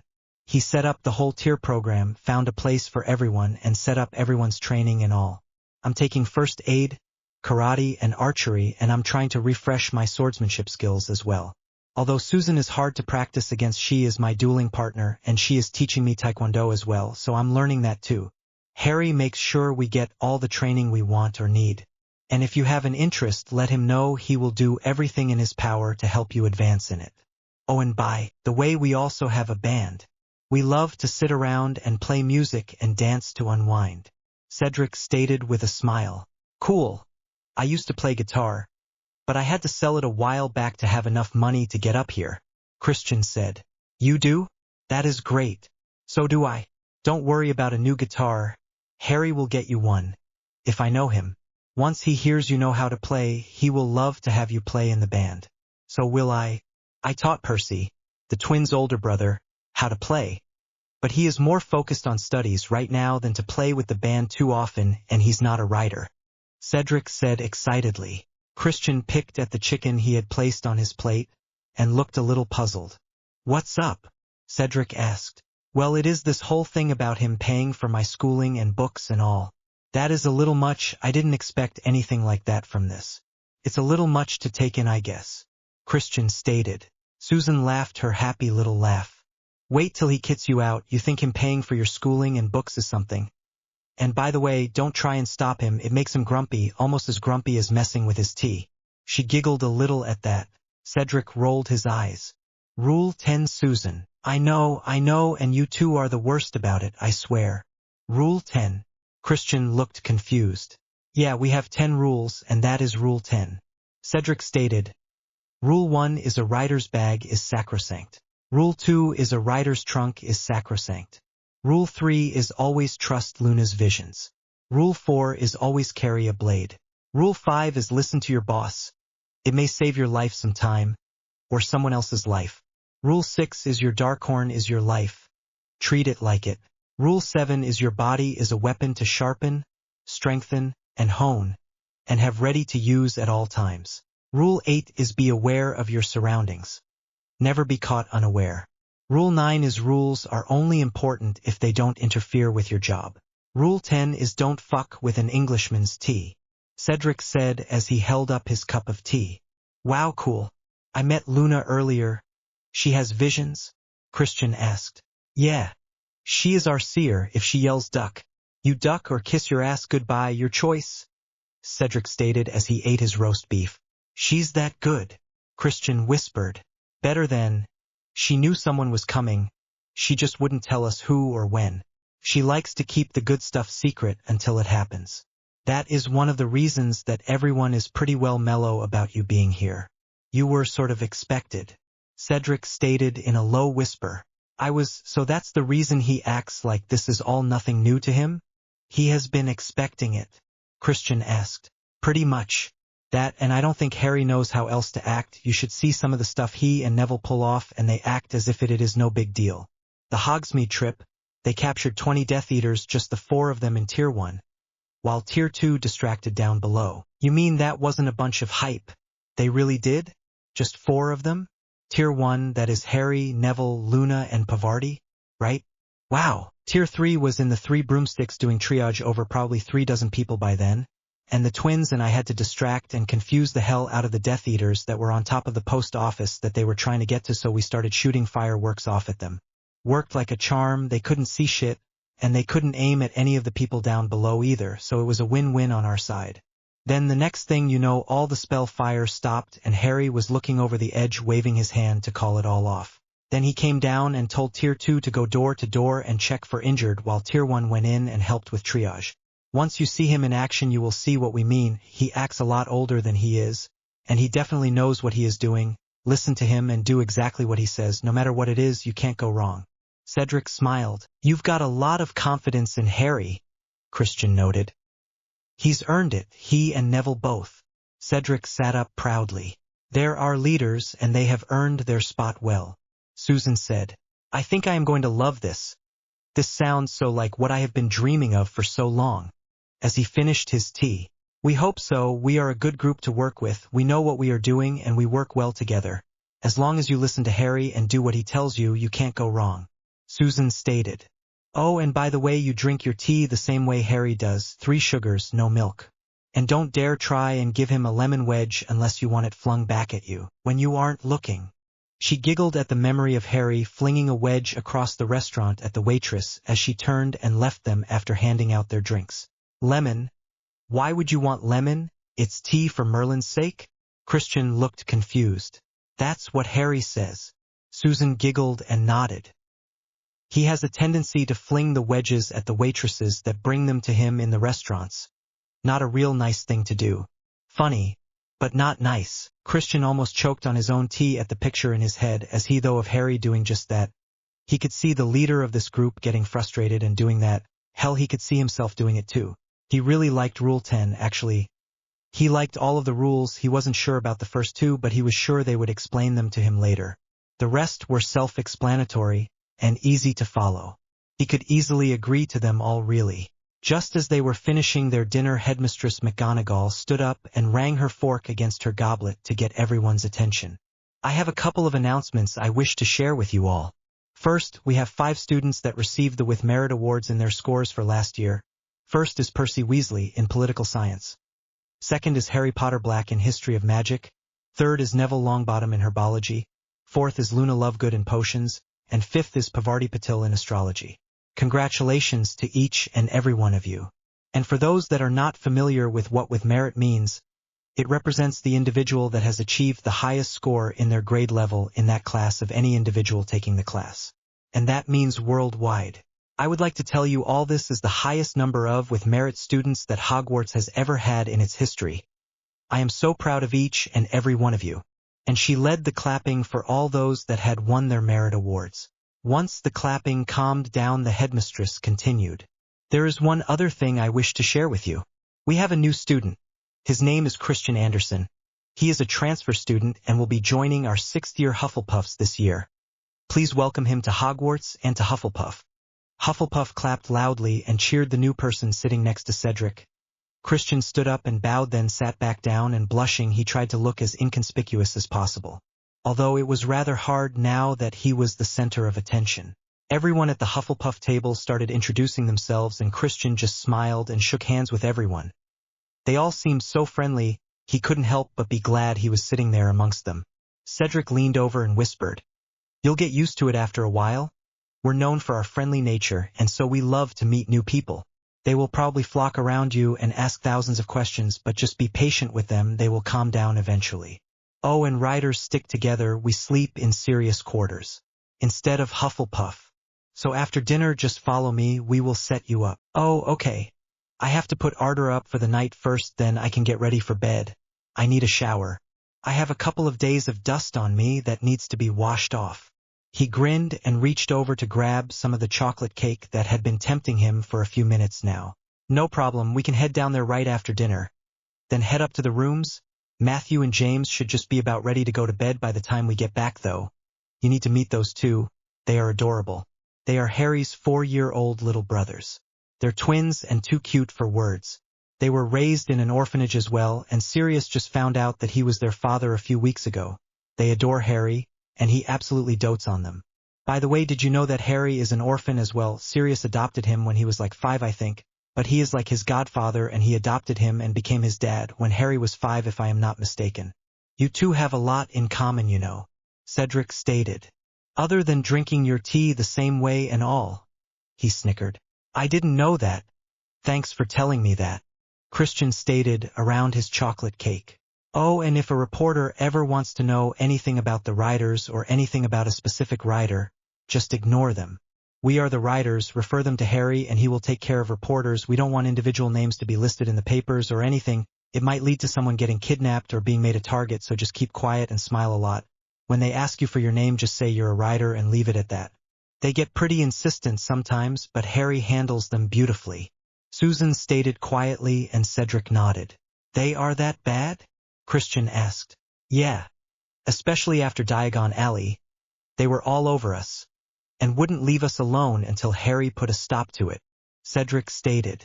They all finished their meal and proceeded to rise. Harry came over to Christian and invited him down to Sirius' room. But Christian stated he needed to take care of Ardra first, so they all headed out to the stables and for a little meet and greet with the Darkhorns. Once they got there, they all introduced their Darkhorns to Ardra, and then set her up with her own stall and hay for her to make her a nice bedding area in, and gave her fresh deer meat for dinner, which she seemed to adore, that and the boar treats that Harry had in his pockets for her. You'll spoil her if you keep that up. Christian chuckled as he watched Ardra search Harry for more boar meat. Apparently that was her favorite. That's what we are here for. A little spoiling them never hurt them anyway. Harry laughed at the mare's antics. They played with the foals and brushed down the Darkhorns and mucked out their stalls and fed them their dinner, then headed back up to Hogwarts for the night. Once in Sirius' room they talked for a long time. Christian told them all about his childhood and a lot about his travels before he got to Hogwarts, getting gored by that wild boar and all. Meeting Ardra for the first time, learning to talk and listen to her. About that time Harry remembered the runes and he invited Christian to see if he could do it. He explained the rune array and how he had designed it and all. They all talked about who they had met and what they had seen, so he was excited to try, and he did. He copied the runes and charged them just like Harry had instructed. He stared off into space for about 2 minutes, then smiled so big you would think his face was going to split in two. He looked over to Harry and grinned even harder. Amazing, absolutely amazing. I wouldn't have believed it if I hadn't have experienced it for myself. I still can't believe it. It was the most wonderful gift anyone has ever given me. I now know my place in the group. Oh man, that was just, oh wow. Christian was at a loss for words. Well, what is your place in the group? Harry asked, curious now. The person I met was the guard for the medic and field doc. He was also their sharpshooter. He did all of their ranged defense and then he guarded the other two for his regular duty. His name was Philip or Phil. He was brilliant. He could read and speak 6 different languages, and so he was also their linguistics master and interpreter. I can only speak 4 languages, but I would love to learn more. Oh man, this is going to be great. Zeus was gorgeous. He was huge but gorgeous. And he was saddled too, just like my Ardra. So we will put you in tier 3 with Hermione, Susan and Padma. I thought that was where you were going to end up, but I was going to wait and see what your skill level was before I said anything. But if those runes have you pinned for that position, I can't really argue with that, now can I? We will test you out later though and see how you fit, just to see if you do okay. Harry said. Harry could see that Hermione was fuming. Her face was red and her eyes were brimming with unshed tears. Suddenly she got up and rushed to the girls' bedroom. Did I say something? Harry looked over to Luna in question. She thinks you are replacing her, which in a sense, you are. But it is because of her own behaviors, and that is something that she hasn't accepted yet. Give her time, work with both of them for a while and see how it works. Then if that doesn't work out, well, she has the option of becoming a solitary rider if she wishes to be one. Although I don't think she has thought about that yet. I think all she has thought about is that she isn't fitting in right now. There is nothing wrong with being a solitary rider, they are just not in a group. They are not one of us. And that is what she truly wants, to fit in. She doesn't realize that she can be a solitary rider and our friend at the same time. Luna said dreamily, I don't want to hurt anyone, Christian stated with a frown. It isn't you, we have been having problems with Hermione for a while now. And well, not to speak bad of her, but something was going to boil over soon. It is just a matter of time. She has a problem with authority figures and accepting her place in the group. She wants to be in charge, and she can't be, so she pushes where she shouldn't. And that means she tends to question things when she should just do her job. It makes it to where I don't know if I can trust her to be where I need her in an emergency situation. And it was getting worse. I was expecting a big blow-up soon, so you showing up was just good timing, really. Putting you with Tier 3 probably just saved someone from getting hurt the next time we end up going out. Harry stated, somewhat sad. Oh. It still doesn't make me feel any better about taking someone else's place. Christian stated sadly. I am going to work with both of you on Tier 3, for now. Then if anything happens you step in as main backup. You take the lead in the defense. If you see her start to falter, or not do her job properly you let me know. In order for our group to work the way we do, we have to have all of us working together without hesitation, without question and without such foolishness. Harry stated at last. Okay folks. Harry clapped his hands. We are going to be going to Diagon Alley before karate class tomorrow. So anyone that wants to go can, but we have a tight window. I want to go there and then hit Harrods and back ASAP so we don't miss karate class. So I want everyone up and ready to go by 7. We will grab a bite to eat then head out from the Leaky Cauldron at 8. Most of the stores should be open by then. You know the stores we are going to hit, so if you need anything from those stores you're more than welcome to join us. Or if you just want to get out, you can come along too. But we leave at 7 sharp. Harry stated, that's bed folks. Christian, come with us. You'll be bunking in here tonight. Harry led the way into his room and all the guys followed. Christian was a little hesitant when all the guys followed. Then, and he didn't exactly understand why. All the guys sleep in their own trunks in here. Since you don't have your own trunk yet, you get the bed, there is a bathroom and a shower through there. Anything you need or want just let one of yous know, or you can ask Jeeves. Harry stated, then he called out, Jeeves. What can Jeeves do for you tonight, Master Harry? Jeeves asked as he popped into the room. Jeeves, this is Christian. He is a new rider and he will be staying here with us. He doesn't have a trunk yet, so anything he needs I would appreciate if you could see to them. Harry asked, Jeeves can do that, Master Harry. Is there anything that you need at the moment? Jeeves turned to Christian. No, I think I have got it covered. But thank you, Christian stated. With that, the little house elf bowed and popped away. That was Jeeves. He is great if you are ever in a pinch, call for him. He makes for a great backup in an emergency. He has pulled us out of the fire on a couple of occasions. Oh, Christian was curious now. Yeah, we have 2 orphanages that we sponsor. The second one we took over was a real piece of work. When we got there they had kids in jail cells and half-starved. It was disgusting. I called Jeeves and he called in 20 other elves to help clean up the kids and get them fed. Then we got them sleeping bags and a plushie and they had their first night clean, warm and a full belly in probably weeks. Then the next day he popped Storm and Thunder over to the orphanages so we could introduce them to the kids. Teach them what being a rider meant. That is when I found out about my little brothers. They were so cute they remembered me, that I was the one that rescued them from the cell that they were in and got them the plushie and put them to sleep that night and all. They were clinging to me. Then when they told me their names I had Sirius come over for a paternity spell and sure enough he was their father. I just did it because they looked so much like him and their last name was Black. I thought they might be related somehow. I didn't even imagine that he could be their father. When they were told that he was their father and going to take them away they started crying. Then when I explained that he was my father too and I would be their big brother they hugged me so hard I thought my head would pop off my shoulders. He chuckled. Christian chuckled at the images going through his head right then. The riders all reached into their bags and got out their trunks and set them up in their usual spaces and proceeded to head down into them. Harry stated, "This is something we will set you up with tomorrow so that you will have your own trunk and bag. First two rules of being a rider are your bag is, Rule 1 is a rider's bag is sacrosanct. Rule 2 is a rider's trunk is sacrosanct." Christian stated, "I see that Susan and Cedric have already been teaching you the rules of being a rider. I hope they taught you Rule 10 then." He looked at him rather seriously. "Yeah, Rule 10 is don't fuck with an Englishman's tea." I couldn't agree more. I hate it when someone messes with my tea. Oh, Susan said we take our tea the same way, black with 3 sugars. Christian stated. Harry broke out in a huge grin. Yup, and a wise man indeed. Knows how to drink his tea. I hate it when they try and put milk in it or Merlin forbid them damn lemon wedges. Why would any sane man put lemon in their tea? I haven't figured that one out myself. I just trash the shit and go on about my business. It annoys me even to look at it. We have that much in common, Christian. That shit annoyed me half to death. Why would anyone mess up a good cup of tea with a damn chunk of lemon? I fling them at the waitresses when they aren't looking. I have gotten 2 of them stuck in their hair and 1 down a girl's collar so far. He chuckled. 20 points on the hair, 30 points on the collar. He shoots and he scores. Everyone laughed at that. Christian raised his hands in the air like a goal post or something. Cedric just shook his head and headed into his trunk laughing as he went, remembering the waitress squealing about the lemon wedge in the back of her uniform, running into the restrooms to get it out of her uniform when she couldn't reach it in the dining room.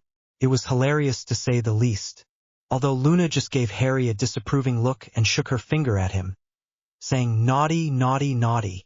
It seemed like that had made the whole thing that much more funny. Ha ha ha. Okay, with that we had better get to bed. We will see you in the morning. We want to be up by 6 so we can head out and eat at the Leaky Cauldron by 7. Then hit the stores by 8. So get some sleep. With that he headed down into his trunk and shut the lid as did the rest of them. And Christian headed to the showers with his saddlebags, which held all his clothes shrunk down of course, in them. The next morning everyone gathered in the living room of Sirius rooms. Well, everyone but Hermione, that is. Seems like she didn't want to go with them to Diagon Alley. Her trunk was still shut when the girls left the room. Susan went over and knocked on it to check on her and she said that she didn't want to go. So apparently she was fine, just didn't want to go. Oh well, they would see her at karate class at least. They all headed over together through the flue in Sirius' room to the Leaky Cauldron. Once they got there they dusted themselves off and picked out a big table that was in the center of the room and sat down. Tom came over immediately to take their drink orders. They ordered a big pot of tea with a side of milk and a side of sugar and 10 cups please. With that Christian smiled and nodded. That was the way to order it, all right. Everyone put in their order for breakfast and they began to chat about what all they were going to get this morning and what all they needed to pick up from the alley. Susan reminded Harry they needed to pick up 3 more cases of nutrient potions and that got a whole conversation going on why they would need them. In the end Christian wholeheartedly agreed. He said riding a Darkhorn took a lot out of you, even if all you were doing was sitting there. It was still a constant motion and so you still get exercise out of it. And it isn't easy either after the first 4 hours or so. Then it becomes a chore and things begin to hurt and ache. You have to start stopping every couple of hours to stretch and walk around for a few minutes. Riding for 10 hours straight is a huge chore if you're not used to it. You've got parts of your body hurting that you never paid attention to before. You never realized your tailbone alone could hurt so much all by itself. But it can.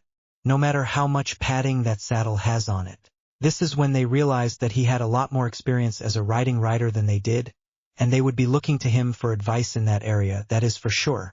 He also said that if they intended to ride their mounts this summer for any distance, that they need to get them used to a saddle now, or they would have hell to pay later. This got all of the riders thinking. Cedric, Fred, George, and Susan stated that they couldn't ride their mounts because of their age.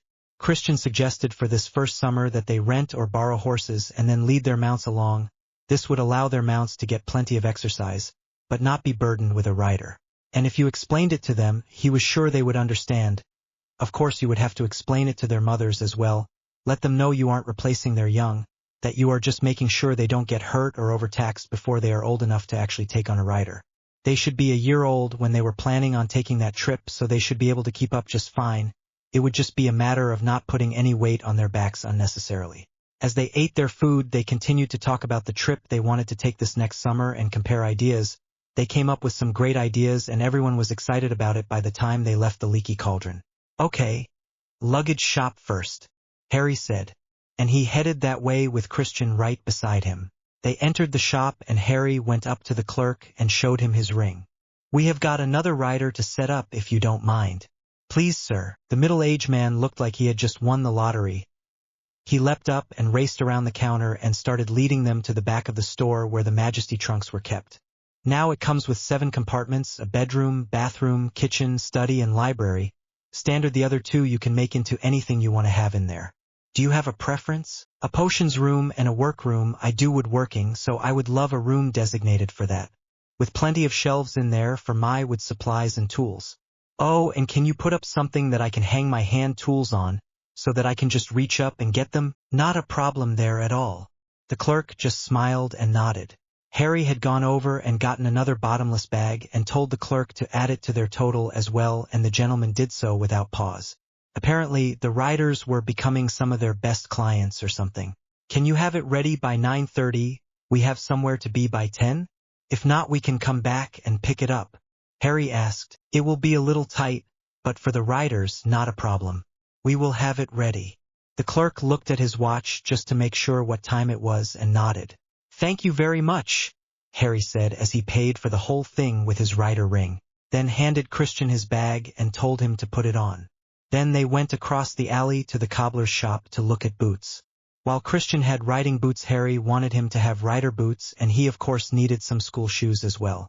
So Harry had him sit down and try on a couple of pair of boots, until he found one that they both liked, and Harry insisted he had to have school shoes even though Christian frowned at that. Sorry, dress code and all that, Harry said.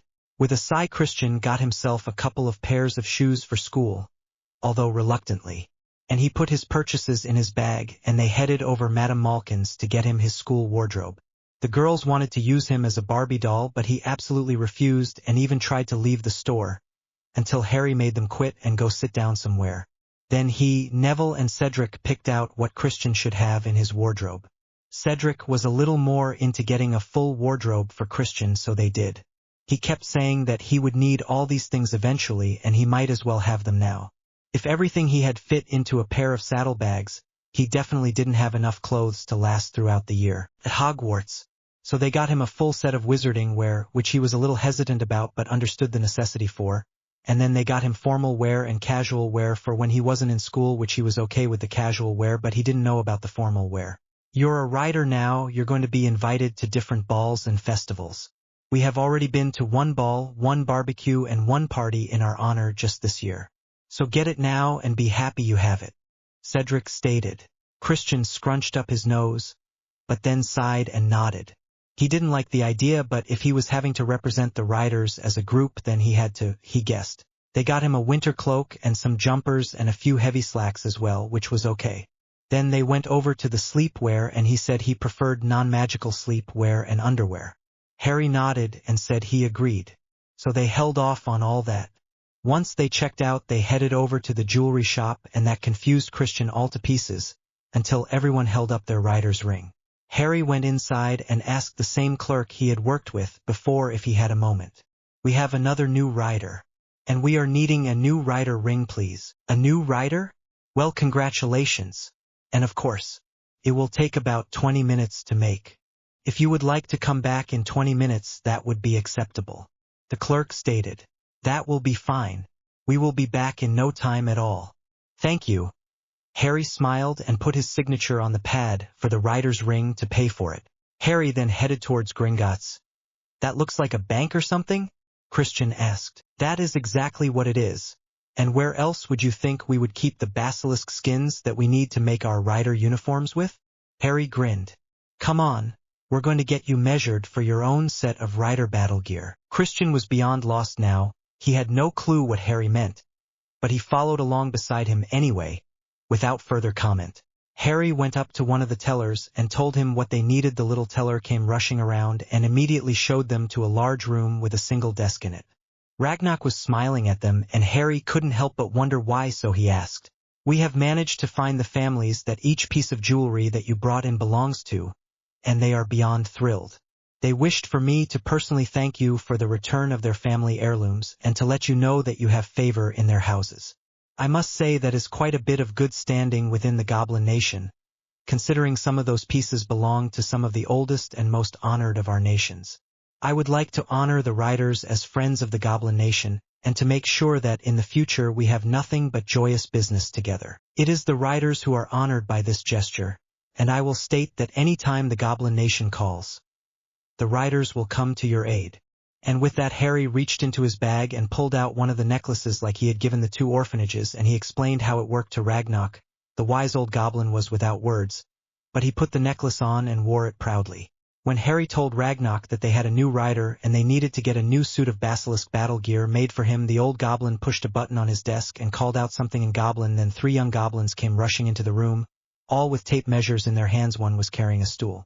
"I think they are here for you, Christian," Harry stated. "I was afraid you were going to say that." He walked over to the 3 of them and got up on the stool and became a poseable dummy for a few minutes as they chattered away around him, calling out things in Goblin and writing things down as it was called out. It took all of 5 minutes and they were finished, and he was able to step down and they rushed out of the room again. "Well, that didn't take as long as that other place," Christian stated. "They don't waste time here. Time is money, you know," Harry said. "Very true, very true. Now, was there anything else that you needed done today?" Ragnarok asked. "Nothing at this time, my friend," Harry stated. "And I feel we have taken up enough of your valuable time as it is. Then I shall wish you a good day. We shall deliver you the suit when it is completed," Ragnarok promised. With that, Harry bowed and the rest of the riders followed suit and they all left. "Harry, do you realize that you were just made a friend of the Goblin Nation? That we were just made a friend of the Goblin Nation?"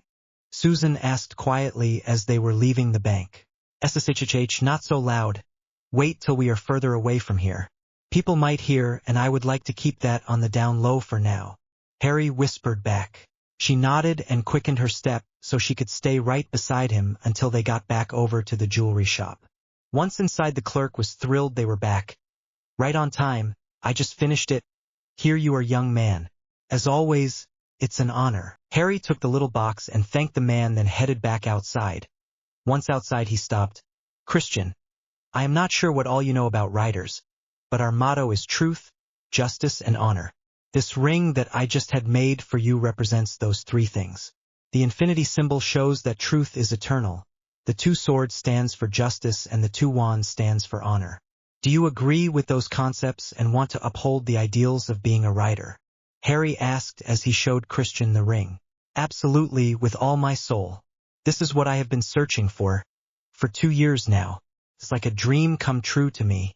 A people that finally understands what is inside of me," Christian stated, his voice a little deep there at the end. You could tell it was getting heavy with emotions. "Then take this ring and put it on. Wear it proudly as a member of the riders," Harry stated. Christian pulled the ring out of the box and placed it on the ring finger of his right hand, and it auto-sized for him. It was perfect. He had never been so proud. Well, except when Ardora accepted him as her rider. Now he had a place they both belonged. Next to the apothecary, we have a bunch of potions and ingredients to get from there. Susan, we need to get a full med set up for him. Don't forget those 4 extra cases of nutrient potions. We don't have a lot of time, so let's put a rush on it, guys. And with that, he led the way over to the apothecary and entered the store. He went up to the clerk and greeted him. "Greetings, sir. We have a new rider with us today, and we need a full rider package and med kit. Also, I need 4 cases of nutrient potions this time, if you have got them available, that is," Harry stated. "I've got you covered, sir. Always love to work with you riders. I have been making up special cases of those nutrient potions just for you riders, and having them on hand just in case, so it's not a problem at all. 4 cases coming right up. And do you need a school regiment as well as a rider kit, or just a rider kit set up for him?" the clerk asked. "Sorry about that. Yes, we need both, and thank you for reminding me of that. I forgot that he needed a full school kit, year 6 please, as well, and give him the advanced school full kit on everything you have. I want our new rider to have the best." Harry smiled. "Of course, we shall get right to that." The clerk grabbed a big bundle that was under his counter and placed it on the counter. This is normally reserved for our upper-level Slytherin students, but we will allow our riders to have it as well. Can't discriminate, you know. He said. Harry laughed and nodded, thanking the man, and then he went over to the books for a quick look while Susan grabbed the necessary potions that the man had on hand and the ingredients she was looking for. He actually found 2 that he thought would be interesting and 3 new periodicals that looked really cool. He would probably end up reading them tonight. Or at least attempting to. It took a little longer than he had hoped, but they managed to get everything that they needed and finish up in the apothecary without it taking up too much time. Then they left the store and headed back up the alley towards the leaky cauldron. Okay folks, we still have Harrods to go to, and that is going to be a monster, so let's get going. Harry stated as he hailed 3 taxis, and they managed to make it over to Harrods without a problem. Christian was familiar with the non-magical world a little more than some of them, so he felt right at home. But he was amazed at how big the place was and the variety of things available, although he didn't have a problem with the clerks or tags or prices or anything. The first thing on Harry's list was some new jeans, and he took him over to the section where they had found the work jeans before and found him several good pair that he liked. Then they went and got him some new shirts to go with the jeans, and he was cool with that too. Next came sleep pants. He didn't do the whole pajamas things, he just wore sleep pants and that was it. Then socks and underwear and any other little thing that Harry could think of he might need. They even went over to the cologne counter and he found a line of cologne and bath products that he liked, and they got him some of them. Then they headed to the bedding section, and at first he started to question it, and Cedric explained that he had a full bedroom that he had to furnish now, and that while they would give him a bed and all, it didn't come with sheets or blankets or pillows and all that. So they got to looking until he found something he liked. It was a wolf motif that was absolutely beautiful. Then they went into the towels and toiletries area and picked up everything he might need from there. He chose charcoal gray for his bathroom colors. After it was all said and done, they all walked out with bags and headed over to a secluded alleyway where they could shrink the bags and put them all into Christian's bottomless bag. Then they headed over to the grocery store, you guessed it, at Sainsbury's. Everyone got a basket so they could stock up on the things they were running low on and maybe shop around a little as well. And then Harry took Christian with him shopping. First thing he learned is that Christian knew how to cook, well, mostly campfire cooking, but still cooking. He just spent the better part of 6 months eating dried meat and what fresh meat he could catch, and what he could forage from wherever he was at, so he was a pro at campfires and barbecue cooking. But fancy, swanky type cooking he was lost. He had never had fancy in the orphanage, and he sure never had it when it was just he and Ardra. He mainly ate fresh meat cooked over the campfire and some vegetables or fruits he had in stasis in his saddlebags. So the idea of having his own fully furnished kitchen right there with him that was fully stocked was going to take a little getting used to. But Christian started down the meats aisle and picked up some roast and steaks, a few pounds of hamburger and some various cuts of pork and chicken for variety. Then he headed over to the cheeses and grabbed several different kinds of them. He loved cheese, and nothing was better than some jerky and a slice of cheese when you needed something quick to munch on in the saddle. Then to the crackers and biscuits. Okay, he was a little bit of a nut for biscuits. He just so happened to enjoy a good biscuit and couldn't help it. Christian even made some damn good ones himself when he had the opportunity to actually bake, which was rare. Ginger snaps, chocolate chips, molasses biscuits, mint fudge, peanut butter, he liked them all. So he got a few packages of biscuits. He grabbed some snack crackers while he was down that aisle as well. And then headed over to the granola and candy aisle with Harry and picked up several different types of granola and trail mixes. He then went and got drink mixes and fruit drinks and tea, of course. Then the staples as well as a good selection of spices and herbs. Finally, he headed over to the deli and got several pounds of different meats and cheeses that were sliced up and ready for sandwiches. His last stop was for bread and condiments on his way to the register.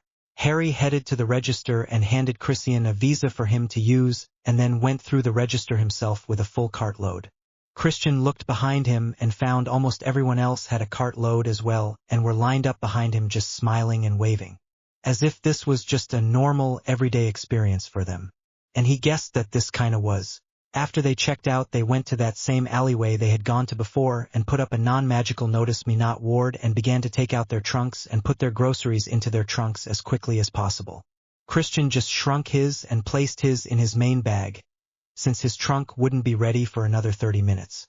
Then they all got into cabs and headed back over to the leaky cauldron to pick up some books and the last remaining item, the trunk.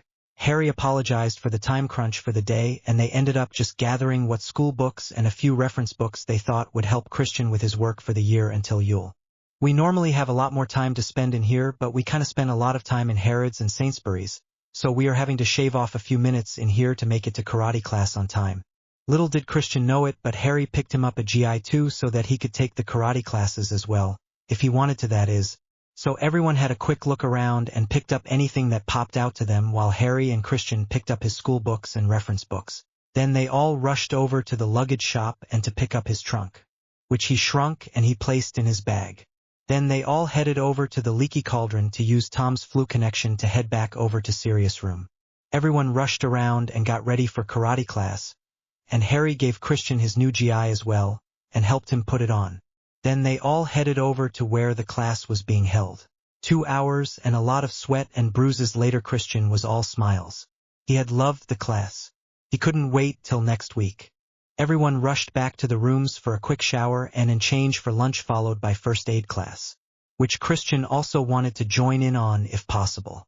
In fact, he was looking forward to joining both first aid and archery as well today.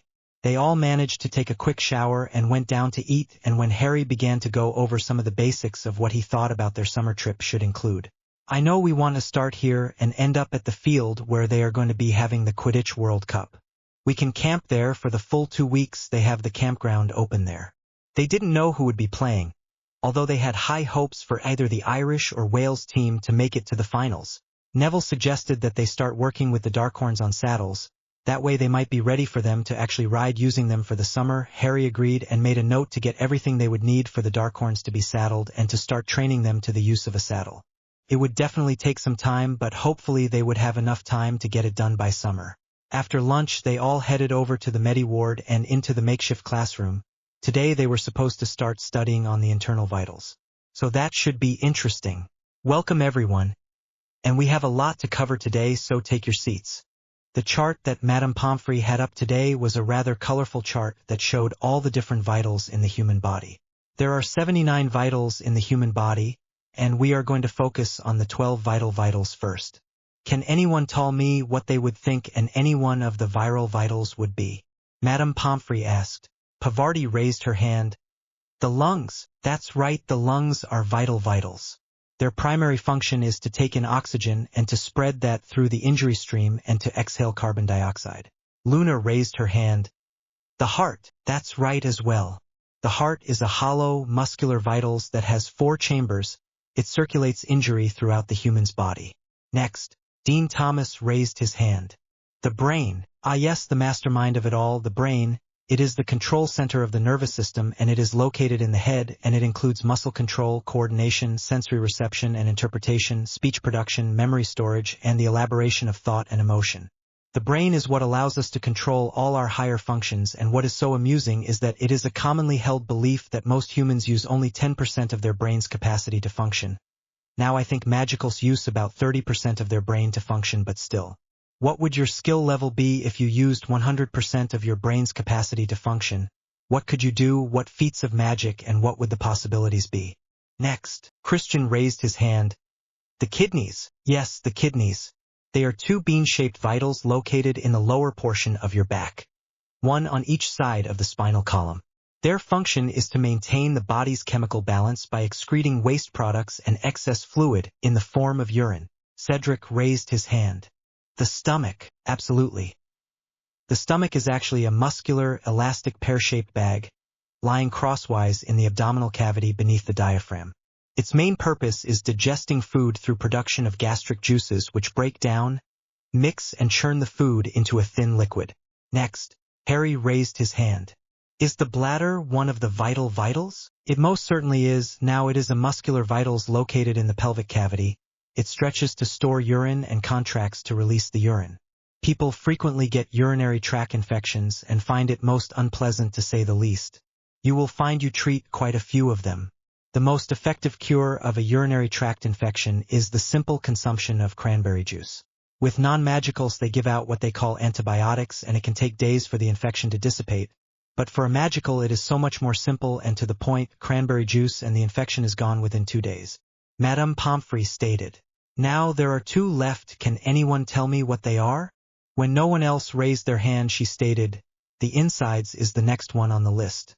They are located between the stomach and the anus and are divided into 2 major portions, the large insides and the small insides. The function of the small insides is to absorb most of the ingested food. The function of the large insides is to absorption of water and the excretion of solid waste material. Can anyone think of the final vitals? No, it is the liver. The liver is on the left side of the abdominal cavity beneath the diaphragm. Its main function is to process the contents of the injury to ensure the composition remains the same. This process involves breaking down fats, producing urea, filtering harmful substances, such as alcohol, and maintaining a proper level of glucose in the injury. When someone is a heavy drinker, you will find that their liver is in bad shape. In fact, it will get to the point that it will even shut down and go into cirrhosis, where the liver basically dies, and with it the human will die as well. One good thing about the liver though is that it can regenerate itself, so if it isn't too far gone you can rebuild it with proper potions and proper diet. Now if someone receives a spell shot to any one of these vitals, it is an immediate priority 1 case. And you send it through to me immediately. Something that looks simple can mean life or death. A simple hit to the head could mean bruising, which leads to swelling and injury on the brain, then eventually the brain goes into shock and stops working. So nothing that happens to these vitals is minor. Any damage to these vitals can result in death if not treated quickly and properly. So immediate care is needed. If for some reason I am not available, then get the patient to St. Mongos immediately. Now some interesting facts about the vitals in the human body. The largest vitals in the human body is the skin. Its function is to protect the body from environmental stressors, like pollution, germs, and more. It regulates your body's core temperature, receives sensory information, and stores water, fat, and vitamin D. Now the largest internal vitals is the liver, and like I said, it has multiple functions, and at any given time it can hold up to 1 pint of your body's injury. Another interesting fact is that it takes about 2 to 5 hours for the stomach to digest a meal and to pass the food on to the next stop along the digestive tract.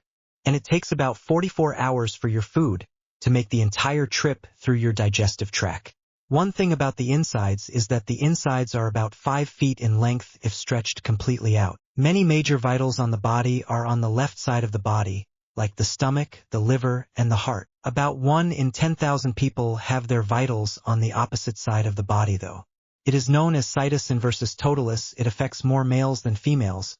Some people only have their heart on the wrong side of their body. Some people have the total reversal. Some people live long, healthy lives with this condition, and it isn't found out they have this condition until their death, like during an autopsy. Others have heart defects that are related to their situs inversus totalis. Now I know you writers listen to a lot of non-magical music, so you might know the name of Donny Osmond. He actually has this condition. And yes, by the way, he is a wizard. He just spends most of his time in the non-magical world.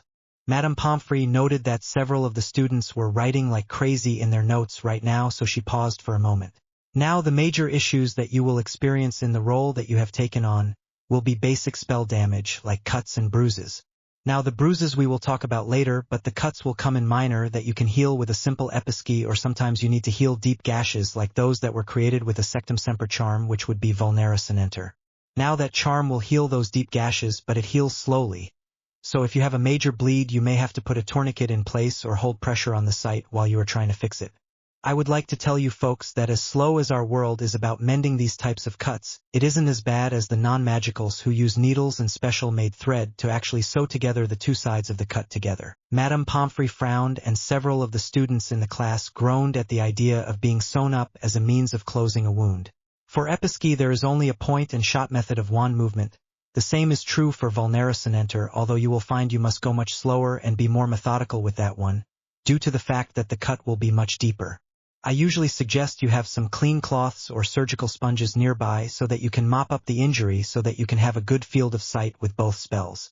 Once you have used either spell, make sure that you immobilize the area for at least 24 hours so that the spell work will not be reopened. Yes, at times that means bed rest, or even a dreamless sleep, but whatever works. It is better than having to redo the spell and more injury loss. Also, do your Inspitio spell to do a full scan of your patient to find out how much injury has been lost and give them the appropriate amount of injury replenisher potions at that point. Never give more than 3 injury replenishers at any one time. The body just can't handle more than that. You have to wait 1 hour to give any additional doses that are needed after you take a second scan. Also, by that time you should have been able to get your patient to an upper-level medic or a medical professional. Remember, all you are wanting to do is to stop them from going into shock, not to cure them. That is someone else's job. Your job is just basic triage and nothing more. You are not doctors or medics, you are just first aid triage, and so you are the ones that get there first and lend help until someone else can get there. Your help may mean the difference between life and death, but it is not the only help that that patient is going to get. Madame Pomfrey stressed. Christian raised his hand. What about when you are on a trip, like a camping trip, and you are 50 miles from the closest medical facility? With no close means of travel, aren't we the patient's only aid at that time? For that moment, yes. But that is why you use Patronus messages and call in help, and give them your location and call someone to you, if you can't get to them. Then there are always emergency port keys directly to the closest medical facility or any medical facility. Really, it doesn't have to be the closest. I always recommend that any medic take along a couple port keys and emergency stretchers to St. Mongos so that they can take an emergency case directly to a fully equipped medical facility that is prepared for just about any emergency. As a triage and emergency person, you can go directly to St. Mongos and ask for those port keys, and they will give them to you. Madame Pomfrey suggested. Unfortunately, we have reached time for this lesson, so I want everyone to go over the vitals we discussed today and write me up a 20-inch essay on what you would do if you had someone with an injury in any one of these vitals. You can pick any one of the vitals I mentioned. Now I want you to give me details of what complications could happen and what possible emergency aid you would be forced to provide if a patient was hit by a curse, and be specific here in that area. Christian nodded and wrote something down on his papers that he had been taking notes on, as did most of the students. After class, they all headed upstairs to start working on homework to see if they could manage to finish it all up before tomorrow. It was after dinner time that Harry decided they needed a break, and everyone gathered in the room of requirements and to play some music for a while. Harry introduced Christian to the whole gang and sat him down with a guitar that the room furnished, for the night at least. Harry wanted to see how good Christian was at least, and he was not disappointed in the least. He was really, really good. For some reason this seemed to anger Hermione even more, and she almost got up and left, but Harry managed to convince her to stay and play for a while. And they all did. Cedric and Christian sounded even better than Cedric and Percy ever had. They played We Are the Champion, and then they explained to him why everyone was so melancholy afterwards, and he simply noted the information but didn't say anything to that. Almost as if he understood, and though that was the perfect song to dedicate to someone that had passes on. They played up until it was time for curfew and then headed off to Sirius' room a few minutes early just to make sure they got back in time. Harry showed Christian where to set up his trunk, and everyone set up their trunk, and Christian spent a couple of hours putting everything that they had bought that day away and fixing things up. By that time he was definitely ready for bed, and he was asleep before his head hit the pillow. Chapter 23. Chapter 23. Sunday they got up at their usual early hour and did their normal routine.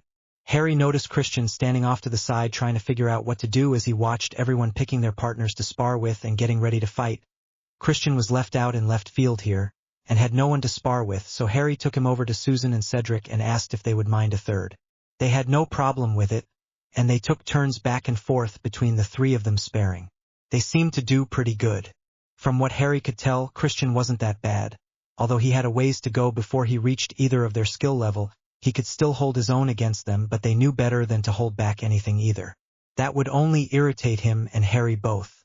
So they went all out on both Christian and each other like they normally did and had a ball at it. Christian learned a thing or two and Cedric learned a few dirty tricks about street fighting as well. After a quick shower, they all headed down to breakfast and were laughing and cheerful. Sundays are pretty much a down day for everyone. We either spend time with family, do homework, or spend time with the Darkhorns, or all three. We make sure we have time for our families no matter what though, and even if you have only been here a day, you are now family whether you like it or not. So you get to meet the youngest of out herd. Lillian, Astria, and Sebastian. Lillian is Neville and my little sister. Astria and Sebastian are Luna's little brother and sister. They are twins. The little monsters were all born right around the same time and are our youngest members to the family, and you have already met Matthew and James. My little brothers. So we always set aside some time to be with the family on Sunday and usually do homework at the same time. Harry explained. Then when we get tired of just hanging around we head down to the Darkhorns and muck out stalls and exercise our mounts and the fowls for a while. Maybe even play some music for them. You would be surprised how much they love music. Neville stated. Boy do they ever. The Mars all get dreamy-eyed and start swaying to the music and the foals just start dancing around. They can be so cute. Susan laughed. Sounds like a plan to me, Christian stated, as they sat down to breakfast. So that is exactly what they did. After breakfast they went over to the Longbottoms and did a bunch of homework until lunch, and then after lunch headed down to the stables where they played music for the Darkhorns and then rode them around for a while and played with the foals, who were getting quite big by the way. Then they mucked out stalls and brushed down the Darkhorns and fed them and headed up to the rooms to take a shower before dinner. After dinner they worked a little more on homework until most of it was finished and started an impromptu game of poker which Christian did pretty good at. At least he held his own in. They all ended up staying awake until about midnight, then heading off to bed. Tired after a long day, they all were exhausted and fell asleep quickly. They only had 2 weeks before end of term, so the kids expected a lot of homework and some rough classes this week. Because next week was going to be test for the end of term tests. And then Christmas holidays, thank goodness. The next morning they headed off to classes and Professor Sprout gave Christian his class schedule at the breakfast table. It looked like an exact copy of Cedric, so that would make everything so much easier. He was even excited about taking archery on Saturdays. He said he was pretty good at it already, but he could always use the practice. So Christian just followed Cedric off to classes while everyone else headed to their respective classes. In Charms class they were supposed to learn how to do a cooling charm, which right now was totally useless, but they were also going to learn to do a warming charm as well, which was totally cool. In a drafty old castle, oh yeah, that would be very helpful. You just had to remember to cast it before you left the classrooms and not cast it in the hallways, is all. In Transfigurations class they did Musenunctocapsa, which was turning a mouse into a snuff box. Some of the snuff boxes were very well decorated and interesting, although Seamus kept sneezing and squeaking. The other transfigurations didn't have issues such as that, at least. Even Lavender managed to get a fairly decent snuff box, a little plain, but she is trying. She had it matching the basic pinstripe pattern of a high-fashion outfit. At lunch Cedric and Christian came in laughing and sat down. Harry of course asked what was up, and Cedric told him that he had told Christian about the rider spell they had done in Transfiguration the other day, and that Christian was teasing him about the plushie he had made. Christian said he would have given every penny he had if he had known that Transfiguration at the orphanage that he had come from. That made Harry want to go out and visit more orphanages and get to know the kids out there a little and give them all some plushies. But what good is a plushie when you don't have enough food on the table?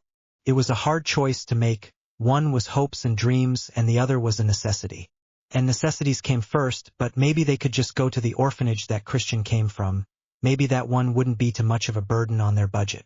He would have to think about it.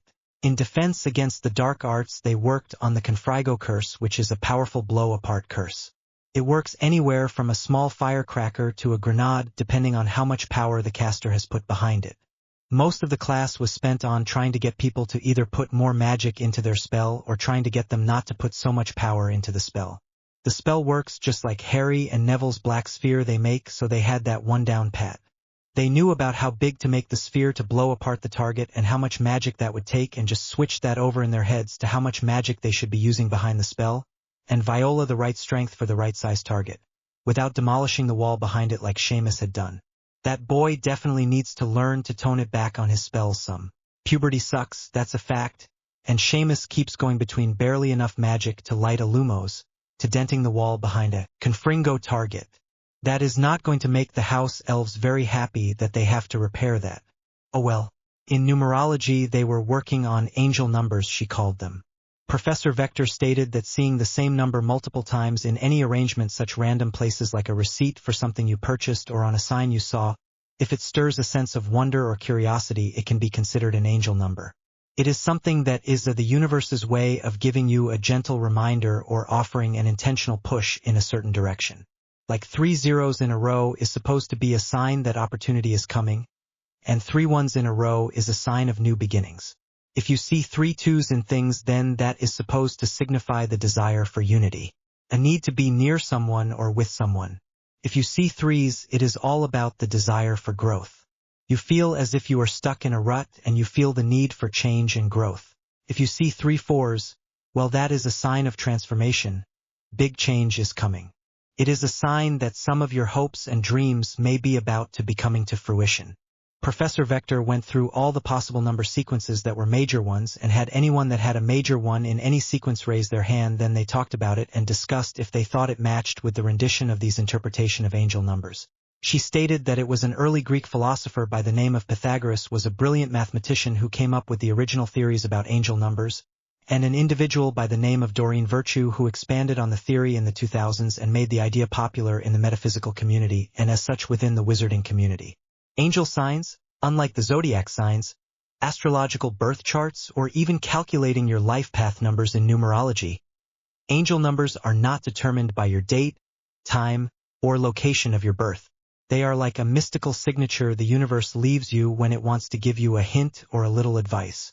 No one angel number is more mystical or more important than any other, or holds a more powerful message. It is all what the numbers represent to you in that specific moment of time. While your zodiac sign can give hints about your personality and likes, or dislikes, tastes, and preferences, angel numbers don't shed light on your identity, but rather on how you are moving through the world and how the world is affecting you.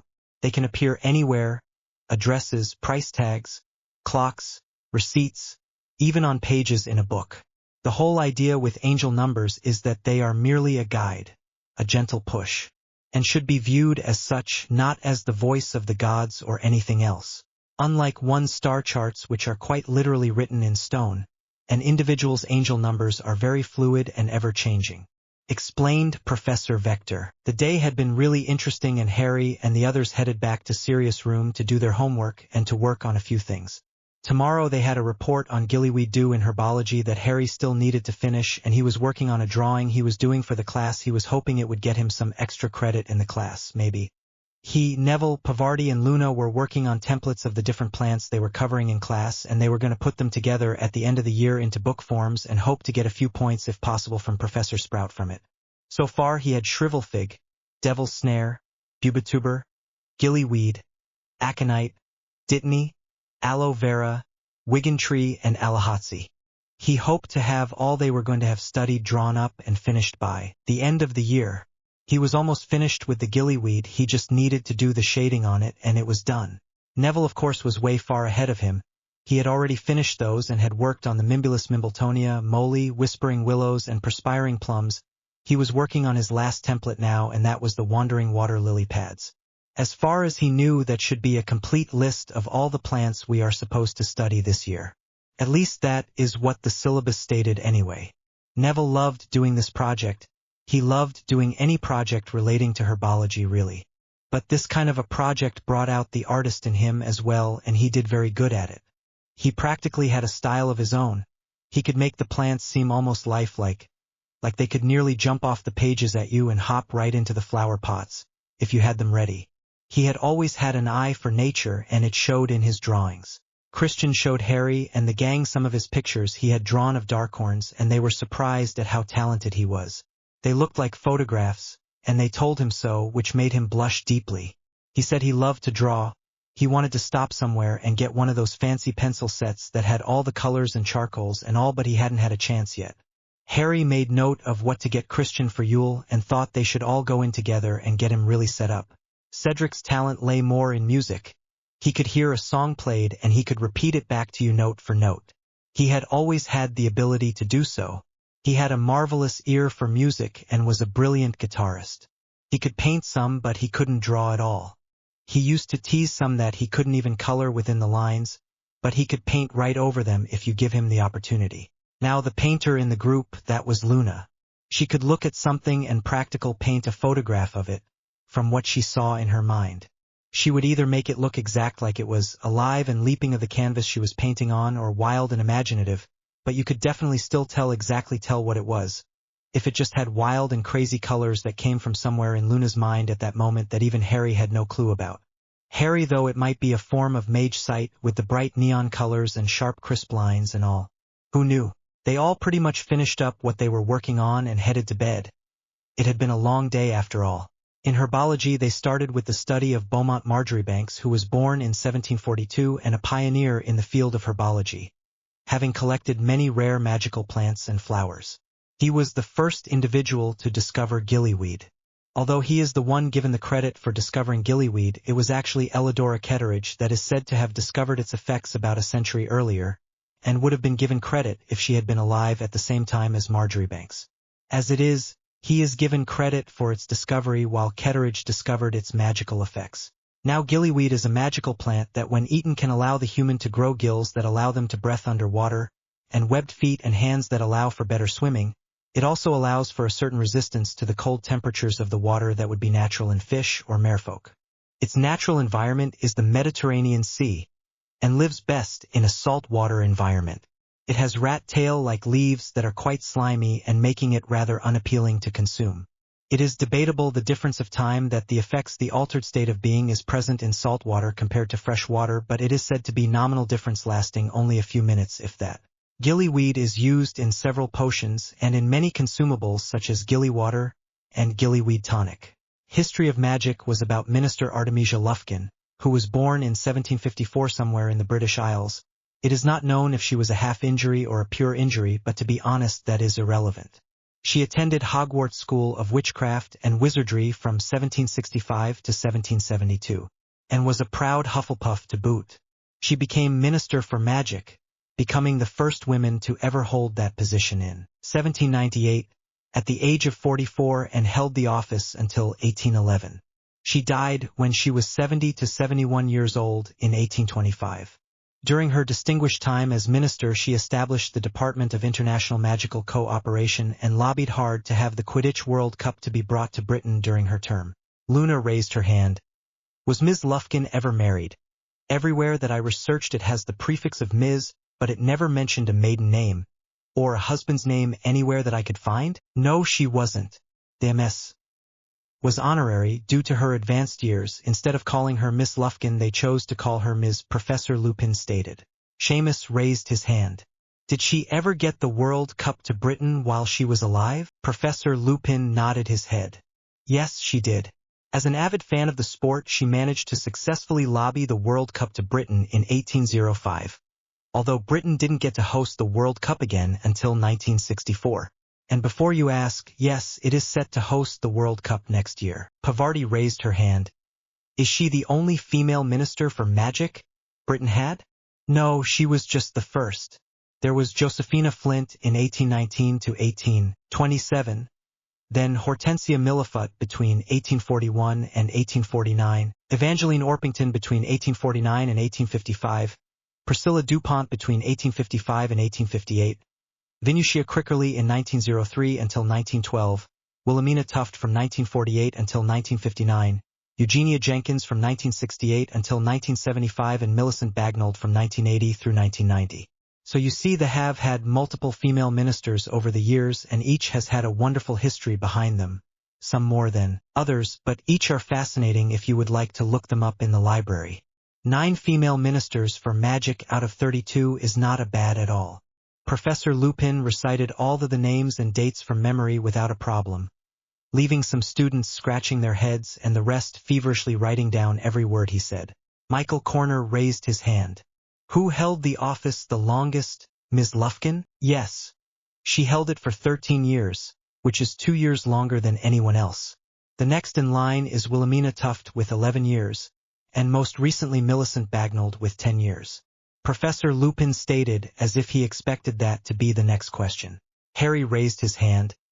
I'm assuming that since she was never married, that Ms. Lufkin never had any kids, right? That's right. Nor did she adopt or mentor any that are mentioned anywhere that I have been able to find. Professor Lupin stated. Mandy Brockenhurst raised her hand. I found several places that said she could be of either British or Irish descent, but there was nothing that I found that was sure as to which. Is there anything that specifies which? Professor Lupin shook his head. Not to my knowledge. It has always been controversial as to her heritage, so I am assuming it is a bit of both. They just don't want to bring up that possibility. Hermione Granger raised her hand. How did Ms. Lufkin pass away? I really couldn't find anything specific on her death. She died of a rare heart defect that wasn't detected until after her death. Unfortunately, it appeared to be something to do with her heart valves not closing properly. But the specifics I honestly don't know. Professor Lupin stated. The bell rang and Professor Lupin let them know they would be studying Dorcas Well-Beloved and the Society for Distressed Witches for their next class. And dismissed the class. Lunch was a lively affair. Everyone was talking about one class or the other. The twins had finally gotten their turn at the Transfiguration class that got to make the writers' plushies, and they were telling how everyone was loving it and about the plushies that they made. They even showed them off at the lunch table. A pair of practically identical Darkhorn foals. They looked like the plushy version of their own foals. It was so cute it was disgusting.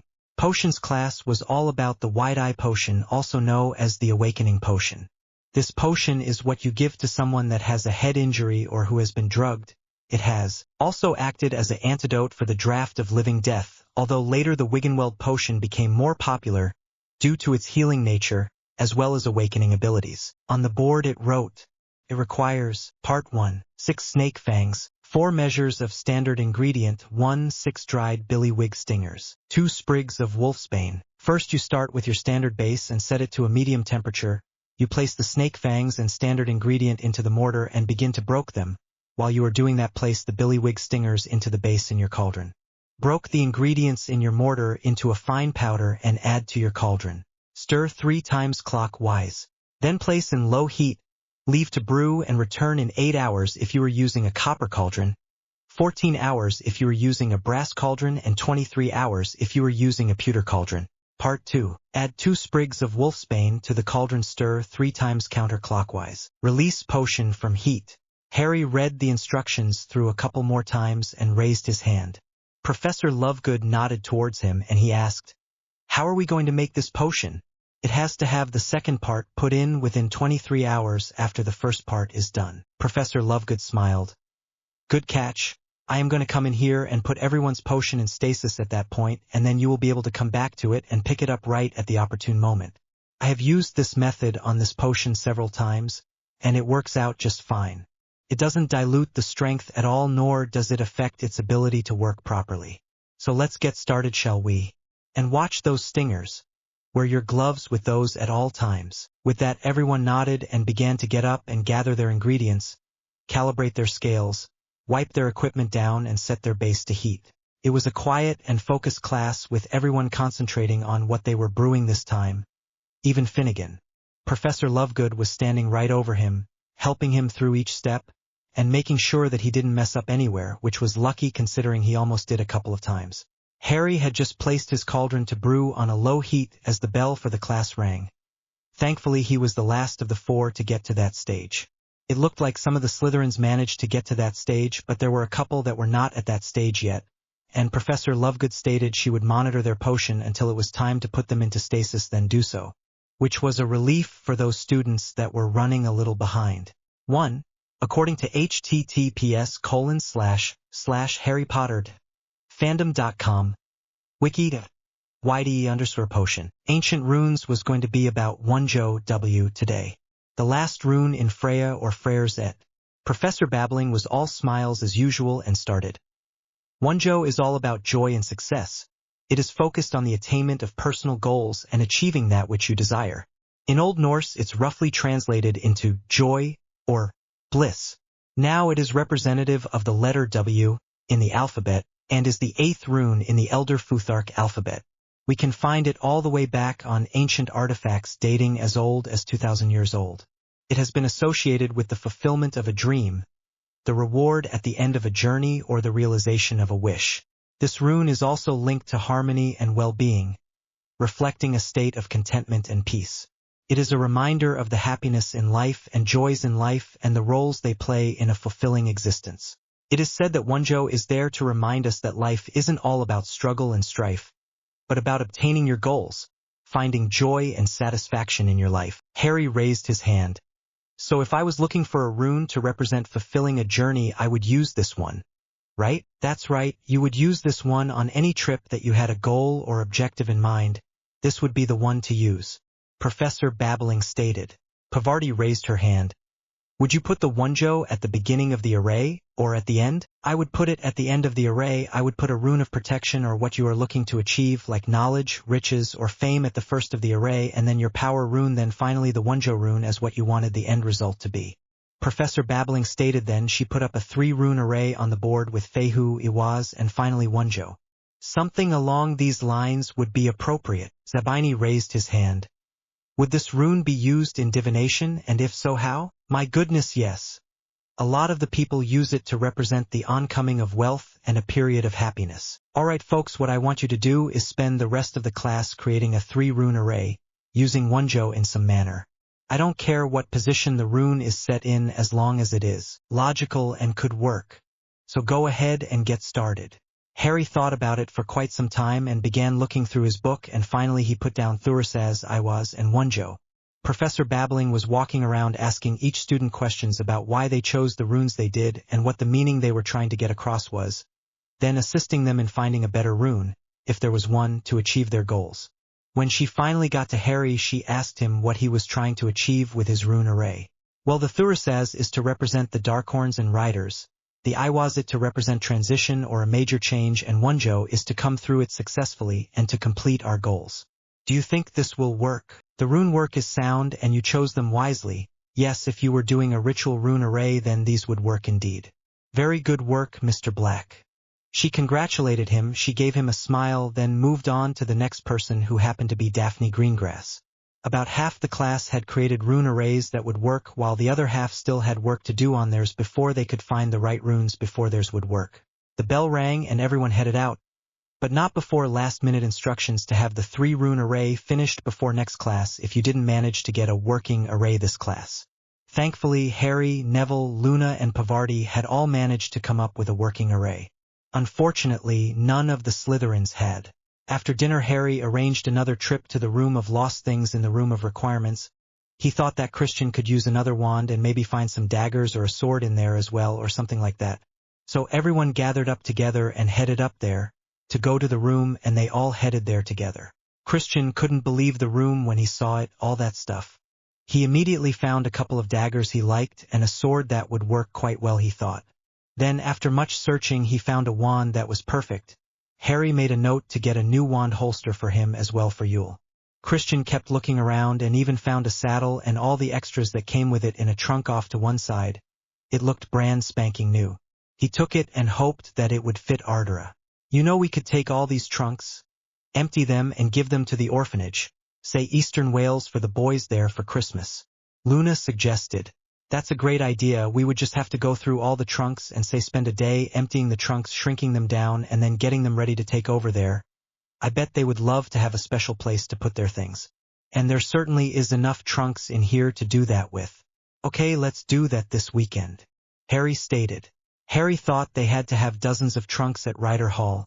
If he counted right, they had sent over 21 trunks full of books alone so far. So they could empty those books out of the trunks they are in, and that was a good start there. And there had to be a bunch of trunks sitting around the old place that wasn't in use. Harry would have Jeeves contact the house elves at Ryder Hall and have them do a search of the mansion looking for single compartment trunks in good working order, then have them clean them out and polish them up, along with the other ones, and get them ready. So they all made plans to come back and empty the place out of the dozens upon dozens of old trunks that were just sitting around gathering dust, that could be put to good use. Harry decided to write to Miss Faithright and ask her how many boys were at the Eastern Wales orphanage right now, so they could get an accurate account for each boy.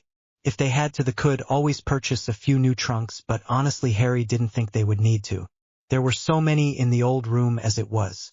Maybe that is something that Hermione could do, a project if you will. Contact all the older families, the wealthy families, and let them know the Riders are doing a trunk drive for the orphanages in the area, and are looking for any old, one-compartment trunks they would like to donate. It would give her something to think about other than Christian, and it would be her baby, as it were. She would be in charge of it, and she would get all the credit for it. Yes, that sounds like a plan. He would talk to her about it tomorrow. If they get enough trunk donations, with what they already have in the room of requirements, maybe they can give the kids at Twin Oaks their very own trunk too. Harry tried not to get too ahead of himself there, so he stopped that line of thinking right there. Maybe he could talk to the guy at the luggage shop and see if he had any cheap trade-ins that he had taken that he might be willing to sell to the riders for the orphanage. You never know until you ask. What are you thinking so strongly about? Neville asked as he came up to Harry. And Harry told him his ideas about setting Hermione up with contacting some of the ancient houses and letting them know that the riders were doing a used trunk drive for some local orphanages and they were looking for any old trunks people had that they might want to donate to a needy child. Harry was right in the middle of explaining it to Neville when Hermione stormed over and stopped right in front of them. If you are going to talk about me, you could at least have the human decency to do it when I am out of earshot, she demanded. Her face was red with anger. Her fists were balled up like she wanted to punch something. You know, Neville, I think I changed my mind. Instead of putting Hermione in charge of it, I think I will put Padma or Pavarti in charge of it. This is definitely not the kind of individual I want representing our riders as a whole right now, Harry said slowly and thoughtfully. Neville nodded, not taking his eyes off Hermione. Definitely not the image I would want to present. What are you two talking about? Hermione demanded. What we had been talking about, Hermione, was a trunk drive for the orphans. And placing you in charge of reaching out to the ancient houses for us to see if they had any old trunks they might want to donate to the riders for us to give to the local orphanages. But the individual we see in front of us at this moment is not the individual we want representing the riders in any fashion. So we have decided to see if Padma or Pavarti or both wish the task of contacting the ancient houses in the name of the riders, Harry said just as slowly as he held his temper back. What? I can do that job. I would do wonderful at it, Hermione whined. Yes, you probably would have, that is why you were my first choice. But I will not have an aggressive, interfering, suspicious individual come over here and act the way you just did to me or anyone else for that matter and reward that behavior in any manner. So the position goes to Padma and Pavarti. They will get all the accolades for raising the trunks and the praise for their efforts, and you can watch what you could have had if you had been polite and asked instead of demanded to know what we were talking about. You shouldn't have been listening in on our conversation in the first place. It was a private conversation between Neville and myself, and you were not a part of that conversation at all. I don't want to have to worry about you sneaking around behind me trying to listen in on my conversations with other people on the off chance that I might talk about you at some point. I won't have it. If this is the kind of behavior and trust we can expect from you, then you can just head back over to Ravenclaw and stay there in the dorm, because the riders want no part of it. With that, Harry tapped Neville on the arm and the two of them headed out of the room and back down to Sirius' room, leaving a startled Hermione in their wake. Hermione didn't know what to do. She wanted to cry really, but she didn't. She had known better than to listen in on their conversation. She didn't know why she had done it. She didn't know why she did a lot of the things she had done lately. Ever since the incident with the suicide attempt, she had gotten steadily more unstable in who she was, who it was that made her who she was. She thinks she is going to ask Madame Pomfrey about counseling. That is the only thing she can think of that might help. It was either that or leave, and she didn't want to leave. For the first time she felt alive, like she belonged, but right now that couldn't be further from the truth. She felt suspicious, and she knew in her heart she had no reason to be. She felt that Christian was going to take her place. But hadn't she said not that long ago that she wasn't happy in her slot? Yes, she would talk to Madame Pomfrey about counseling. She needed help, or else she would lose everything she had, all her friends, the riders, all of it. The rest of the week went pretty much how that first half had. In care of magical creatures they studied hippogriffs, and it was fabulous. A magical creature with the head of a giant eagle and the hind quarters of a horse. Hippogriffs are a class XXX magical creature, as designated by the Ministry of Magic. They are native to Europe, but hippogriff breeding is a well-established career in the wizarding world, and so they can be found throughout the world at almost any corner. One thing all individuals must remember is that hippogriffs are very proper and proud creatures, and expect the proper amount of respect from anyone that wishes to approach them. So to approach a hippogriff, one must bow and wait for the hippogriff to bow back. Then and only then can you approach. If you do not receive a similar response, that is your signal to stay away. Eye contact must be maintained at all times. Shifty eyes, or avoiding eye contact means they can't trust you, and they will let you know how they feel about that quite quickly. When a hippogriff is offended or threatened, it may attack with those deadly talons or that fierce beak. Each can quickly kill a human. Hippogriffs eat anything from insects, birds, and small mammals such as ferrets or minks. They build nest on the ground and lay only one single egg, which is quite delicate, and guard it fiercely due to its delicate nature. It usually hatches within 24 hours of being laid though, so it is not a long incubation period. Infant hippogriffs are said to be able to fly within a week of hatching, although it may be months before they are capable of following their parents on any long flights. Professor Lovegood had a mated pair of hippogriffs for them to see, although no young one for them to look at, and they were both beautiful and majestic. It is said that many people have taken rides on hippogriffs, and there are even hippogriff races in Italy in August if one is interested in visiting and watching. It is quite the show. Hippogriff breeders from all across Europe bring their best stock by to show them off and even sale or trade a few at the convention that they have at the hippogriff races. What was once a mild sporting event has now turned into a hugely profitable social event as well. This weekend was the last weekend before Christmas holiday, and so they had a Hogsmeade weekend, and the riders all got dressed in their finest. Christian's outfit had come in on Wednesday and had fit him perfectly. He looked like a million galleons in it, and Padma even told him so, then blushed so hard her cheeks turned beet red. Parvati couldn't believe her sister had been so bold. She just started giggling at her sister, who had her hands on her cheeks trying to cool them off some. Harry had everyone dress in their full rider uniforms and head down to the entrance at Hogwarts. They would pick something up to eat at the Three Broomsticks, hopefully without the excitement of last time. Since no one really got to explore the village last time, everyone was excited to get to go down and really have a look around. They got in the carriages by tier just like last time, and headed down to the village. Hermione had decided to stay behind and talk to Madame Pomfrey today, so it was just the 10 of them going down to the village. Christian got more than his fair share of looks by the older students, not just females either. A few male students were giving him the once-over as well. Once they got to Hogsmeade, they all headed over to the Three Broomsticks and went in. They found a couple of tables and scooted them together and sat down. Madame Rosmerta herself came over and took their order and brought their drinks, and later their meals. When Harry asked why, she said that they are the riders and they deserve only the best, which Harry just smiled to and left it at that. They all talked about where they wanted to go. Everyone pretty much wanted to go to Honeydukes. They needed to stock up on chocolate frogs and every flavored beans. That last poker game was a rough one. They all wanted to go to Tomes and Scrolls, the bookstore, and to Zonko's joke shop. Susan wanted to see what Dogweed and Deathcap carried in comparison to Slug and Jigger's apothecary in Diagon Alley. Harry wanted to go to Dominic Maestro's music shop and see about getting Christian a new guitar, which made Christian grin up a storm. Padma, Parvati, and Luna wanted to go to Gladrags Wizardwear to see what they had to sell. Susan and Harry also wanted to see what J. Pippin's potions had in stock, again comparing it to the Slug and Jigger's apothecary in the alley, and see if it was easier to get some of their supplies here rather than waiting until they had a chance to go to the alley would be great.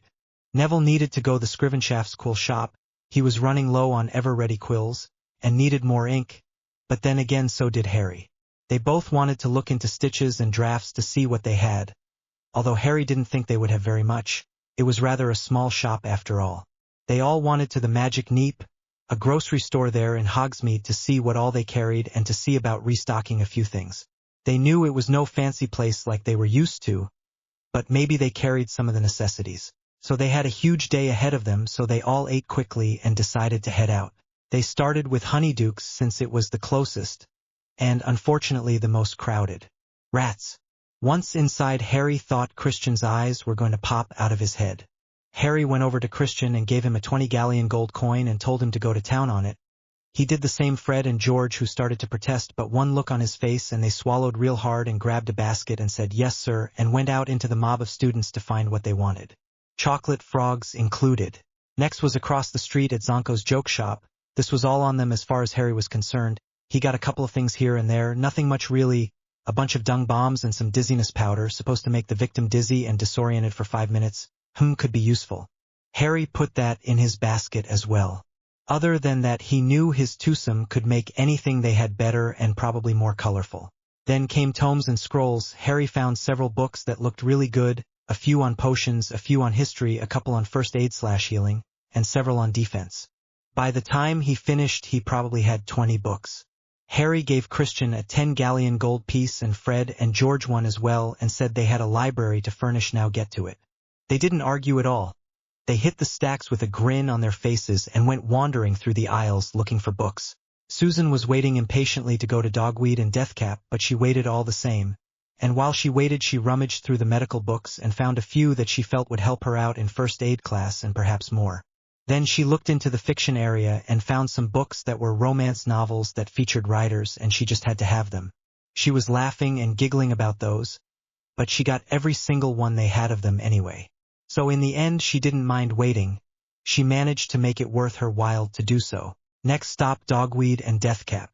It was a lot smaller than the Diagon Alley Apothecary, but it seemed to carry a wider variety of potions and ingredients. They even had the salve for saddle sores and the potion for rider's cramp. Apparently when the shop owner learned that they had riders at Hogwarts, they started stocking up on things that they might want to keep in stock, including the nutrient potions. So Susan bought 11 cases, leaving only one case on the shelf. The owner just smiled and nodded and started shrinking all the purchases down and putting them in a special pouch that she gave them free of charge. That would keep everything in it in stasis for up to 6 months, adding that much longer to any potions they might put in the bag before they stocked their shelves with it. So Susan got a wide range of useful potions. She thought as she picked up a couple more bottles and placed them on the counter with the rest of the bottles to be counted out and paid for. The lady behind the counter was thrilled to see her stock of potions almost bare now. Who would think she would be so happy to be almost sold out of everything? But apparently she just loved the riders to pieces now. She gave them a 30% discount due to the quantity of potions they were buying and just smiled and kept adding things up for them. Susan put all the potions in her bag until she could sort through them and hand them out to everyone accordingly. Then they went to Dominic Maestro's music shop. Harry wanted to see about getting Christian a new guitar. It was a small, but nice little shop with both new and used instruments and music both. Harry told Christian to look through the guitars they had available and find him one he liked, while he looked through the sheet music for some new songs the band could work on. So that is what he did. Then he noticed the price tags and he went over to Harry and told him he couldn't do it. Why not? Harry asked. The one I like is like the cost of one of those trunks. And you have already done so much for me. I just can't take that much money from you, Christian said firmly. Okay, first, all the money used on the riders comes from the sale of a basilisk that my brother and I killed a couple of years ago, and they are still selling that shit off, so it isn't a burden to anyone. It isn't any one person's money, it is the riders' money. It is meant to be used by the riders for the riders. It is not my personal money you are using, and believe me when I say that you have a long, long way to go before you put even a dent in the money we have in that account. Hell, we have barely touched the interest we get off that account.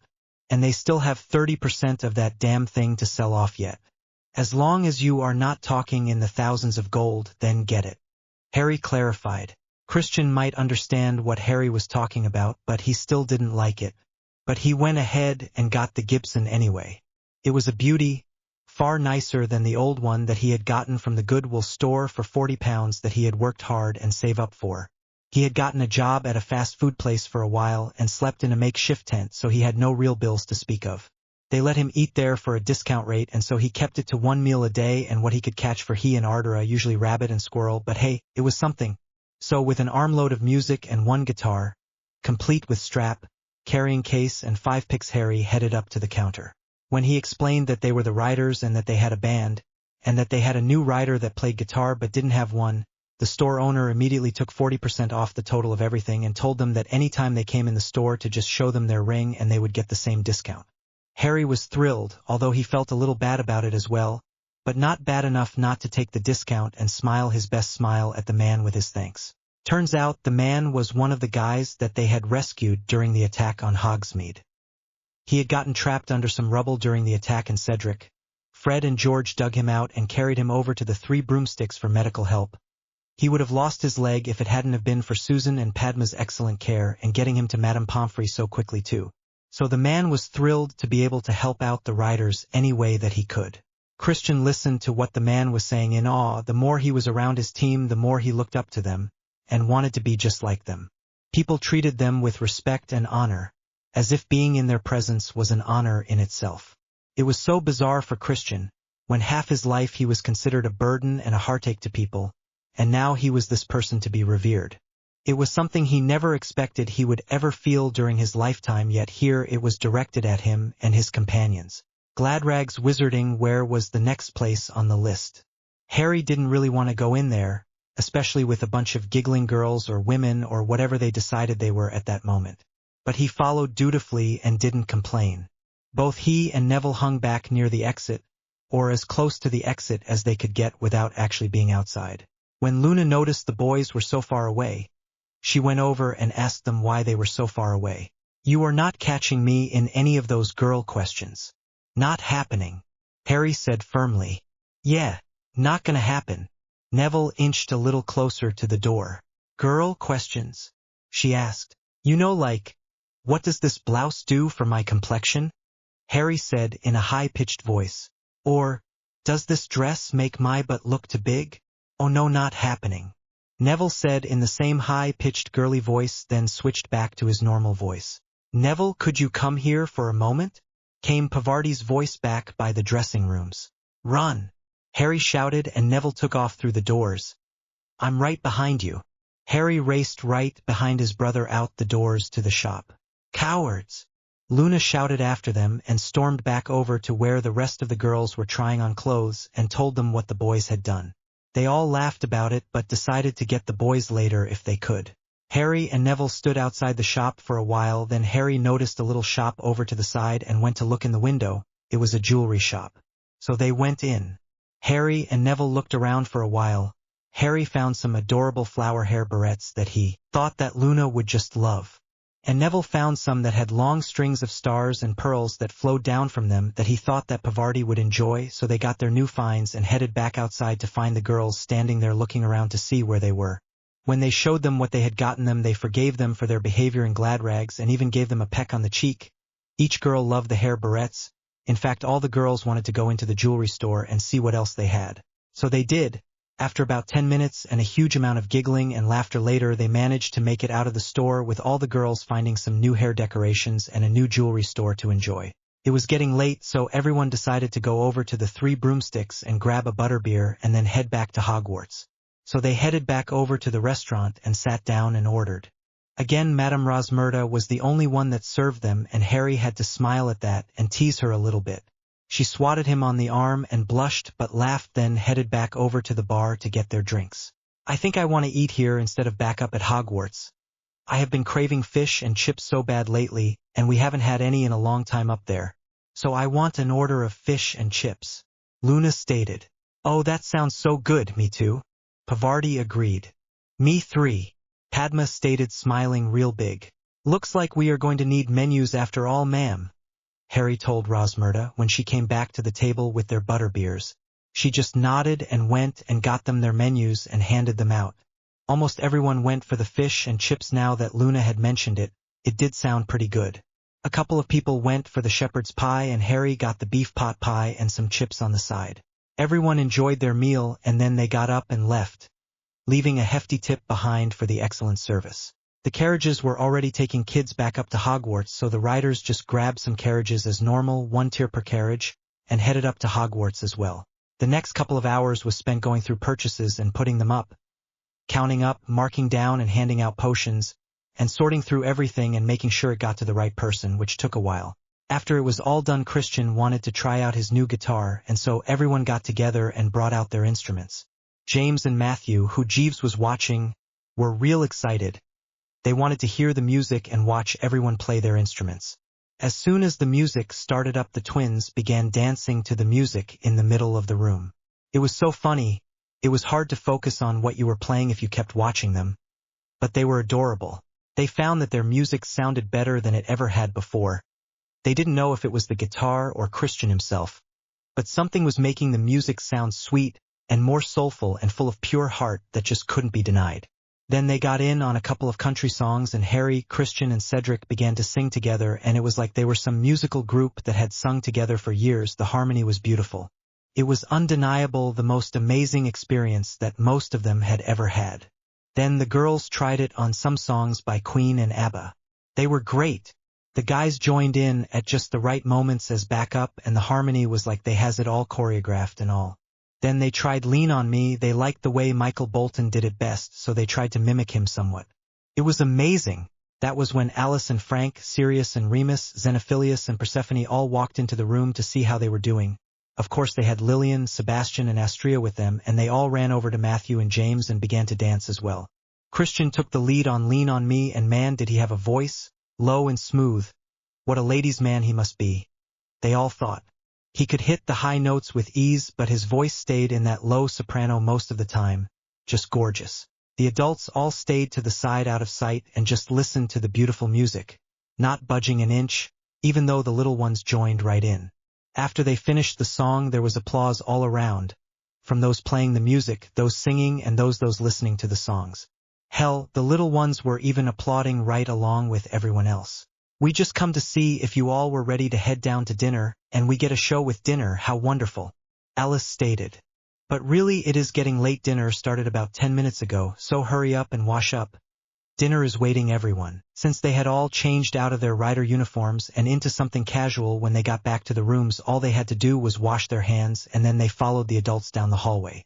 Christian taking the left flank of Tier 3 while Hermione took the right flank. Somehow it just fit.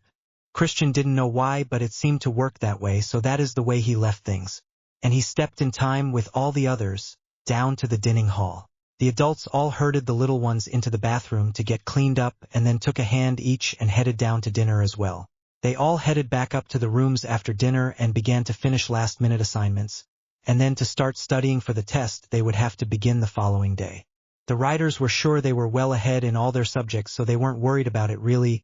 They just wanted to make sure they had some of the harder to remember stuff down, like the names and dates in history of magic, and to be prepared in potions. The only one that was unsure of how he would do was Christian, and that was because this was all new to him, so Cedric went through the basic syllabus of most of the subjects and started drilling Christian just to see how he was doing. He was surprised at how well Christian was doing really. On most of the subjects he was doing in the E to O range easily. The one subject he needed to work on the most was arithmancy, so that is the one that they focused on. They stayed up till almost midnight working on their studies, even after the others had all gone to bed. Finally, shortly after midnight, Sirius came out and suggested the boys call it a night. So they did. Both were getting tired anyway. It had been a long day anyway. So they headed into Harry's room and set up their trunks and went to bed. Breakfast came early for everyone, but they were all excited to get their test schedules for their end-of-term tests. Since it was only a midterm and not a final, they still had time to fix any issues they had with their grades at this point. Most classes were set up with 40% for midterms, 40% for finals and 20% for homework and class participation. So you had to put in quite a bit of effort and work into the midterm. Even if it wasn't the finals, it could make a big difference in your overall grade. Only a few classes were different, and quite honestly Harry couldn't remember which ones they were right now. Alice came by and handed out all their test schedules, and Harry looked at theirs. It was a full week to be sure. Monday from 8 a.m. to 9:45 a.m. Transfiguration. Monday from 10:15 a.m. to 12 p.m. Charms. Tuesday from 8 a.m. to 9:45 a.m. History of Magic. Tuesday from 10:15 a.m. to 12 p.m. Potions. Wednesday from 8 a.m. to 9:45 a.m. Care of Magical Creatures. Wednesday from 10:15 a.m. to 12 p.m. Herbology. Thursday from 8 a.m. to 9:45 a.m. Defense Against the Dark Arts. Thursday from 10:15 a.m. to 12 p.m. Astrology Part 1. Thursday from 10 p.m. to 12 a.m. Astrology Part 2. Friday from 8 a.m. to 9:45 a.m. Arithmancy. Friday from 10:15 a.m. to 12 p.m. Ancient Runes. Saturday from 8 a.m. to 9:45 a.m. First Aid. Well, it is an early morning all week, but that is nothing new. And we have astrology practicals on Thursday night, followed by arithmancy at 8 the following morning. That is going to be a little rough, but we can do it. Every test is over with by noon except that astrology practical. So we have all day to study for the next round of tests. I just wonder how we are going to be able to get from one test to the other with them being practically back-to-back like that. Luna looked at the listing, then stated, "Look at how they are paired. Each one is practically across the hallway from the next one, or just down the hallway. The only one that isn't is the Care of Magical Creatures and Herbology, and both of them are our only classes that are taught outside," she stated. Neville nodded. He had to admit the schedule was real well done actually.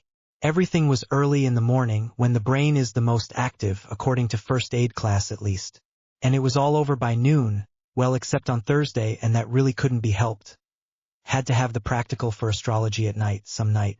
but you had all other classes done and over with by noon each and every other day. So that gave you all that day to study for the next day's classes. If you wanted to really pour your heart and soul into it, you could pull a 12-hour shift and still be in bed by midnight and get plenty of rest. Of course, that doesn't figure in something little like eating or anything. Neville snickered. Yeah, this was a fabulous schedule as far as he was concerned. Looks like we have transfigurations first, guys, so let's head on down there and see if we can guess which one it will be on the practical. Harry stated. They all said goodbye to the others and headed out to their first final, debating on what it would be in the practical would be in transfigurations. I bet you anything it is going to be the pebble into a plushie. It was difficult enough to be on the final and everyone had a blast doing it. Neville stated. Pavarti agreed and so did Luna. Yeah, I bet that Sirius would do that one for several levels too. So no bet. I say it will be calculus velocum ludibrum as well. Harry agreed. Sure enough, the test was a simple 25 match the transfiguration to the effect, 3 essay questions and 3 extra credit questions. And the practical was indeed the pebble to a plushie, or more properly known as calculus velocum ludibrum. And each one got to keep their plushie after Professor Black did a permanent spell on it. Next was the charms test, and it was pretty easy too. It was 20 true and false, and 20 fill-in-the-blank questions, then 3 essay and 3 extra credit questions. Their practical was banishing charm, another easy one for the gang to manage. They all hung around the class afterwards and handed in a series of book reports they had done as possible extra credit. They hoped for the class. They knew that Professor Flitwick normally didn't hand out extra credit, but they had found those ancient charms books in the come and go room, and they had decided to each do a report on one of the different books and see if he would take them as extra credit, especially if they allowed him access to the original of books. Bribery is always a possibility. To say the little professor was impressed was an understatement. He was totally fascinated with their work and couldn't wait to read it and their sources either. Just to make sure they understood what the author was trying to impress on the reader, of course. All 4 of them left with smiles on their faces. Sure, they would get the 10 points each extra credit that he said he might give them if he found their work satisfactory.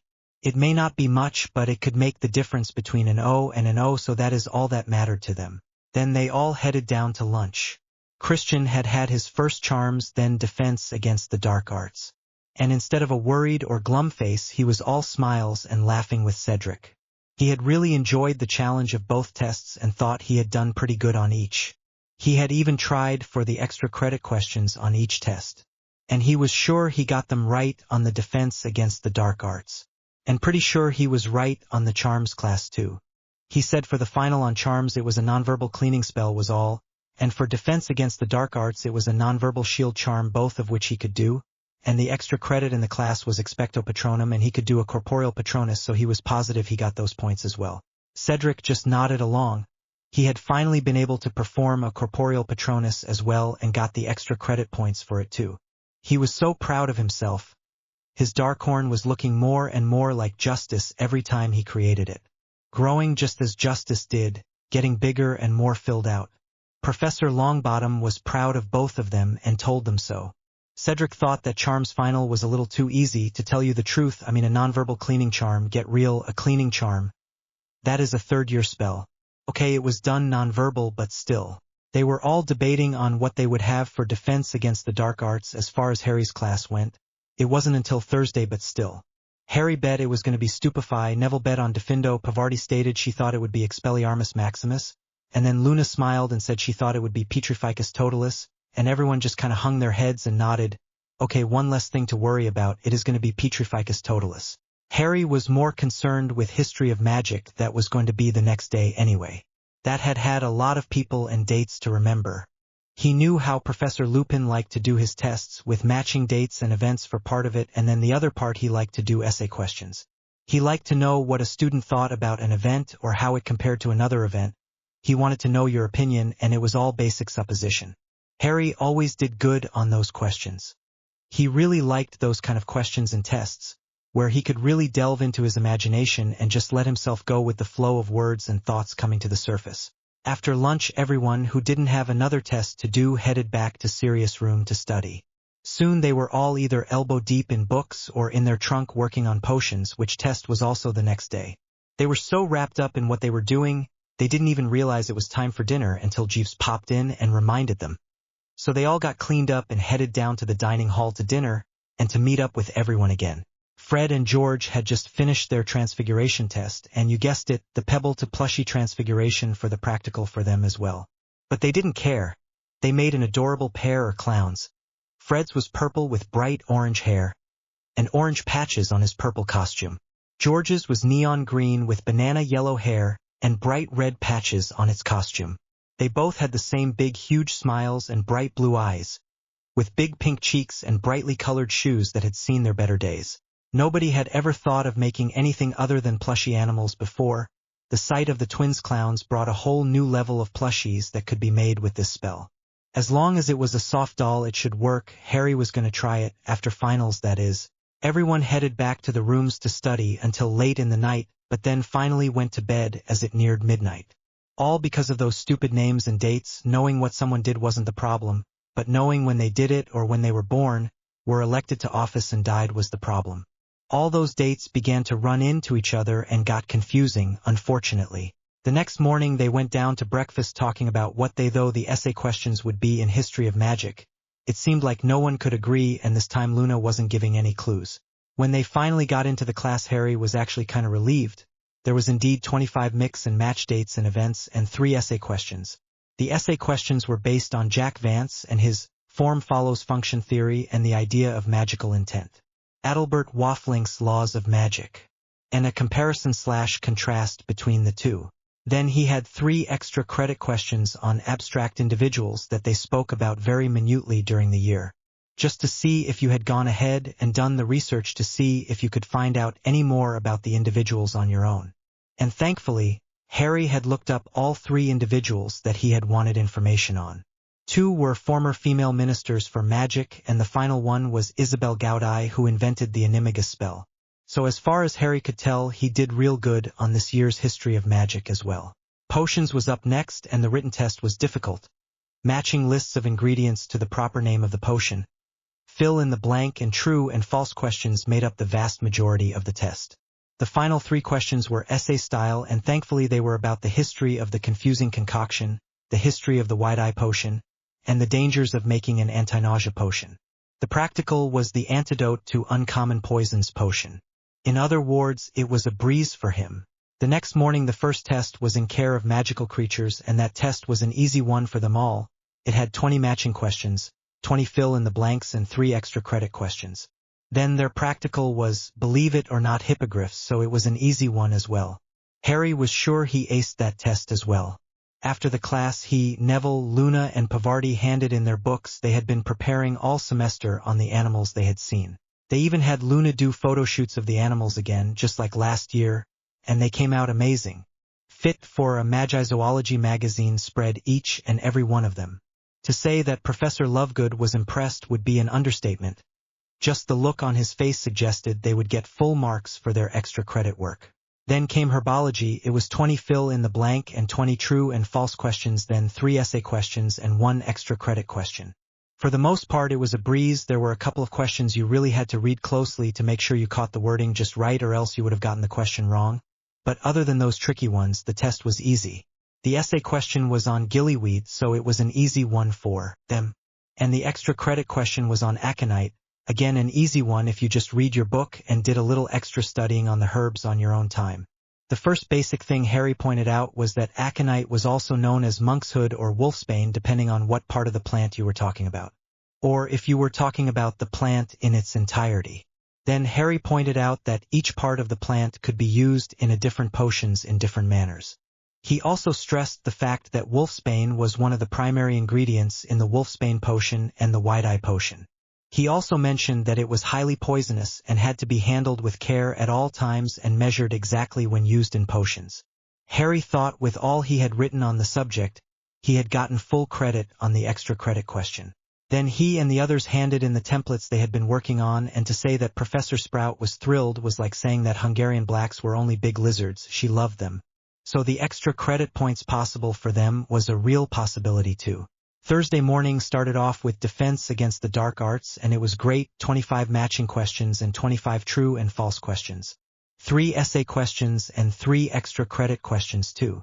The essay questions were about Defindo, Confrigo, and Stupefy. and the extra credit questions were about the 3 unforgivables, the Imperius, the Cruciatus curse, and the Avarta Kedavra curse. Then the practical was the Expecto Patronum, and believe it or not, both Harry and Neville were able to create corporeal patron uses for the first time. Astrology was to list all the stars in Aries and Taurus, which was an easy one for them. Then 20 true and false questions on the star charts they had been working on so far that year. That night they had to find Gemini and identify all the stars in the constellation and map them accordingly. The next day they were dragging around a little, but they made it to the arithmancy test without a problem. And it was a breeze as far as Harry was concerned. It focused on the Agripan/Pythagorean method and asked you to analysis 3 names and see what the results would be for the 3 names of famous wizards. Specifically Merlin, Cornelius Oswald Fudge, and Paracelsus. The results were interesting, Harry thought. Then there were 25 matching and 25 fill-in-the-blank questions. The extra credit question was to take the Chaldean method and use it to find your series of numbers, your destiny number, your soul urge number, your hidden passion number, and your habit challenge number. Thankfully, there were 3 possible matrices that were displayed as being the right one, and you had to pick the true Chaldean chart, and didn't have to remember it all directly from memory. You just had to remember the basis of the chart itself and go from there. Ancient runes was another challenging one. It was 25 matching questions and 25 true and false questions. Then 3 essay questions on rune arrays and what they might be for or their meaning. Then the extra credit question was to create a 3 rune array, one that might help with the attainment of knowledge and understanding. Then after class they all hung around and waited to hand in a special project they had been working on. Series of reports on the analysis of each rune they had studied with diagram of standard and reverse positions and at least 24 inches of information on each one. At the end of each analysis they used the rune in a 3 rune array to show how the rune could be used and what position it would play, primary, focus, or supporting. Saturday they had their first aid class test first thing, and it was rather difficult. Of all the tests, Harry would have to say that first air was the hardest. First there was a diagram of the hand where you had to fill in the names of the different bones. Then there were 25 true and false questions and 25 fill-in-the-blank questions. The extra credit question was to list all the vitals in the human body and what their purpose was. And it was over with. The last test of the semester, thank Merlin, was all Harry could think about as he left the Medi ward and headed outside to the Black Lake. He was tired, emotionally and mentally tired. He was taking a skip on karate class today, they all were. They had flood Master Lee and let him know that they wouldn't be there, and he had understood. Finals and all that is. And gave them a break this one time. Thank Merlin that is done, Harry stated as they all began to sit down around the shores of the Black Lake. Yeah, save the worst for last, why don't they? That first aid test was a real brain teaser. Some of those questions made my head hurt, Neville stated. That is just because it isn't your area of study. In all reality, it was a pretty easy test with pretty basic information in it, Susan stated. Even the extra credit question was simple really if you just listened in class, says the person who eats medical books for breakfast, lunch, and dinner. Harry teased. That is not nice. Luna swatted him on the arm and frowned at him. Sorry, Susan. I didn't mean to tease. I shouldn't have said that. Harry apologized. Well, it is kinda true. I am normally reading medical books. Can't help it, I just find them fascinating, Susan said. I don't think I did very good on that one at all. I think I messed up on the bones of the hand completely, Hermione stated. Come off it, Hermione. You did perfect. Like you always do. You are brilliant and you always do your best, so you got a perfect score, Harry stated. I do not get a perfect score. If I did, then I would be getting first slot and not 7th slot. I just don't know what I am doing wrong. I am getting all the questions right, I am just not getting a high enough score on the written parts, Hermione stated, her bottom lip coming out, showing that she was getting upset. It's simple really, Hermione. When you answer the question you recite all the information that could possibly be associated with the question that was asked. But do you give a supposition of your own? Do you use your own imagination to come up with a supposition that will make the person grading the test stop and think? Or go back and check your references to see if your supposition could possibly be accurate? Did you make them think? That is what gets us the high marks on the written parts. Harry stated. He never knew that she didn't know why she did so poorly on her tests compared to them. He thought she knew. Well, might as well tell her now. We use our imagination, write a supposition based on what information we have gathered, and come up with an original idea, something that no one has ever put down on paper before. Sometimes it is something based entirely on the facts and something that's so mentally challenging that they have to go look up the facts to see if I am right or if they can prove me wrong. Other times it is a wild and imaginative statement that is way out of nowhere that just came to me and I have no idea what made me think of the idea, but it sounded good at the time. Those are rare, but they do happen on occasion, and when they do, they make you stop and think and always make you want to do more research to see if what I am saying is a possibility or not. The fact is, I made the people grading the papers think. Harry continued. Harry took another breath.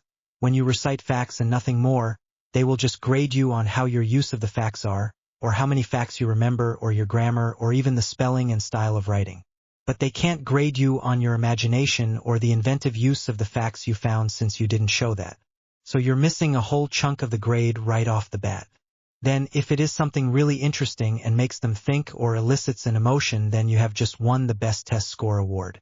All it takes is a little imagination and some concentration, and you can do it. I can't do that. How can I be expected to come up with some wild and insane supposition on the spot? That takes days of research and Hermione looked as if she was going to cry. You can do it, it just takes time to train yourself on how to do it. It didn't come overnight for us either, we had to learn how to do it. We had to learn what the professors were looking for and what made them stop and pay attention. Now we strive to do that with every test we take. We want the professors to look at us and remember us because they remember our test. We want to be the one out of hundreds of tests that make them stop and say, "What? Wait a minute. What did they mean by that?" Start by asking a probing question of the reader or something. Make them think, make them want to go do research of their own. Like in this last one, the extra credit question was about the vitals, right? Well, remember the comment of Sirius versus Totalis and how it affected a wizard by the name of Donny Osmond? Well, I did some research and found a couple more cases. One is a non-magical singer by the name of Enrique Iglesias, and the other is a wizard that is the director of the Ashtanga Yoga Center in Carlsbad, California, America, by the name of Tim Miller. I also found a recent statistic stating that while still rare, this affliction may occur in as much 0.01% of the population. That is a lot of people when you put it down to numbers. Think about it, 1 out of every 10,000 persons has this affliction. It didn't sound like much until I put the numbers into those words. The thing is, I put the fact about Donny Osmond having Sirius versus Totalis into my basic supposition, then I added that there were other famous individuals inflicted and named Enrique Iglesias and Tim Miller and gave a short history of who they were as well as who Donny Osmond was. I also looked up the fact that they didn't find out that Donny Osmond had the affliction until his appendix almost burst on him due to the fact that they were looking on the wrong side of his body for what was wrong with him. He almost died over a simple appendicitis attack, all due to Sirius versus Totalis. Now I have made something rather dull and fact-riddled, interesting, and made the reader want to go and see if my facts are accurate or at least go look them up. Harry tried to explain, but he could see most of it was still going over Hermione's head. He tried to think of another way to explain it, but nothing was coming to his mind. Harry looked to the others, but they just shook their heads, not knowing what else to say either. Even Luna, who normally would be able to come up with something wild and outrageous, just shook her head in wonder at the whole thing. I honestly don't know what else to tell you if that doesn't help. And before he got out the rest of the sentence, Hermione cut Harry off. Well, it doesn't help. I have no idea how to make something out of nothing. I deal with facts and quotes and direct comments those people can understand. They can't be expected to understand some wild theory or idea you conjure up in your head and spit out on paper at the spur of the moment. They need to base their grades on the reality of facts, not the fantasy of possibility or some random fantastic thought or wild supposition you have made up out of nowhere. How dare they grade me less than you when my answer is clearly the best? I am going to go talk to the school board about this. If this is what they are really doing, then I am going to protest their actions to the highest level possible. I work hard to do as much research as possible on the subjects we are assigned, and when I put all that information down, I should be getting the better grade. Not you. No, this will not do. Creative supposition indeed. How dare they? Harry threw his hands up in the air and said, I give up. I tried. Everyone here knows I tried. I gave examples, I explained. I have nothing to feel sorry about because I did my part. Now when you get a lower grade than me, it will not be my fault because I tried. If I get a lower grade than you this time, I am going directly to the school board and demand that they regrade the test appropriately, not based on wild suppositions or insane innuendos. How dare they? If even one of my grades is less than yours, I am going directly to the school board and demand a retesting. I will not stand for this again. If I have to demand that they remove those essay questions or extra credit questions from the tests, then so be it. Hermione raised her chin in the air in triumph. So you would make a whole school change the way they present tests simply because you are insecure in the way you answer the questions? Really? You are just too much. I've explained how to get the better grade, and if you choose to be a brat and pout and throw a fit and demand they alter their way of grading or testing to fit your method of taking a test, it just goes to prove that you are narrow-minded and insecure. Oh, and I don't think the school board or the Board of Education will change the way it grades tests or how it presents tests just to fit one narrow-minded, insecure student. They have been doing this a long time to let a student bully them about. So I don't think you will get very far, Hermione. But you're welcome to try. You made a fool out of yourself last year. Why not try to make a bigger fool out of yourself this year? It is just starting earlier this year than last. Harry got up and headed towards the stables, too frustrated to just sit there and relax any longer. He needed something to take his mind off of things, and talking to Storm usually did that. Storm listened to Harry tell him about Hermione and her temper tantrum about grades again, and about how she couldn't learn the new and better way to write her answers even if it meant she would get more points on the tests. Harry continued to vent for a while, and then they stood there in silence. Finally, all out of breath and a lot calmer, Harry picked up the brush and began to brush Storm down. Storm nodded at that and stood still as his person gently brushed him down to a beautiful shine. "Did I ever tell you about the first rider to have a group?" Storm asked. Harry paused in what he did. "No, I don't think so. His name was Darius Singleton. It was early in the 1600s, 1611 I believe. He was from London, a 17-year-old orphan who had stolen 2 loaves of bread from the local market and was on the run from the local guard, when he got shot in the leg with an arrow. Somehow he managed to make it to the forest surrounding London.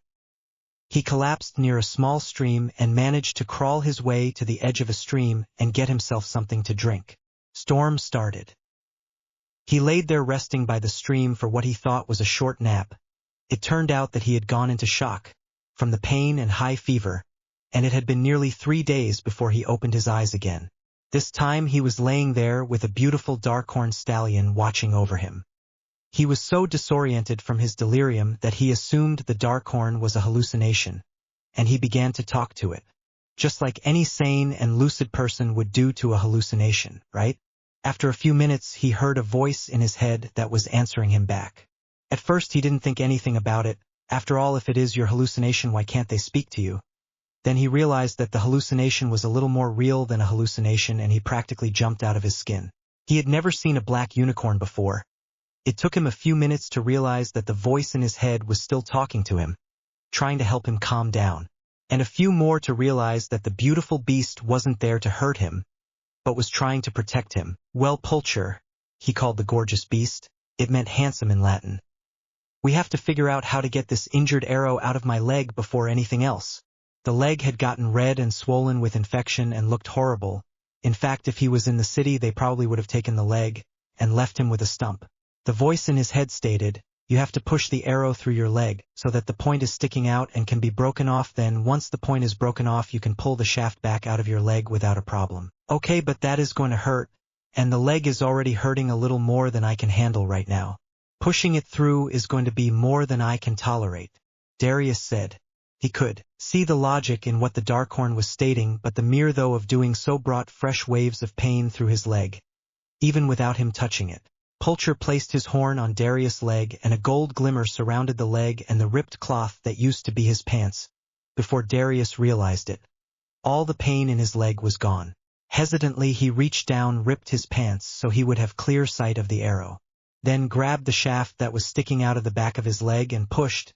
With quite a bit of effort he managed to push it through the front of his leg and the arrow portion out of his leg. Darius was sweating and trembling with the effort now, and his sight was getting a little blurry, but he was still holding on. "How am I supposed to break the arrow portion off? I don't have a knife or any tools here with me," Darius asked, breathing hard. Pulcher bent down and carefully bit the end of the arrow off and dropped it next to the man, and then grabbed the shaft end of the arrow that was still sticking out of Darius' leg and pulled.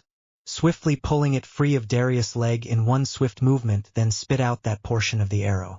Then he laid his horn back on the leg, and the golden magic once again twirled and glittered around and around the leg as it sealed the wound and healed the leg, removing all pain and infection from the leg. Darius went from breathing hard and on the verge of screaming to sighing and petting the great beast in thanks. It was done. The mighty beast had done it. The arrow was out of his leg and it was healed, almost as if the arrow had never been there. Tentatively Darius moved his leg, trying it out to see if there was any pain, but there was none. So still trembling some, he got up and stood on the injured leg but felt no difference in either leg. "You've done it, my friend. Injured hell, you've done it," he said. Darius fixed up a trap and snared a rabbit for the two of them to share. After Pulcher explained that he preferred meat to the apples that were on the tree that Darius had found, that is, Darius used a sharp rock to split the rabbit in two and skinned it. Then he gave half of the rabbit to Pulcher and fixed up a fire and cooked the other half for himself. After sharing a meal together, both felt like they would be friends for life and be in each other's life for a long, long time to come. With some urging and Pulcher kneeling down, Darius climbed onto Pulcher's back and the Darkhorn took off at a nice slow trot to somewhere that Darius had no clue where. They went for almost a day when they came to a barrier of some kind. At first Darius couldn't figure it out. It felt strange and itchy, but Pulcher just went on through it. On the other side of it Darius saw it, out of nowhere, a beautiful castle, with a wide open grounds and huge gates. As they got closer Darius asked Pulcher if he knew who lived here, and he said that he does. All of a sudden Darius was saddened at the thought that his great friend could belong to someone. He hadn't even considered that fact before. He realized that he should have, considering how magnificent Pulcher was.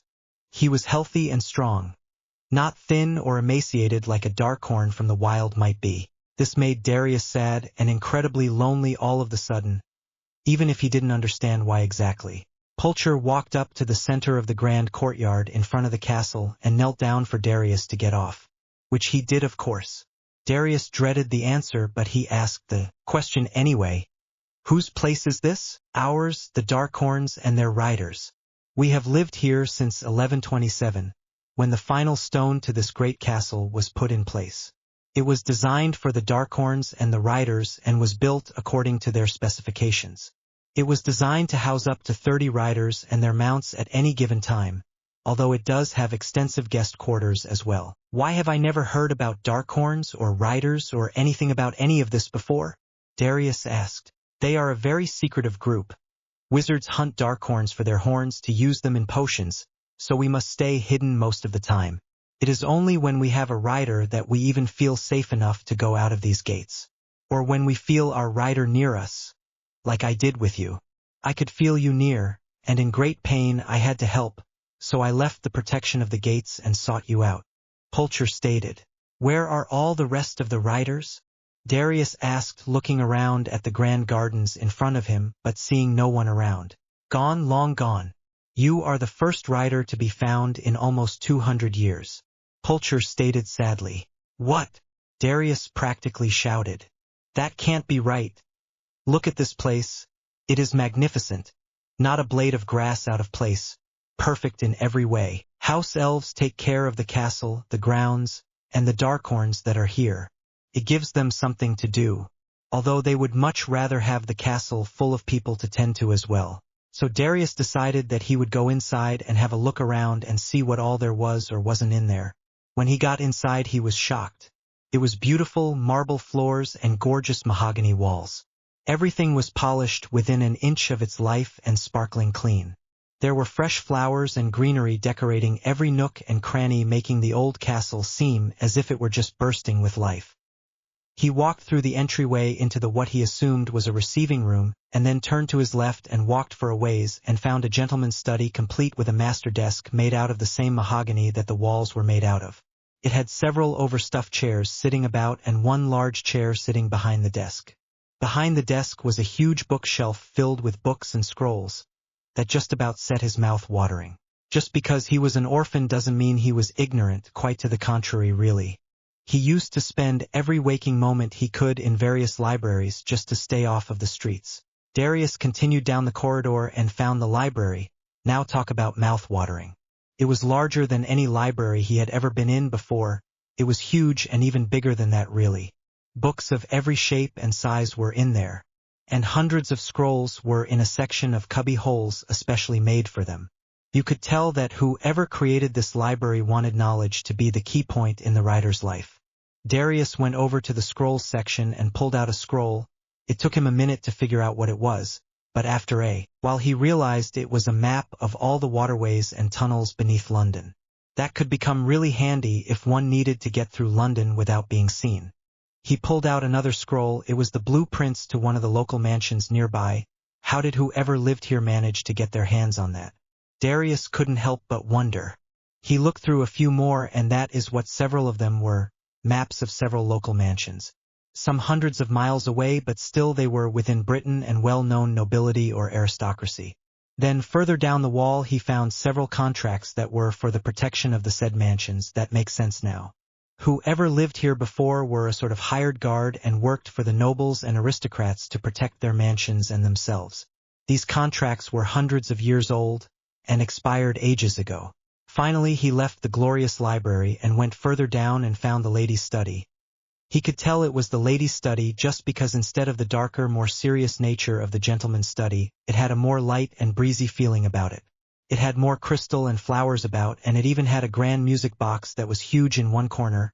It was the largest music box Darius had ever seen. This room wasn't just for women to do business in, it was also for them to relax and just think in. It was brilliant. Beyond that room was a music room. It had shelf after shelf of music, some in books, some in leaflets, and some loose. But it was all music. The room had every musical instrument that Darius had ever heard about and several that he had no clue of, each polished and primed ready for use. Apparently music was a big part of these people's life as well. He kept looking around and found a ballroom, a huge dining hall, a smaller dining room, and the kitchen. Then he headed upstairs. He went to the first door to the right and found a beautiful room. On the bed were two things. He went over to the bed and picked up the first item. It was a bag of sorts. He had never seen a bag like this though. He picked it up and reached into it and pulled out a knife, then reached in and pulled out another knife, then a sword. He kept pulling things out until he figured out it was one of those bottomless bags he had heard about. He had never actually seen one, but he had heard about them. They were rare and extremely expensive as far as he knew. He looked at the pile of goodies that had been in the bag that had been on the bed and decided to put it all back in the bag. It had all been useful things that you never know when you might need it. Even the bow and arrows that he found in the bag would be useful. Then he went to the other thing. It looked like a small trunk, so he put it on the floor first just in case and tried to open it. But it wouldn't open.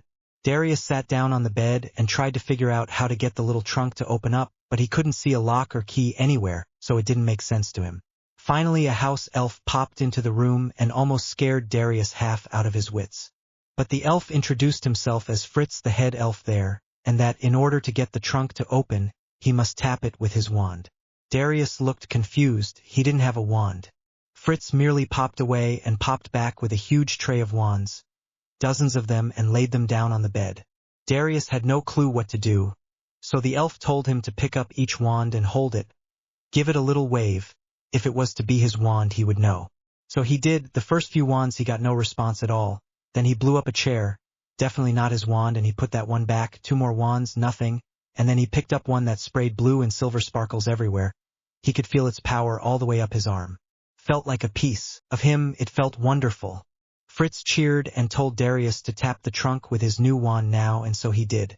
The trunk returned to its normal size, but he noticed that if you lifted off the top tray, that it had a ladder going down. So curious him, he went down and he couldn't believe it. Inside the trunk was a kitchen, a bedroom, a bathroom, a living room, a study, a library, and a potions room. It was amazing. It had a whole house inside the trunk. A person could live down here if they had to. Darius came out of the marvelous trunk and decided to look around in the wardrobe, hoping to find a pair of pants to replace the ripped and stained pair he was currently wearing. As luck would have it, in the wardrobe hung several pair of black leather pants and white standard shirts. The shirts were a little outdated, but who cares really? Way out here, who's to notice anyway? So Darius picked out a shirt and pants and put them on. They fit him perfectly. They weren't even tight in the shoulder, which is a problem with shirts he normally found in rag boxes he had to pilfer through to get clothes to wear when he was on the streets. He couldn't help but smile at this fact as he checked the length of the shirt on his arms. Even perfect there. Amazing. It's like these shirts were made for him. Even if they were 200 years out of style. There were even dragon hide boots at the bottom of the closet, real dragon hide, not just leather either. Darius pulled them out and tried them on. They were a little big on him, but he didn't care. If he had to stuff a sock in the toe, he would make them work. He had a pair of dragon hide boots. Fritz popped back into the room and noticed the boots being a little too big, and with the snap of his finger, they suddenly fit perfectly. Like they were actually made for him. Just like the shirts and pants. There was even a black cloak hanging in the wardrobe, so Darius took it out and tried it on. Oh, he loved this. It had several pockets made into the inside for all kinds of goodies. It was made out of soft doeskin, so it was lightweight and soft to the touch. You could tell it had been well maintained because it practically glistened in the sunlight that streamed through the window. He took the cloak off for a moment. Darius went over and shrunk down the trunk and placed it inside the bottomless bag, then put the bottomless bag over his shoulder and draped the cloak around his shoulders again. Then went over to the floor-length mirror that was standing in the corner of the room. He blinked, and blinked again. He couldn't believe what he was seeing. He looked like one of the writers of old. Like the paintings in the study and library. Darius left the room he had claimed as his room and went to look at the other rooms on this floor, and he found that there were 7 other rooms that had the same makeup on them. A bag and trunk on the bed just waiting for someone to claim it. And he went over to the wardrobes, and they were full too, with the same leather pants and white shirts and dragon hide boots and doeskin cape.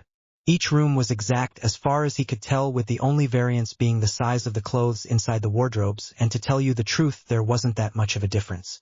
Nothing an elf couldn't take care of anyway. For the next several days things got into a rhythm of sorts.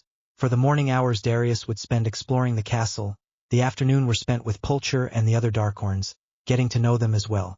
Then the evenings were spent reading the journals of the past riders and owners of the castle as it passed down through the ages. As the months passed by, Darius began to realize that the riders used to be well known for protecting the people from raiders and criminals of all sorts. The only problem was that they were for hire to the elite of society, and Darius didn't agree with that. That left the common man unprotected against all the dangers out there. He wanted to take up some of what the old riders stood for, but make it better. He wanted riders to be for everyone and no more of this for hire stuff. Riders should protect the people because it is the right thing to do, not because they are paid to do so. Darius was there almost 6 months when something odd happened. Asia, one of the 3-year-old stallions, perked up all of a sudden and began to act funny. Darius watched him for a while. Then Pulcher told Darius that Asia could feel his rider. Well, Asia wanted to head out after him immediately, but Darius managed to get him to slow down long enough to get a bridle and saddle on him. Then Darius, on Pulcher and Asia, took off in search of Asia's new rider. Took half a day's ride to reach the place, but it was a huge grand mansion. "You sure this is the right place, my friend?" Darius asked. Asia nodded his mighty head, saying yes, this was the right place. He was sure of it. His rider was near it. He could feel him. He could sense him nearby. Darius got down off of Pulcher and went up to the magnificent doors and knocked. A house elf answered. Apparently this was the Malfoy mansion. When Darius introduced himself and asked to speak to the lord of the house, the little elf squeaked and shut the door. Moments later, a rather handsome middle-aged man opened the door and asked what this was about. "I am Darius Singleton, and I am a rider. This is my Mount Pulcher, and this is one of our herd that states he feels his rider is within this place. A male, perhaps someone young that has just come into his own. Is there such a young man here?" Darius asked. "A young man coming into his own? That would be my son Nicholas. But he is nobody's rider, and to insinuate it is a cruel and heartless joke on your part, young man. Now leave before I call the law." And the man began to shut the door. "My lord, would it hurt to have them meet? I guarantee it is not meant to be cruel or heartless. We are serious about this. If the stallion is mistaken, I shall take my leave of here and bother you no more, with my sincerest apologies.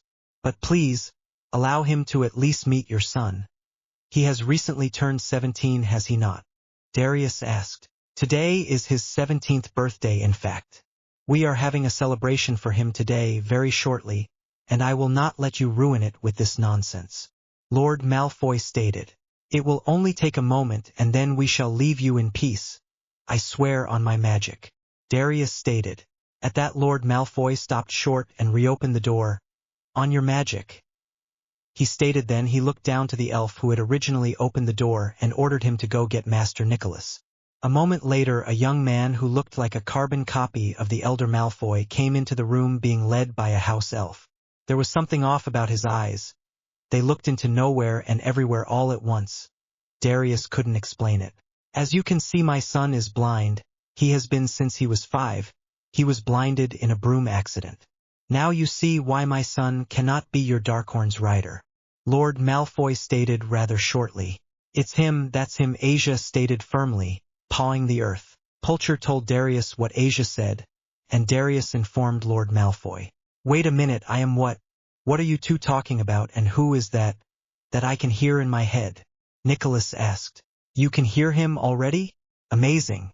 I'm Darius, and who you're hearing is a Darkhorn stallion that says you are his rider. He has come a long way to meet you. Darius stated. I can't be anyone's rider. I'm blind. I can't see to ride a horse. I would love to be able to ride a horse, even more so a Darkhorn, but it just isn't possible. What? Well, I guess of course, said Nicholas, apparently answering Asia as he spoke in his head. Then he had the little elf lead him over to Asia until Nicholas could reach out and pet his muzzle. He felt the beautiful muzzle of the strong stallion, then the head, and finally the horn. That was amazing. It felt all tingly and sparkly or something. That is enough. You have tortured my son enough. Nicholas, come back inside. Your party starts in an hour. Your guests will be arriving soon. You must get ready for them. Lord Malfoy glared at Darius and the Darkhorns. Then suddenly Asia did something that no one expected. He laid his horn on Nicholas' head, right between his eyes. Nicholas closed his eyes like Asia suggested and waited for what he didn't know, but he did as the great stallion instructed. After a few minutes Asia pulled back, staggering slightly. Poulcher stepped forward and pressed his horn against Asia's, and in but a moment the strong stallion was standing proud and strong again. Slowly Nicholas opened his eyes and gasped. Father! Lord Malfoy rushed down the steps of Malfoy Manor to his son to reach his son and pull him away from the Darkhorn. What did that beast do to you? He grabbed Nicholas and turned him around to look at his face to see if the beast had bit him or gored him or something. He was surprised to see his son's eyes focused on his own, not the clouded eyes he had regretfully gotten used to. He was taken aback at first, but he looked closely at his son's eyes and looked again. His son was looking at him directly, watching every move he made, taking in every detail of his face. Father, you are gorgeous, Nicholas said. What? What did you say? Lord Malfoy knew he hadn't heard correctly. I can see you, you are so handsome. I am so happy that the first thing I saw other than the Darkhorn, that is, was you. You are amazing, Nicholas said with a huge grin on his face. He reached up and took his father's face in his hand, and a tear started to form in the corner of his eye. He cured me, he gave me back my sight. I don't know how, but he did.